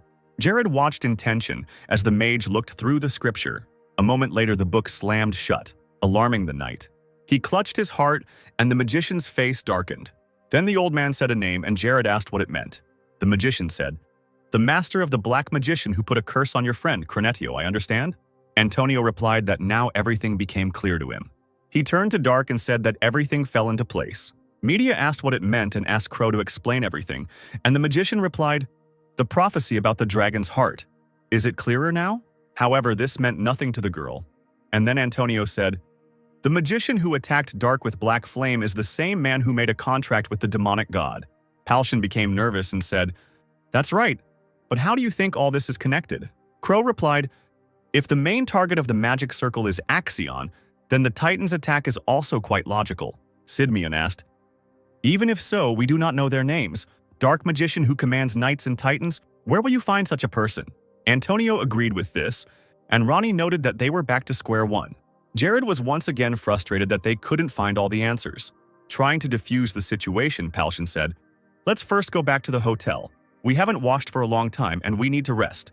Radiating a heavy aura, the knight said, "Okay, I doubt we'll come up with any good ideas if we stay here." After some time, the group was already at the usual hotel. A knight suddenly approached Sidmion and said that he was glad to see him. And Jared asked, "Dominic, how did you end up here?" A gray-haired man in a red and white robe approached them, and Dominic, pointing at him, said, "Let me introduce you to..." Suddenly, an unknown man asked if the knight was Jared Sidmion, to which he answered in the affirmative. The stranger introduced himself. "I am the court magician of the Corinth Empire, Gilert Tion, and they are the Knights of the Iron Cross, Croton Antines, Torio Gilnane, Lena Intrain, Jintin Kamioji." Jared became alarmed. Realizing that Corinth had begun to act, he said, "So it's all about the dragon's heart, eh?" Tyon replied, "It is surprising that you are aware of this. We know that you began your investigation after the prophecy appeared. What happened then?" In response, Sidmion began to tell about everything. The mage called the knight a fool, which Jared did not understand. Gillard said, "So you're saying that you came back here and, without thinking, believed that alpha?" Jared replied that he had lived for 420 years and had personally seen Kaidiris, and the magician said, "Elves tend to lead a solitary life, but they never settle in the wilderness. Did it not occur to you that it could have been Kaidiris himself? If he is over 420 years old, then there is a high probability that he could have transformed into someone and sent you on a false trail. Lead us to him now." Dark intervened in their conversation and stated that this was not the case. Turning to him, the magician asked arrogantly, "Did you just say something, stupid boy?" Crossing his arms in front of him, the warrior explained, his flesh had grown into the form of divine rebirth of an earthly body, something that could not be done with an artificial organism. Gillard asked if these were the third-rate mercenaries hired by Sidmion. Gerard answered in the affirmative, but he didn't like the way the magician called his comrades. Dissatisfied, Tian shouted, "What absurdity! Of course you barely moved from your place, since you drag this ballast everywhere." Waving his hand at the mercenaries, he again continued to speak in a raised voice. "Get out. You will receive your payment in Trovia." This attitude angered Palshan, but Mikkel, trying to calm the leader, put his hand on his shoulder and said that everything was fine. After all, they were going to leave anyway. Gillert snorted indignantly, and Mikkel, turning Palshan around, said that they were already leaving. Looking with disdain at the departing people, Tian said, "You worthless thing, at least have a little pride." Turning to Antonio and Kentaro, he said, "And these two are the magician and priest who accompany you." Bowing his head, Ronnie said, "I am also leaving. I have no connection with Trovia. This is a personal request from Mr. Sidmion." Pointing his finger somewhere to the side, the magician ordered that in that case he too should get out. Gilert then asked Antonio if he knew the location of the elf, to which Crow replied in the affirmative. Gilert said that he would draw a magic circle for teleportation, and Antonio had to name the coordinates, to which Crow agreed. Entering the room, an aggressively disposed Palsian hit the bed. Mikkel said that it was even better this way, and after Dark became like this, the mercenary had a bad feeling. And Jimmy confirmed, "It's true, it's just inconvenient to travel everywhere with someone like him." At that moment, Ronnie also entered the room, which surprised Raven. Kentaro explained, "I don't really like him either. Can I sit with you?" Smiling, Palsion said they would be happy to take him on board. Then a stranger knocked on their door. The girl asked if there was a person named Palsion among those present. The leader replied that it was him and asked what happened. The stranger replied, "A guest named Sidmion asked me to tell you to bring your people to the stables for a short while in everyday clothes." After some time, the change team approached the stable, but someone hid in the shadows near it. Since the mercenaries themselves did not see anyone in the area, Palsion entered the stable and began to call for the knight. But at that moment, someone hit him in the back. Jimmy came in next, having heard a strange sound. Inside, he found Palsion unconscious and a figure in a black robe looming over him. This angered the mercenary, who tried to attack the enemy. However, before Jimmy could really do anything, he was hit with an uppercut. Losing consciousness, the man fell to the ground. The unknown man was pleased that they had already caught almost everyone.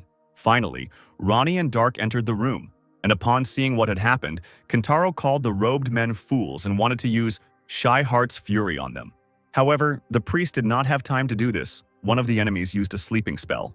Ronnie was losing consciousness, and Dark held him down so that Kentaro wouldn't get hurt. The indignant guy asked what the man in the robe did. The enemy was surprised and asked why it didn't work on Dark. However, the guy couldn't do anything either. He was knocked out by a blow to the back of the head. The men in robes said that they had little time and needed to quickly pick up the mercenaries. Meanwhile, Jared, Antonio, Tyan, and the rest of the knights arrived at Mount Grecian. Gilert said, "After that incident with the Blue Dragon, they must suffer the heavenly punishment of the Corinth Empire, the guardian of peace and balance." Jared, standing behind, thought, "World peace and world balance does not include you hypocrites." Gilert commanded his knights to release Crimea. Accepting the order, the subordinates summoned the gray-yellow titans. Perched on the shoulder of one of the giants, Tion cast a displeased glance at Jared. He asked why Sidmion was just standing there and watching. Feeling awkward, Jared replied, "You said to awaken awkwardness." One of Gilert's subordinates said, "Mr. Tion, you have forgotten that we are Knights of the Iron Cross. They will simply get in the way." Snorting, Gilert called the Trovian Knights useless commoners and gave the order to move forward. Dominic asked if they shouldn't go after the Knights of the Cross, and Jared replied that they shouldn't have. Antonio also agreed with this statement. As the Knights of the Iron Cross approached the elf's house, the stones in the area began to tremble. Gilert watched as the boulders rolled from place to place, turning into golems. Covering his eyes with his hands, Tion said, "How primitive, as expected from someone who had lived apart from the rest of the world for the last 420 years. He then ordered his knights to destroy all the golems. The warriors accepted Gilert's order with a smile and headed towards their enemies. The first golem was cut in half by Torio. The stone monster's hand flew straight at one of the titans but met with a metal shield. Then Gilnane finally destroyed the stone monster. Smiling, Lena swung her flail. Another golem was destroyed by a girl. Two enemies were heading towards one of the titans at once. When the golems reached the titan, he embraced the stone monsters. Then Jintin squeezed them so hard that the golems shattered into pieces. When all opponents were defeated, a smug Gilert declared that ordinary stone golems could not withstand the power of steel. At that moment, the boulders began to tremble again and reached out to each other. A crowd of golems appeared before the knights again. Dissatisfied with this, Tion shouted, "How annoying!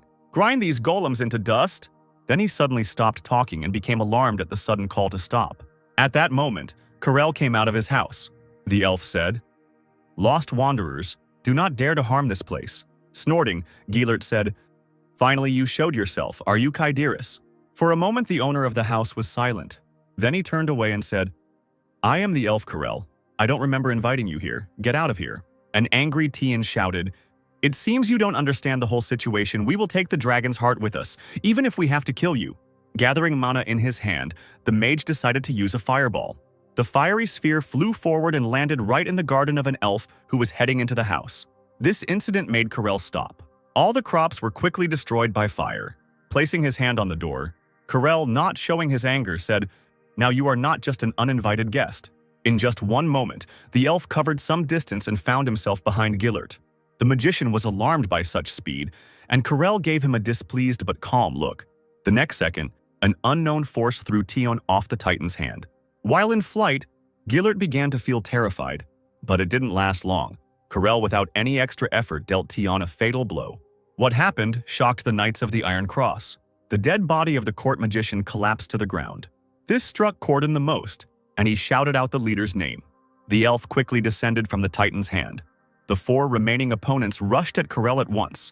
The elf looked at the sky, which suddenly began to crack. Jared, Antonio, Dominic, and Simeon watched everything that was happening from the cliff. A golden hand reached out from the formed portal. In shock from what he saw, Crow had difficulty speaking. Nervously, Dominic asked, "Mr. Simeon, is this what I think it is?" An unusual Titan stepped out of the cracked space onto the ground. Jared said, "It seems you are right. A one-of-a-kind creation that the elves and dwarves created together." This Titan standing in front of Carell was called the Golden Knight. The Titan's helmet opened and an elf climbed into it. All the Titan holders were alarmed by this. The fearful Crodon shouted, "Don't worry about him. No matter how strong he is, it will be difficult for him to fight 4 Titans at once. We'll win before he even has a chance to make his move." All the knights immediately rushed at the enemy, waving their weapons. The Golden Titan just calmly watched as the enemies approached him. 4 Titans struck at the same point at the same time. However, the Golden Knight seemed to evaporate, which surprised his opponents. One of Corinth's knights informed Crodon of the danger behind him. Antines, shocked by such speed, turned to the elf. Crodon was alarmed. He was quickly losing hope of victory. The Golden Knight swung his sword and sent out a wave of energy. A similar attack affected all 4 opponents. At this point, the battle was over. The powerful attack knocked down all the cracked silver Titans. Dominic was surprised by such a flow of mana. He guessed that this elf was a master. Less amazed, Simeon noted that Dark said so. These words were confirmed by Jared. Then the gazes of the Golden Knight and the worried Simeon met. Just one jump, and the Titan found himself on the cliff opposite the knights. The helmet opened and a gloomy elf climbed out. The Knights of Trovia had no intention of fighting him. They all fell on one knee. Frowning, Carell asked, "What do you mean you ask forgiveness for bringing with you unacknowledged guests?" Jared replied, "No, that is the least respect we can show to someone who can transfer his mana into a sword." The elf asked if Simeon had shown the same respect to Dark, and Jared replied, "Of course, when we realized that Dark was a master, we showed him the same respect." Carell asked, "Master, do you think he is worth just this?" A moment later, the elf jumped off the Golden Titan. He approached Jared and said, "The only reason I showed mercy to your people was because you accompanied the only person I recognized." Carell demanded that people leave. Casting a worried glance at the elf, Simeon said that they would do so. Jared, Dominic, Simeon, and Antonio walked away, and Carell watched them go. When they had gone far enough, a girl in a red dress appeared behind the elf. Stretching out her hands to him, she said, "It's been a long time since I've seen the Golden Knight." Hugging Carella from behind, she continued, 200 years. I remember that time when you came with the purpose of killing me." The elf only remained silent in response. The blue-haired elf said, "But I'm afraid that one day you will leave me alone." Taking the girl's hand and kissing it, Carell said, "Since I met you, you are everything I live for. So there is no need to be afraid, Kyderis." Finally waking up and realizing that his hands were tied, Dark became alarmed. Someone suddenly asked, "Are you finally awake?" Having taken a sitting position and looked at the kidnapper, the guy recognized the man. The black-haired man replied, "That's right, my name is Tozier." Sitting at the table and folding his hands in front of him, the Lord said, "I have no words." The spell turned him into a girl. Darren noted, "If we hadn't started collecting information about those people, we wouldn't have even paid attention to him." At that moment, the determined Dark stood up and pushed off the floor. He then kicked Tozier in the face, who was completely unprepared for such a development. Drawing attention to himself, the alarmed Darren cried out, "Sir!" Now the next kick landed on his face. Suddenly, someone's hand in armor reached out to the guy. She grabbed his head and dropped it onto the table, knocking him unconscious. Throwing the girl's body on the floor and shaking off his hands, the knight asked, "Lord Tozier, are you all right?" The brunette said that at this rate it would be difficult to conduct a dialogue with her, and Darren agreed with this. After some time, Dark woke up again, feeling pain in his head.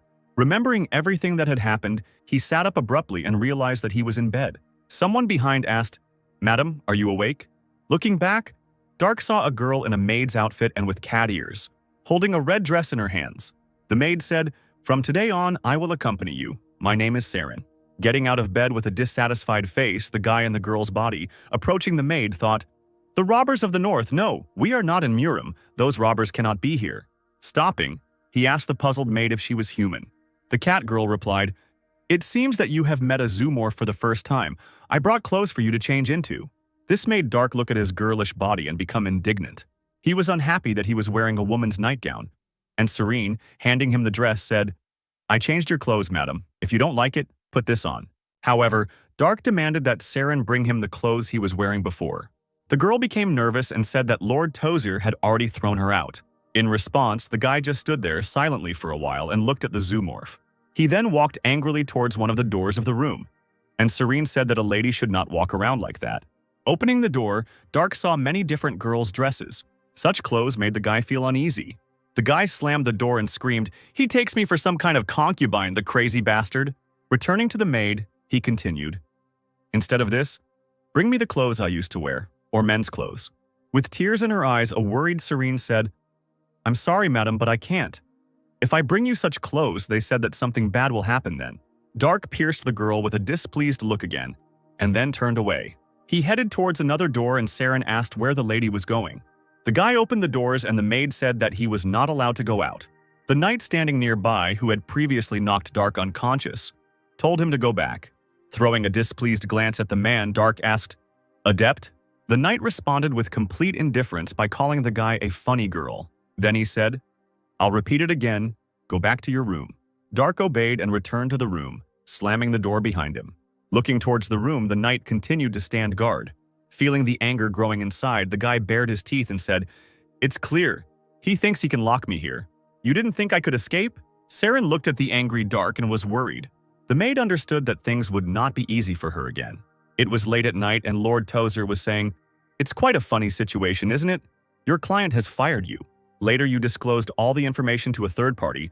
No, to the customer's enemy, mercenaries have a hard time living. Well, since you were under the influence of psychological magic, you had no way to resist it." Opposite Tozier, who was sitting at the table, there were bound mercenaries on their knees, a group that Dark had recently joined.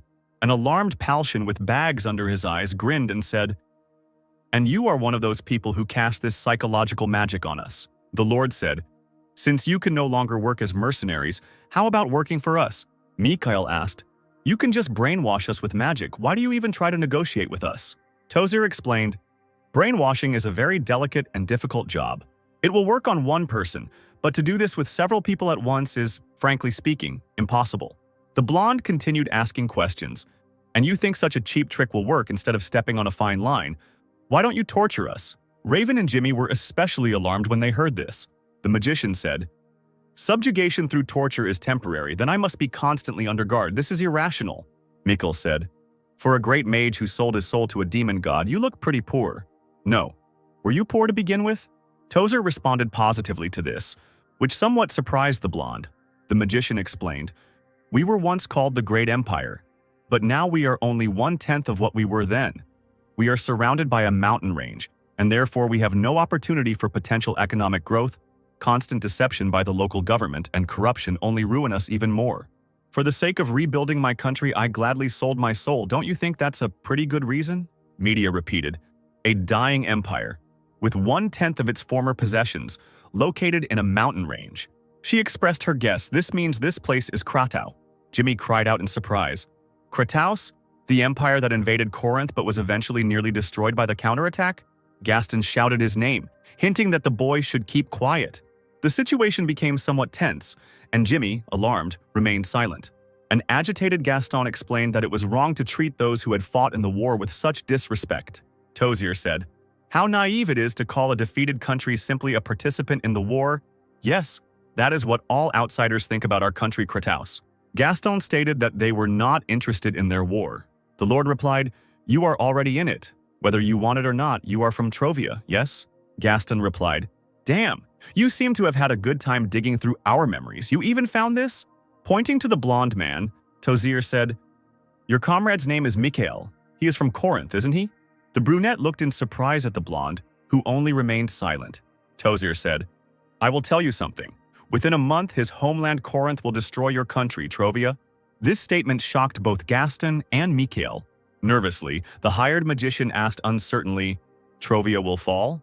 Rising from his chair, the Lord answered this in the affirmative. Tozer said, trying to revive the demon god with the dragon's heart in order to fulfill one's wrongful desire to conquer the world is a grave sin.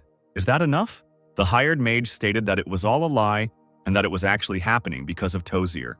The Lord replied, yes, you know, it is our doing. Despite this, Corinth will turn Trovia into ruins as a way out of his inability to find the culprit. Gaston cried out, you say so because it does not concern you. Tozer said, do you think that such actions should be forgiven? The surprised hired magician asked what this meant. The Lord explained, it is not in their interests, but in order to calm their anger, they can afford to destroy another country even for this reason. Gaston asked, should your actions be forgiven? Tozer replied, in order to survive, we stole the dragon's heart. Every year we sacrifice 200 women as hostages, but to avoid this miserable reality, we even risked the fall of another country for the sake of revenge against Corinth. But Corinth is different. They simply maintain their power at the expense of others. No, everything depends on the mood of the emperor, Agrippa III. An entire country can be destroyed at his whim. A child mercilessly tramples ants that have gathered around a tiny piece of cookie. Gaston shouted, answer the question, should your actions be forgiven? Kneeling before the hired mage, Tozer said, we have endangered you, but Corinth will destroy everything. Can't you understand the difference? I will ask in return, compare us, thieves, and Corinth, who will destroy such beauty? Who do you hate more? Who do you think will lend us a helping hand? Do you still hate us more because you consider us equal to the mighty Corinth? Gaston remained silent, giving the Lord an angry look. Mikhail attracted attention by calling it all sophistry. The blonde said, after the theft of the dragon's heart, innocent Trovia is in danger. This is an undeniable truth. But the destruction of Trovia by Corinth is an assumption, just your assumption. Tozer replied, true, but in time you will personally be convinced of the truth of my words. Jimmy said, I'm sorry, I don't think your conversation has led anywhere. Why are you trying to recruit us by openly discussing confidential matters of the country, especially when he has obtained enough information about us through magic? The Lord was silent, and the brown-haired man continued, I thought what the reason was. It was someone who owned part of the information, but now he is not here. Jimmy made a guess that the man was Dark. This statement somewhat alarmed Palshan. The leader said, that's right, you're using us to get a warrior-level master. Where is Dark? Mikhail said that it was strange, and Palshan asked why he thought so. The blonde replied that if he had information about Dark, then he should know that Dark lost his powers due to a spell. The leader continued, he also must know that Dark can regain the power that almost no one hopes to gain in their entire life within 10 years. Jimmy said, no, he'll be a great buy even before he's 10 years old. Mikhail asked what the brown-haired man was talking about and wanted to add that the guy was still too far from getting his strength back. But then Media interrupted him, screaming that everything was exactly as Jimmy said. Shaitan continued, yes, he definitely wants to pull Dark over to his side. The power that could one day destroy a country, the owner of the Waterlord. At that moment, the entire team turned to Jimmy with alarm. They guessed that Tozer had done something to their comrade, and Ronnie promised that as soon as he freed his hands, he would completely heal his friend with his abilities. The brown-haired guy with his nose in the air said that despite how he looked, he, like Raven, was an adept of the royal army, and the ash-haired guy himself decided to remain silent. The Lord smiled and said, you guessed it pretty quickly. Yes, the owner of the Waterlord is definitely part of my plan. Gaston noted that the Lord had not been convincing enough to recruit Lark to his side, and Tozer responded that persuasion without sincerity at best produced incomplete understanding. The hired mage said, and you think that sincerity works, don't even hope that I will cooperate if Trovia can be destroyed. The Lord said that he would then have to try to convince others, and Gaston replied, we are not Dark's only comrades. The rest, by coincidence, come from Trovia. Tozer said that he knew this and was already preparing for the meeting. Gaston didn't want to believe it. He felt anxiety growing from what he heard. Late in the evening, the Knights of Trovia arrived at the inn where the mercenaries they knew had previously stayed. However, there was someone completely different in the room, and he asked, are you Sidmian? There were several people in black robes in this place, and one of them had a bag, and there was also a magic circle in the middle of the room. Jared asked if they would try to lure him into this magic circle, and the stranger replied, lure? No, you will enter it yourself. Why should I bother? Nervously, Sidmian said, Okay, I'll grab you and interrogate you. I think it will be much more interesting. After these words, the ill-wisher threw a sack to the knight. Jared was a little puzzled by this action. Inside the bag, he saw familiar armor. Sidmion bared his teeth and asked, "What have you done to my comrades?" The man replied, "If you want to save their lives, calmly go into the magic circle. Do not bother me anymore." Meanwhile, Dark was in his room meditating. He felt the overwhelming chi flowing through the ring. The guy thought, in fact, I don't even need to use the calm of the North Sea. That's good. The Great Vacuum in the Devil Spirit technique is more effective when combined with other skills. I'll try to move in that direction. When morning came, Saren came into Dark's room with a tray of various goodies. Smiling sweetly, she asked if the lady would like some cookies, and Dark answered negatively. This made the girl shed tears, and a nervous Dark asked, "Seriously, are you going to cry all the time for no reason?" Unable to withstand such pressure, he began to stuff treats into his mouth and say, "I'm eating them. Look." The maid smiled, and Dark, chewing his food, asked, "What about comfortable clothes and shoes?" The girl's cat-like eyes widened. She became nervous and remained silent for a moment. Then tears started appearing on her face again, and she started explaining what would happen if she brought such clothes. And Dark said that he understood everything and asked her to stop. The guy began to remember how once on your life path you met a girl named Seyung. She was very annoying and cried all the time. Dark demanded that Saren immediately inform him if anyone came. He also ordered that the girl should not dare touch him at this time. Someone shouted Sidmion's name, causing him to wake up. The man jumped up abruptly and tried to catch his breath. He was covered in cold sweat. He saw Palshan in front of him and asked if the mercenary was really alive. Then his gaze fell on the hands that were in shackles. Having calmed down a little, Jared asked where they were, and Palshan answered, "We are in the castle of Kratos. As you can see, we are in prison." Someone nearby began to moo, which made the knight look in that direction. It was Simeon and Antonio who were also awakening. At some point, Sidmion felt something terrifying. Starting to worry again, Jared asked how this was possible. This also made Palshan worried, and he asked what was wrong. Sidmion explained that Kuma, his titan, had disappeared. All the captured mercenaries and knights were in one cell and discussed what had happened. Jared voiced, "It is clear they collected information about us using psychological magic." A worried Dominic noted that it seemed the contract with the Titans was not in effect. Sidmion clenched his fists and said that this prevented him from using mana, and that there was no way to escape from here. Jared noted that they didn't have time for that and asked Gaston if the information was true. The magician replied, "I can't guarantee it, but it doesn't seem like he had any reason to lie." The knight muttered under his breath, "Corinth, take my homeland. 1 month, we don't have time." A man in a robe stood guard at the door of the cell and yawned. Suddenly, Jared spoke to him. "I want to tell you something." The guard asked what Sidmion wanted, and the knight said, "I will negotiate. Let me meet with the royal magician." The stranger said that Sidmion seemed to be out of place, and Jared said, "A prisoner. But you are not in a position to negotiate with a prisoner of Trovia, are you? If you want to get anything from us, then call him immediately. I don't want to talk to someone who has no authority." Taking off his hood, the guard told the knight to wait. After some time, Lord Tozer himself arrived, accompanied by him. The man asked, "Do you want to negotiate with us?" Jared told the lord that he was joining him. This statement disappointed Dominic, who was standing behind him. Tozer asked, "Do you want to change your citizenship since your country will be destroyed? Little expected from a knight, but a very worthy choice. Is that your wish?" Sidmion asked to be sent to Trovia. The lord replied, "I think I heard that you want to join us. I don't like empty words." Jared explained, "To my king, let me convey the message about Corinth's invasion. You don't have to return the Titan to me. I want to at least warn them to prevent the fall of the country." Dominic also joined in. "I will do it too. I will change my citizenship and do everything possible to prevent their fall. Give me a chance to at least fight for survival." Tozer was silent for a while, thinking about what he had heard. Then he said, "Gallardo, is this what the reckless courage of knights looks like?" The guard paused for a moment, then said hesitantly that he did not understand what the man was planning. And the lord said to Gerard, "Do you two think that a couple of adepts will prevent the invasion of the great army of Corinth? Or are you a brilliant strategist who can change the course of the battle, no matter how unprofitable the war may be?" Sidmion said he understood what the lord was talking about, but as a warrior he could not simply watch his homeland perish. Tozer said, "I assure you, even if you leave, you will not be able to change the outcome. The number of victims will simply increase by 2 more lives." Enraged, Sidmion cried out, "Then why do you keep us here, not allowing us to help my homeland and stealing our titans? Do you think we will cooperate with you for long?" Then the Lord said that he would like to know something. Tozer asked, "As a knight, are you loyal to the king or the kingdom?" This statement puzzled Sidmian, and Dominic cried out, "It was absurd to divide the king and the kingdom as two different structures, nothing more than an insult." The Lord said, "If you have to abandon the king to save the kingdom, or rather bring prosperity, what will you do?" "I won't repeat myself twice, answer." Meanwhile, Dark was still busy stabilizing Chi's breathing.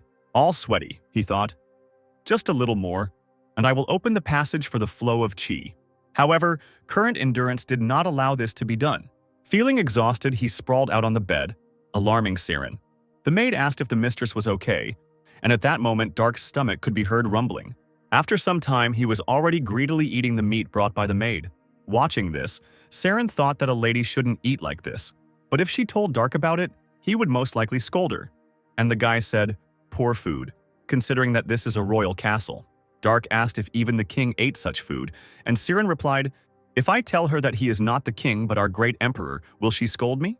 Feeling nervous, the boy said that he couldn't be an emperor without a colonial state, and also explained that he wouldn't scold the girl, and so asked her to tell him about their emperor. In response, Siren apologized for accidentally saying her thoughts out loud.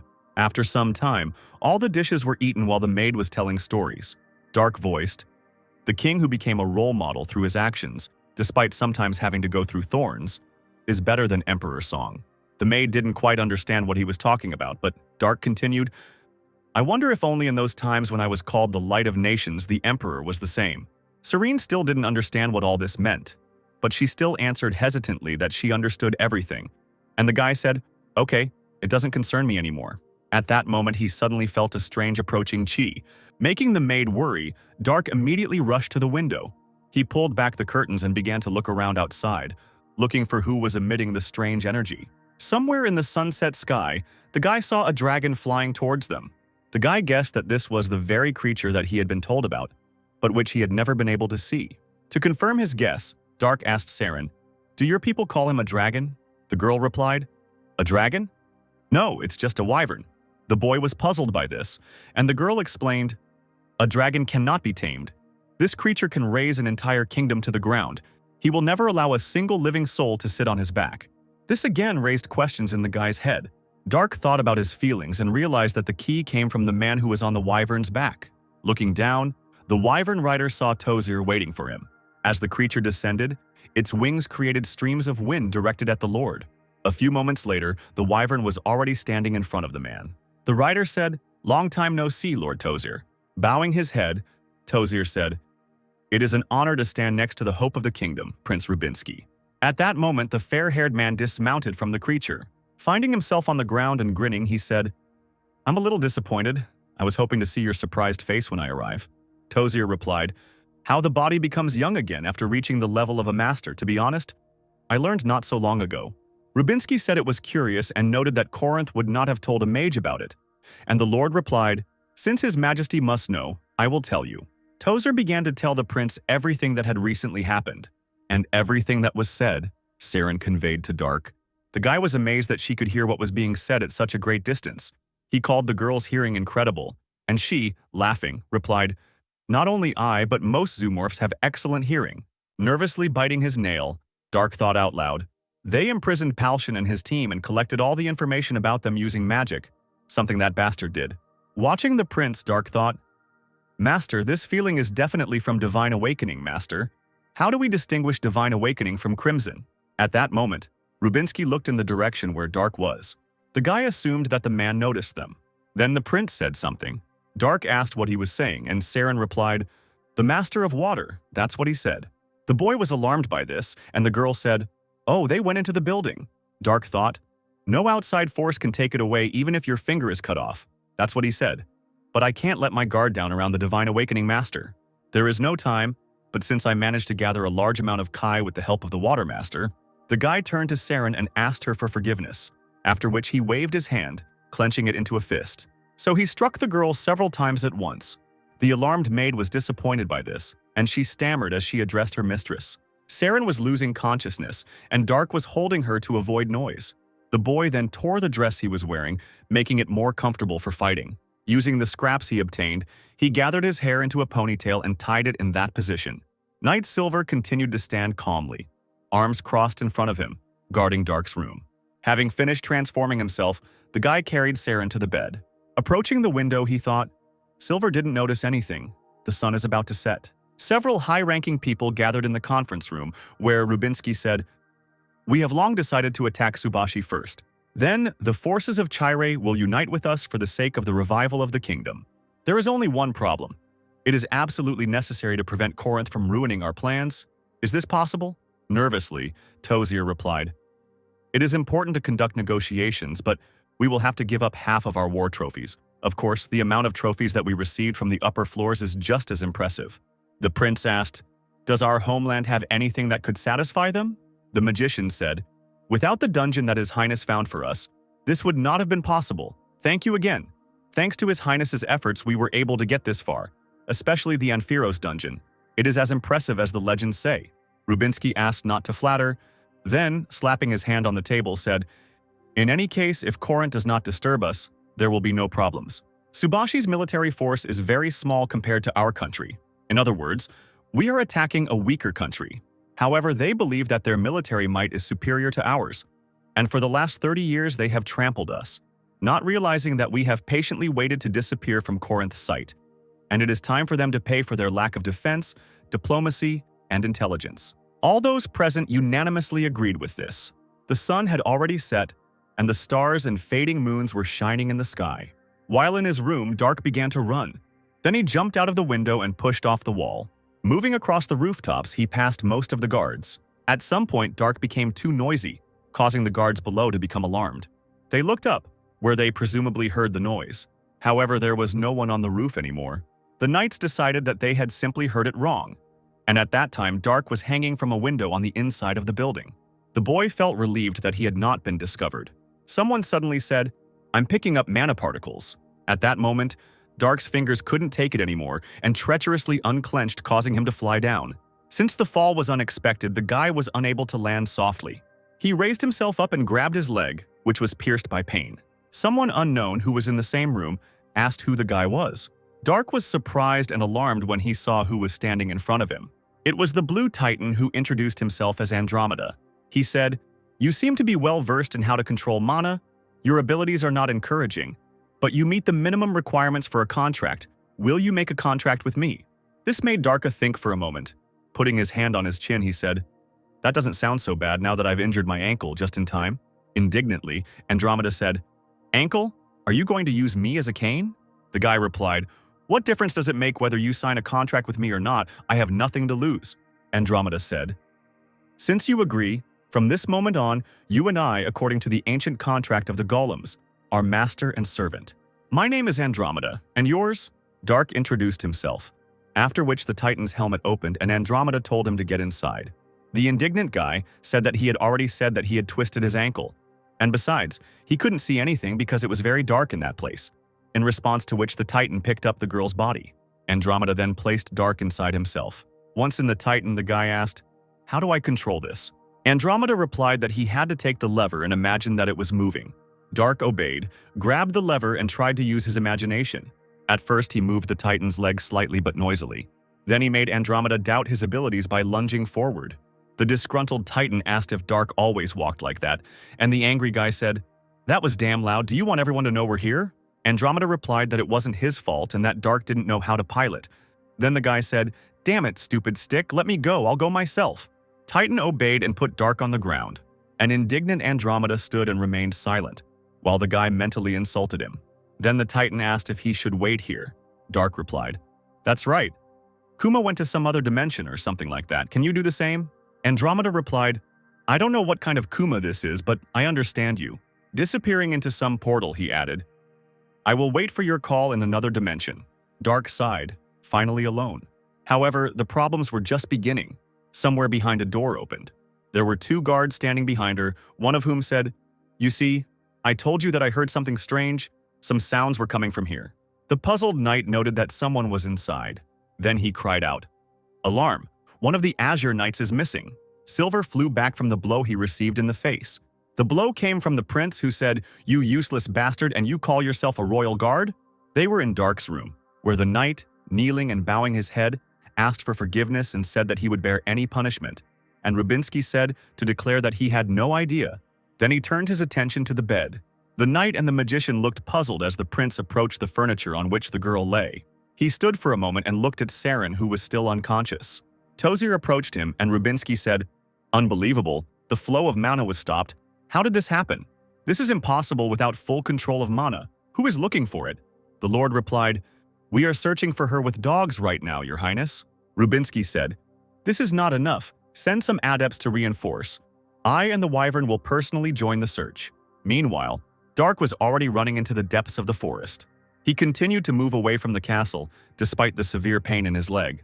Tired of running, the guy sat down to rest, leaning against a tree and trying to catch his breath. He grabbed his leg, which was hurting even more unbearably. He then gave it a quick, repeated slash with his finger, causing the limb to turn red.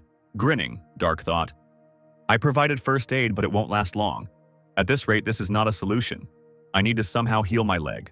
Somewhere above the forest on a cliff stood someone in a robe. In just one moment, this man disappeared somewhere. He quickly made his way through the trees, heading towards the boy. When he got close enough and stopped, Dark said, "I don't know who you are, but if you weren't looking for me, can you pretend you didn't see anyone?" In response, the unknown person chuckled thoughtfully. Then, smiling, he said, "You are doing something interesting." Dark said, "If you understand what I am doing, then I beg you even more to do as I ask." Calling the guy a polite lady, the man agreed not to interfere with him, and Dark began to stabilize Kai. The stranger watched what was happening carefully. Energy began to emanate from the ring. At that moment, Rubinsky was flying over the forest. He noticed how the mana was flowing into one point, which helped him find Dark. Seeing a wyvern above the forest, the stranger extended his hand towards the guy, after which a bright light appeared. The man used magic that made the boy dissolve into space. The prince directed the wyvern towards the mana flow, and they rushed forward. However, the winged creature suddenly began to behave strangely, and Rubinsky demanded that it calm down. However, the wyvern did not obey and lost consciousness, and foam began to flow from its mouth. The alarmed prince could not understand what was happening. The wyvern and its rider fell to the ground right in front of the robed man. Rubinsky cleared his throat, still not understanding what was happening. Looking ahead, he saw a stranger among the dust that had been raised up. Rubinsky asked, "Did you do this?" To this, the man answered in the negative, removing his hood. The prince demanded that the stranger identify himself. The red-haired man said, "Today's youth have no manners. I am the master of this mountain Artias." Rubinsky thought this was some kind of nonsense. He said, "Mount Maltorio is under the jurisdiction of the Kratos Empire. You live on our territory and don't know the law prohibiting the appropriation of large areas into private property." Artias replied, "Kratos, are you speaking of that pitiful spectacle that was thrown back here 30 years ago after a humiliating defeat in war?" This statement angered the prince.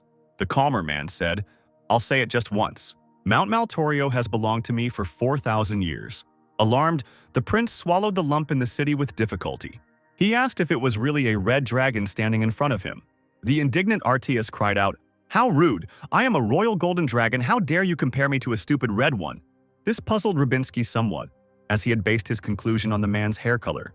Artias explained, "This hair color shows my friendliness." The prince said that the dragon did not look so friendly, and Artias was outraged that the man dared to contradict him, and Rubinsky asked for forgiveness for this.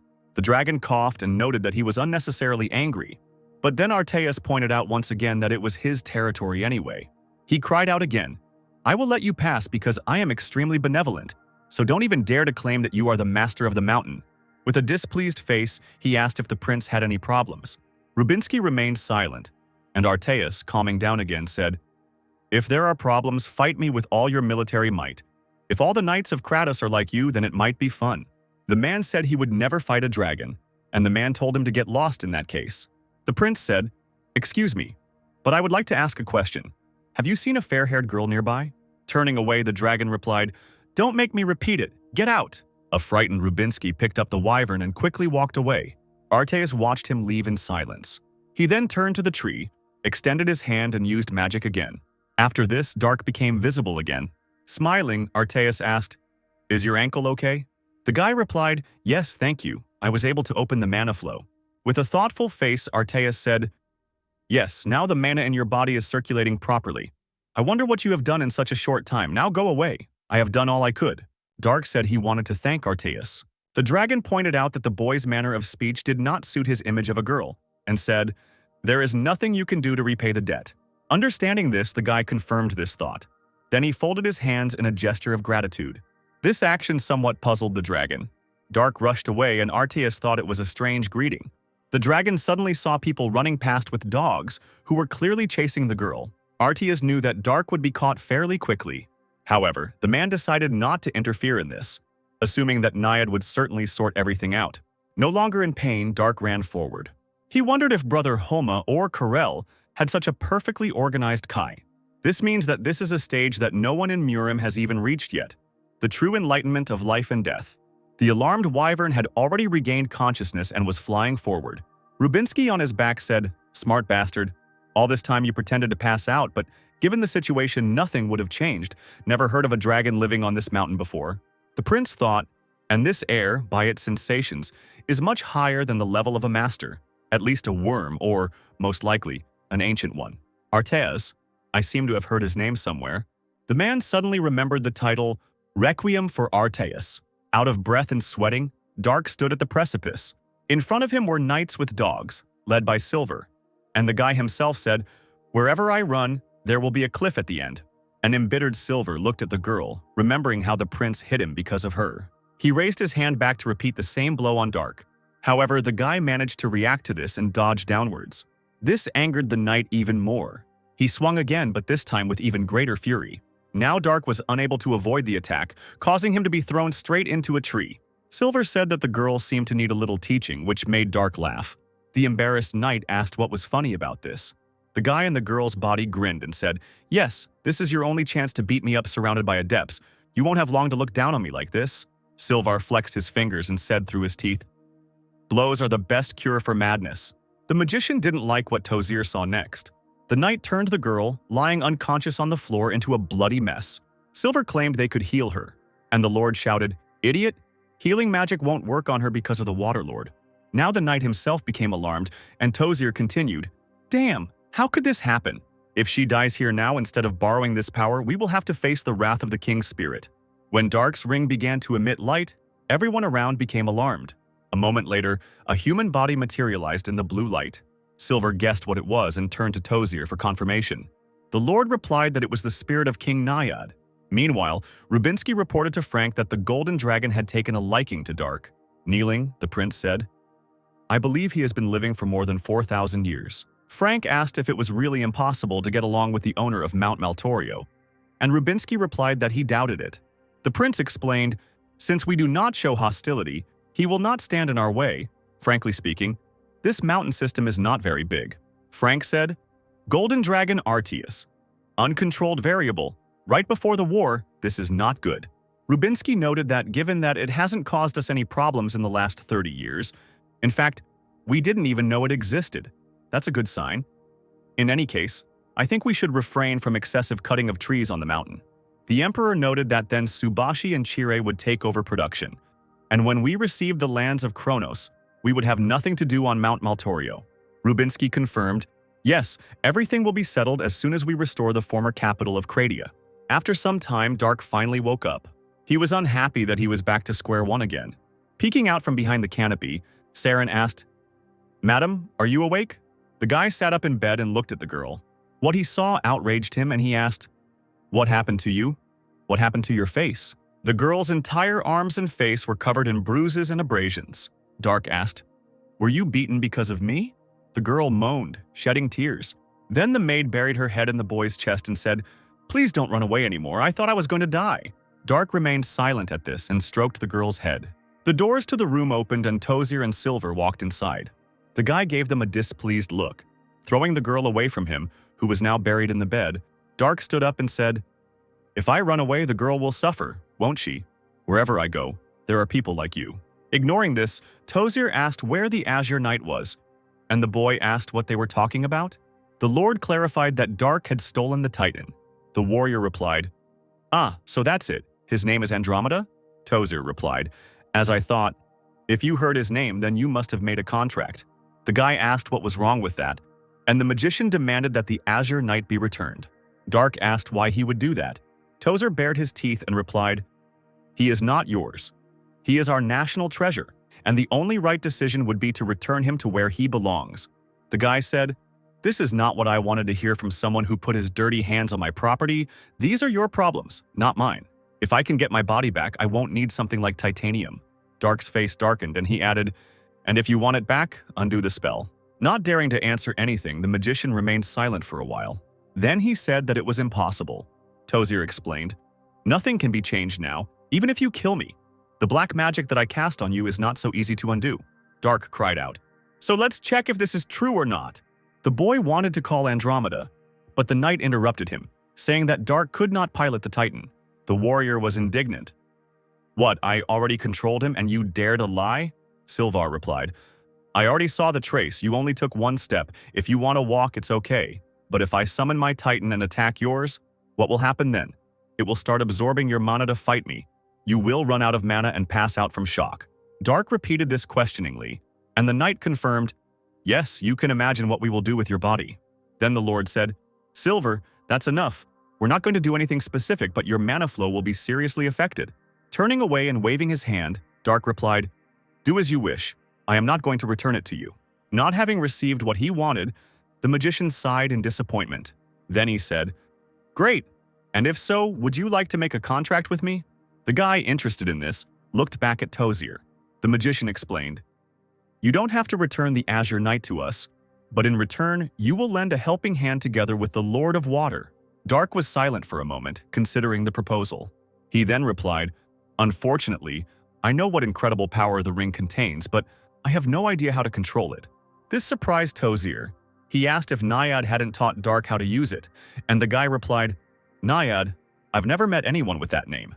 The worried mage said, "Wait, you were chosen as the owner of the Water Lord, who even healed the injuries, and he still hasn't shown himself."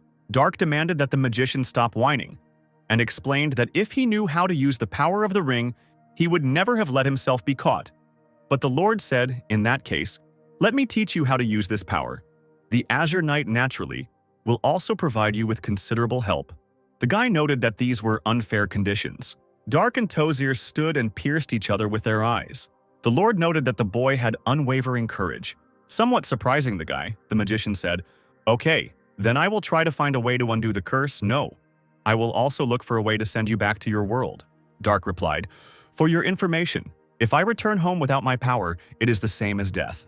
Tozier explained, "If you return to the same dimension, the power of the demonic god will cease to act. Your body will return to its previous state." The guy said then, "That's where we should have started, but can I trust you? I did my own research. And what if I say that I'm already close to a solution?" The Lord replied, "Your lies are no match for your courage. You have no one else to rely on, so you better rely on me as a court magician, for starters, who will really believe you if you say that you came from another dimension." Nervously, Dark called the magician a cunning bastard. Turning away and heading forward, Tozier said, "It seems you have already decided everything. In that case, follow me." Without hurrying to follow the Lord, the boy asked where they were going. Frank sat at his long dining table, none too pleased that he had to meekly make do with the usual military rations. As he looked forward, his gaze met Dark's. Trying to get into the mood for conversation, the king cleared his throat. He folded his hands in front of him and asked, "Is that you, Dark?" After a short silence, the guy answered positively. Frank asked, "Tozier, I think you said that you introduced us to her?" The magician said to the boy, "Where are your manners? We are in the presence of the great emperor." Dark declared that this man was not his emperor, and Frank asked, "Then be so kind as to tell me how I can become your emperor?" The boy replied, "Even though you are an emperor, you do not look like someone who is obsessed with his power over others." Frank said, "First of all, we are not even dependent. Besides, it is extremely desirable for the Master of the Waterlord to have a title. Hierarchy is a simple thing. I give you a title and power, and in return you give me results. A simple contract, I would say." Tozier stood behind Dark and was nervous, and the guy said, "Not a confession of allegiance, but an agreement. How interesting." Trying to remain calm, the Emperor waited for an answer. Dark said, "I don't see anything wrong with working for a man like you, but if you ruin my first impression of you, then our paths will diverge."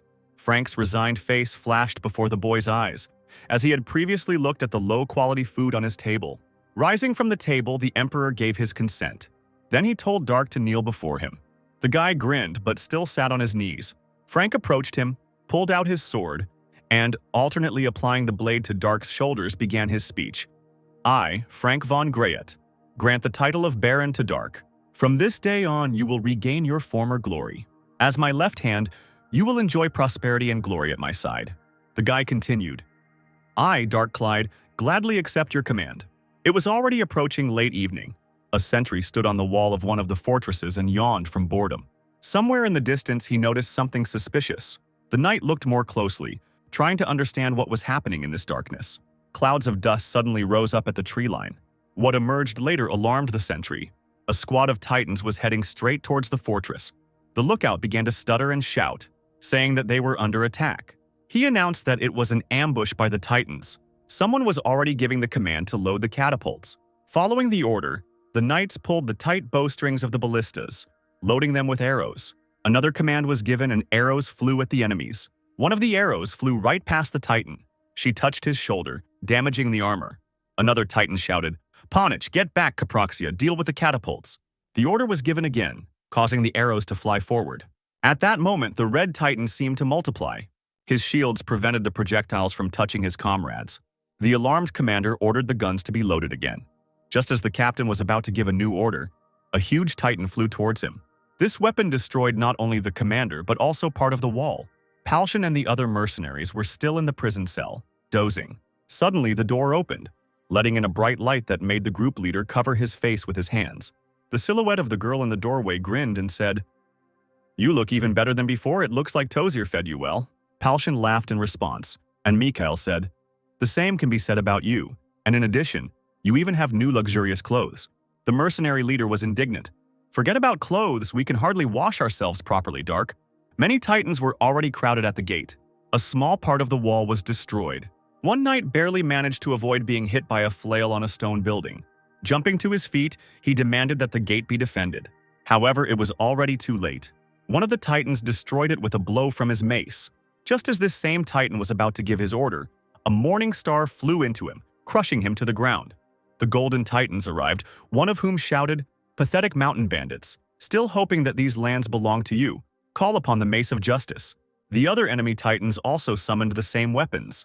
The lookout shouted for reinforcements to come to them. Suddenly a shadow loomed over the knight, and the man turned around and became alarmed. A red giant jumped onto this wall. This could not fail to attract the attention of the golden titan. Red stated, "Subashi is our first step towards returning Krataus to his homeland." This giant was controlled by Prince Rubinsky himself. After his words, he instantly made a jump. He swung his sword in flight. The area was flooded with blue light. A stream of mana followed, destroying several titans at once. Then Palshan approached the hole in the wall with a group of people. He commanded a squad of mercenaries to attack. All these people rushed forward with a cry after Palshan. The king was informed. The Knights of the Silver Cross crossed the northern border. Baron Andre and his knights, who defended our border, were killed in battle. Feeling anxious about his hopeless situation, the king covered his face with his hands, and the people in the hall began to whisper. The man continued, "Toria, with Corinth's support, has attacked the western gate. It's only a matter of time before they reach us." With difficulty, His Majesty said, "The 700-year history of Trovia will end here." The prince, putting his hand on his chest, cried out, "Your Majesty, I will defend this place until my last breath. Together with the royal knights, we will protect the castle." The king replied, "Sidmion and Dominic are not here. How do you plan to defend yourself against the titans with only 6 giants at your disposal?" The guy said, "They will not accept our surrender. We have no other choice but to fight to the end." Suddenly, someone entered the room and said that they had another option. People started talking immediately, saying that they had finally arrived. Before the king stood Jared, Dominic, Simeon, and Antonio. The alarmed prince declared, "Your Majesty, the strongest knights of our country have returned. Now we can." However, the king interrupted him, saying that Sidmion was late, and the knight replied, "Knight Jared Sidmion has returned without completing his mission. We dare to ask only for a fair punishment." The same was repeated by the knight Dominic Rowell. The king asked if the knights had found the dragon's heart. Sidmion replied that he had come to report that the current situation was under control. Then he told the latest news. Someone cried out, "Just now, Your Majesty, we must inform Corinth of Kratos' crime. When Corinth learns the truth, they will recall the army." The king replied, "Are you also stupid, Corinth, who declared the destruction of our country, will not stop his death march? Now Corinth will advance, regardless of the complexity of the situation with the dragon's heart." Sidmeon, tell me about the chance we have left. The knight hesitated for a moment before answering. Quite suddenly, he rose from his knees. Someone from the crowd cried out what Sidmeon was doing because he was showing disrespect towards the king. Everyone demanded that the knight kneel. His Majesty silenced everyone, allowing Jared to get his say in. The knight did not want to say his next words at all. Bowing his head, Sidmeon asked His Majesty to abdicate. This outraged everyone present. The prince was also dissatisfied with such a treacherous proposal. Interrupting the indignation, the king placed his hand on his son's shoulder. The boy looked back at his father, gloomy, guessing what this meant. The saddened man said he had to do it. Another wall of the castle was destroyed by enemies. From the resulting hole, gray tyrants appeared, led by a blue one. In the hall, they found a green and gold giant. The invaders guessed that it was probably the royal titan of Trovia, Feroin. But it seemed strange that there was only one of him. An inexplicable tension suddenly hung in the atmosphere. The blue titan screamed, "An ordinary titan with a power of 1-0 will not change anything." He commanded everyone to attack, and the warriors rushed at Feroin. Several powerful blows from the enemies completely destroyed the titan. He didn't even try to avoid the blows, and now he just fell to the ground. The blue giant was unhappy that the enemy didn't even resist. He expected something more. When the helmet of the defeated man opened, those present were surprised. Before them was the already dead king of Trovia. Meanwhile, in Krathaus Castle, a magic circle formed in one of the halls. In just one moment, a group of people appeared in it. Among them was a young lad, the king's son. Alarming him, someone asked, "Are you the prince of Trovia?" Frank asked this question surrounded by knights. The guy replied, "Yes, and you must be the Emperor of Krathaus." The man said, "Yes, I am Frank von Greyet." The next moment, frightening the prince, the knights pointed their swords at him. The boy frowned and remained silent for a while. Earlier, he shouted, "This is absurd. Krathaus brought us all this nightmare. Why should they become our rulers?" Jared replied, "This is the only way to save our country." The prince continued to shout, "Where is your pride as a royal warrior of Trovia? As a prince, I do not intend to fulfill the wishes of our enemies." Making the boy nervous, the knight said, "Enemies, you say? I will never forgive Krathaus for killing my brother. But not as a brother, but as a royal warrior. I am ready to kiss their feet and become their most devoted hunting dog." Clenching his fist and placing his hand on his chest, the knight continued, "For the restoration of Trovia, this is my pride. And when our country rises from its knees without any doubt, I will make them answer for everything." Looking at the emperor with disdain, the young man began to approach him. Once close enough, the guy dropped to one knee.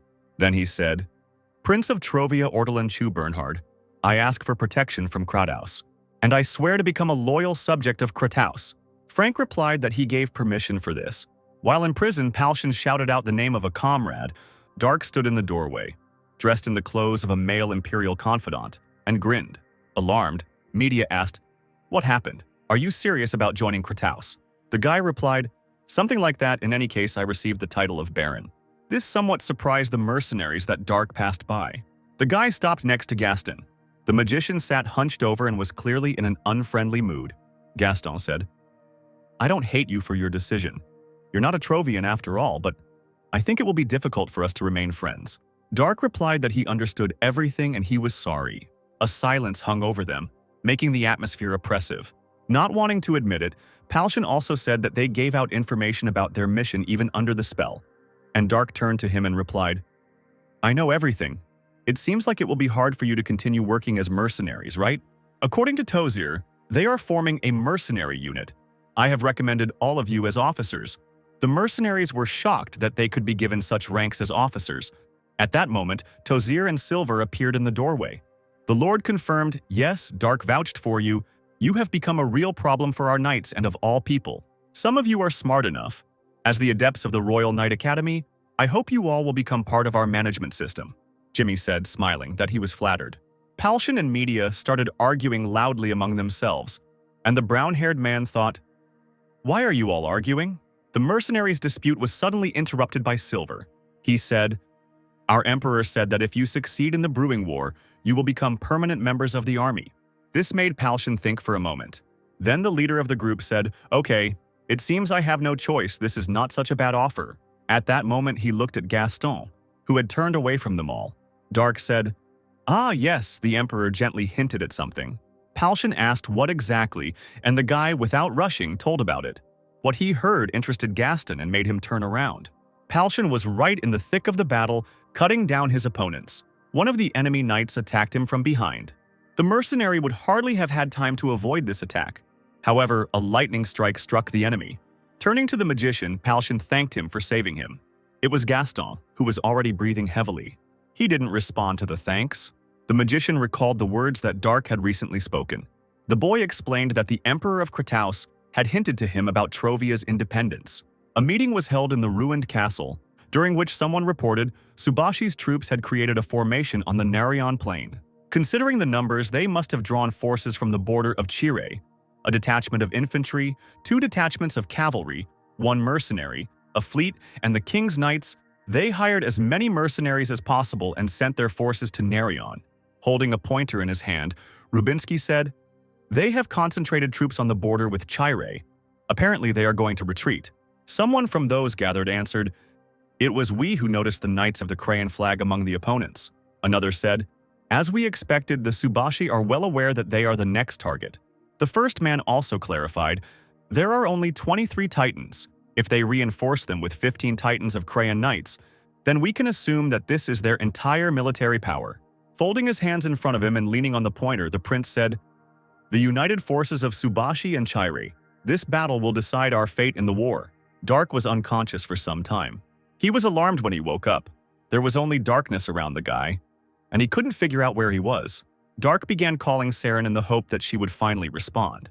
The guy assumed that it was Tozier's antics again. Suddenly someone smiled and said, "You are developing at an amazing speed." Dark screamed, "What?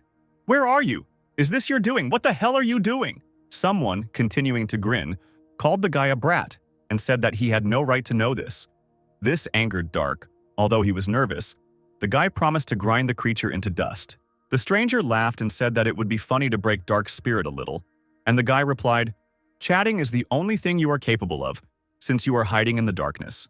The unknown creature did not like this statement and decided to use its magic. Dark looked around, waiting to see what would happen next. The next moment, the creature used the spell Water Sword, after which a blue beam was directed at Dark, which the guy barely managed to dodge. But part of his hair was cut off by this attack.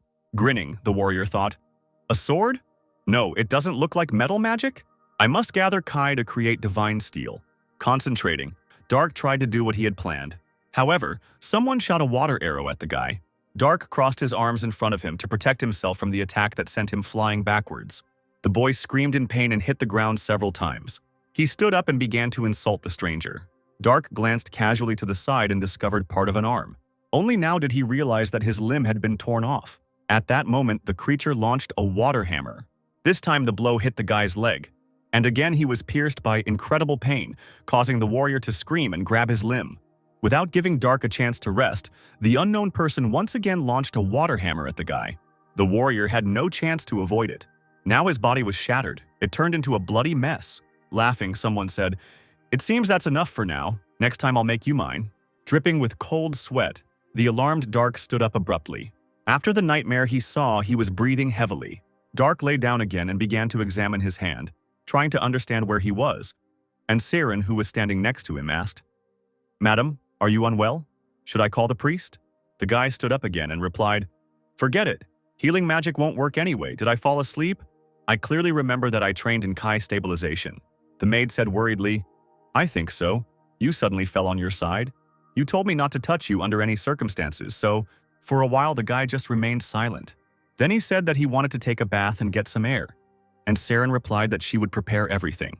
After some time, Dark was already walking through the garden, accompanied by Saren, carrying a basket and silver. He remembered the last words that the unknown person had said to him. Dark thought that it was too realistic to be a nightmare, which meant that it was another curse. Glancing to the side, the guy suddenly stopped near the white flowers. Looking at them, the maid said, "You like chrysanthemums. There are many of them in the garden because they reflect purity and honor." For a few moments, Dark did not answer. At that moment, he remembered his life before he came to the new world. He recalled how he held his comrade Gook on the cliff, and this man said that it was an honor for him to serve Dark. Hook's entire back was covered in arrow wounds. Then Dark asked his dying comrade for forgiveness, and the next moment Gook flew down the cliff. Daru said, "Honor, not quite suitable for him." Siren, not understanding what was being said, was worried. and the guy moved forward, thinking that innocence was even more unsuitable for that person. The battlefield was strewn with the dead and the living. Among them walked titans, helping to clear away the rubble. People piled the dead into piles or tried to help the wounded. Palshan and other mercenaries were also in this place. Smiling, Rubinsky concluded that they had won, and Tozier confirmed this. The prince said, "I'm surprised you can still stand on your own 2 feet after using so many high-level spells." Tozier replied that he could rest peacefully even after death. And Rubinsky continued to speak, Subashi was finished, and Chire would soon be too. After the loss of their main forces and having only the support forces of the Knights of the Knee at their disposal, they would no longer be able to defend themselves. The magician supported the prince's words. He said, unable to hold back his tears, that they had finally reclaimed their country's name. The prince replied, "We have only just begun, and you are already crying. They say that people become more emotional with age." Tozier noted that Rubinsky was older than him, and the prince asked who said that, because now, in the eyes of others, he was old enough to be the magician's son. In that case, Tozier said that Rubinsky should be more formal towards him, but the prince, smiling, replied that the man was dreaming. Finding himself in an unknown dark space again, Dark was breathing heavily. He cried out that his clothes were still the same, but he was indignant because his sword was missing. Someone said that dirt like iron could not have arisen in this place, so the girl had to imagine. And Dark cried out, "It's funny to demand that I become your slave. How impudent!" The stranger said that in that case he would simply force Dark, then threw a water sword at him. Once again, the guy was unable to avoid such an attack and was tortured. He woke up screaming and in a cold sweat. Sitting in the lotus position and with a sword on his feet, he was breathing heavily. Saren stood nearby with a tray and a glass, saying that she had brought water for the lady. Dark radiated discontent as he drank the liquid furiously. Wiping his lips with his hand, he looked at the saber on his legs. Frightening the maid, the enraged guy threw the weapon past her. The blade was heading quickly towards the doors and Dark was screaming that holding it on his belt was not helping. He also didn't have the strength to squeeze it in his hand. Lightly grazing the cheek of Silver, who entered the room, the sword crashed into the door. Saren became alarmed by this, and the knight asked what the boy was doing. Dark replied that he had done nothing of the sort, and Silver asked again and grabbed the hilt of his sword. The next moment he threw the gun at the guy. Passing Siren, the blade rushed towards Dark, who was sitting calmly in his place. Suddenly, the flight of the weapon was interrupted. Dark recalled a recent conversation with the maid. The guy said, "You are free. You will no longer be beaten or threatened for your work. I spoke with the Emperor, so you can go wherever you want." However, Siren didn't want this at all. She fell to her knees and cried out, "Please don't leave me. I will try, please." Dark looked at the girl, feeling awkward and sorry for her. He also dropped to one knee and said, "You have been tamed too well." At this moment, the worried girl clutched her apron so tightly that her hands shook. But the tension immediately disappeared when Dark said that he understood everything, and from that day on she was his forever. He also added that he will never leave Serene. Now, standing in the doorway, Silver said, "I forgot. When beastmen protect their master, they awaken their wild instincts." The girl sat on all fours, digging her claws into the floor and hissed at the knight. Dark, who was behind, told the maid to calm down. The worried girl was not very willing to agree with this, and the guy said arrogantly, "Do you think I will die from such a slow attack?" Silver was outraged by this question. He asked, "With the ordinary title of Baron, you dare insult me, a royal guard?" Dark replied, "The title is just for show. As I said, you won't be looking down on me for much longer."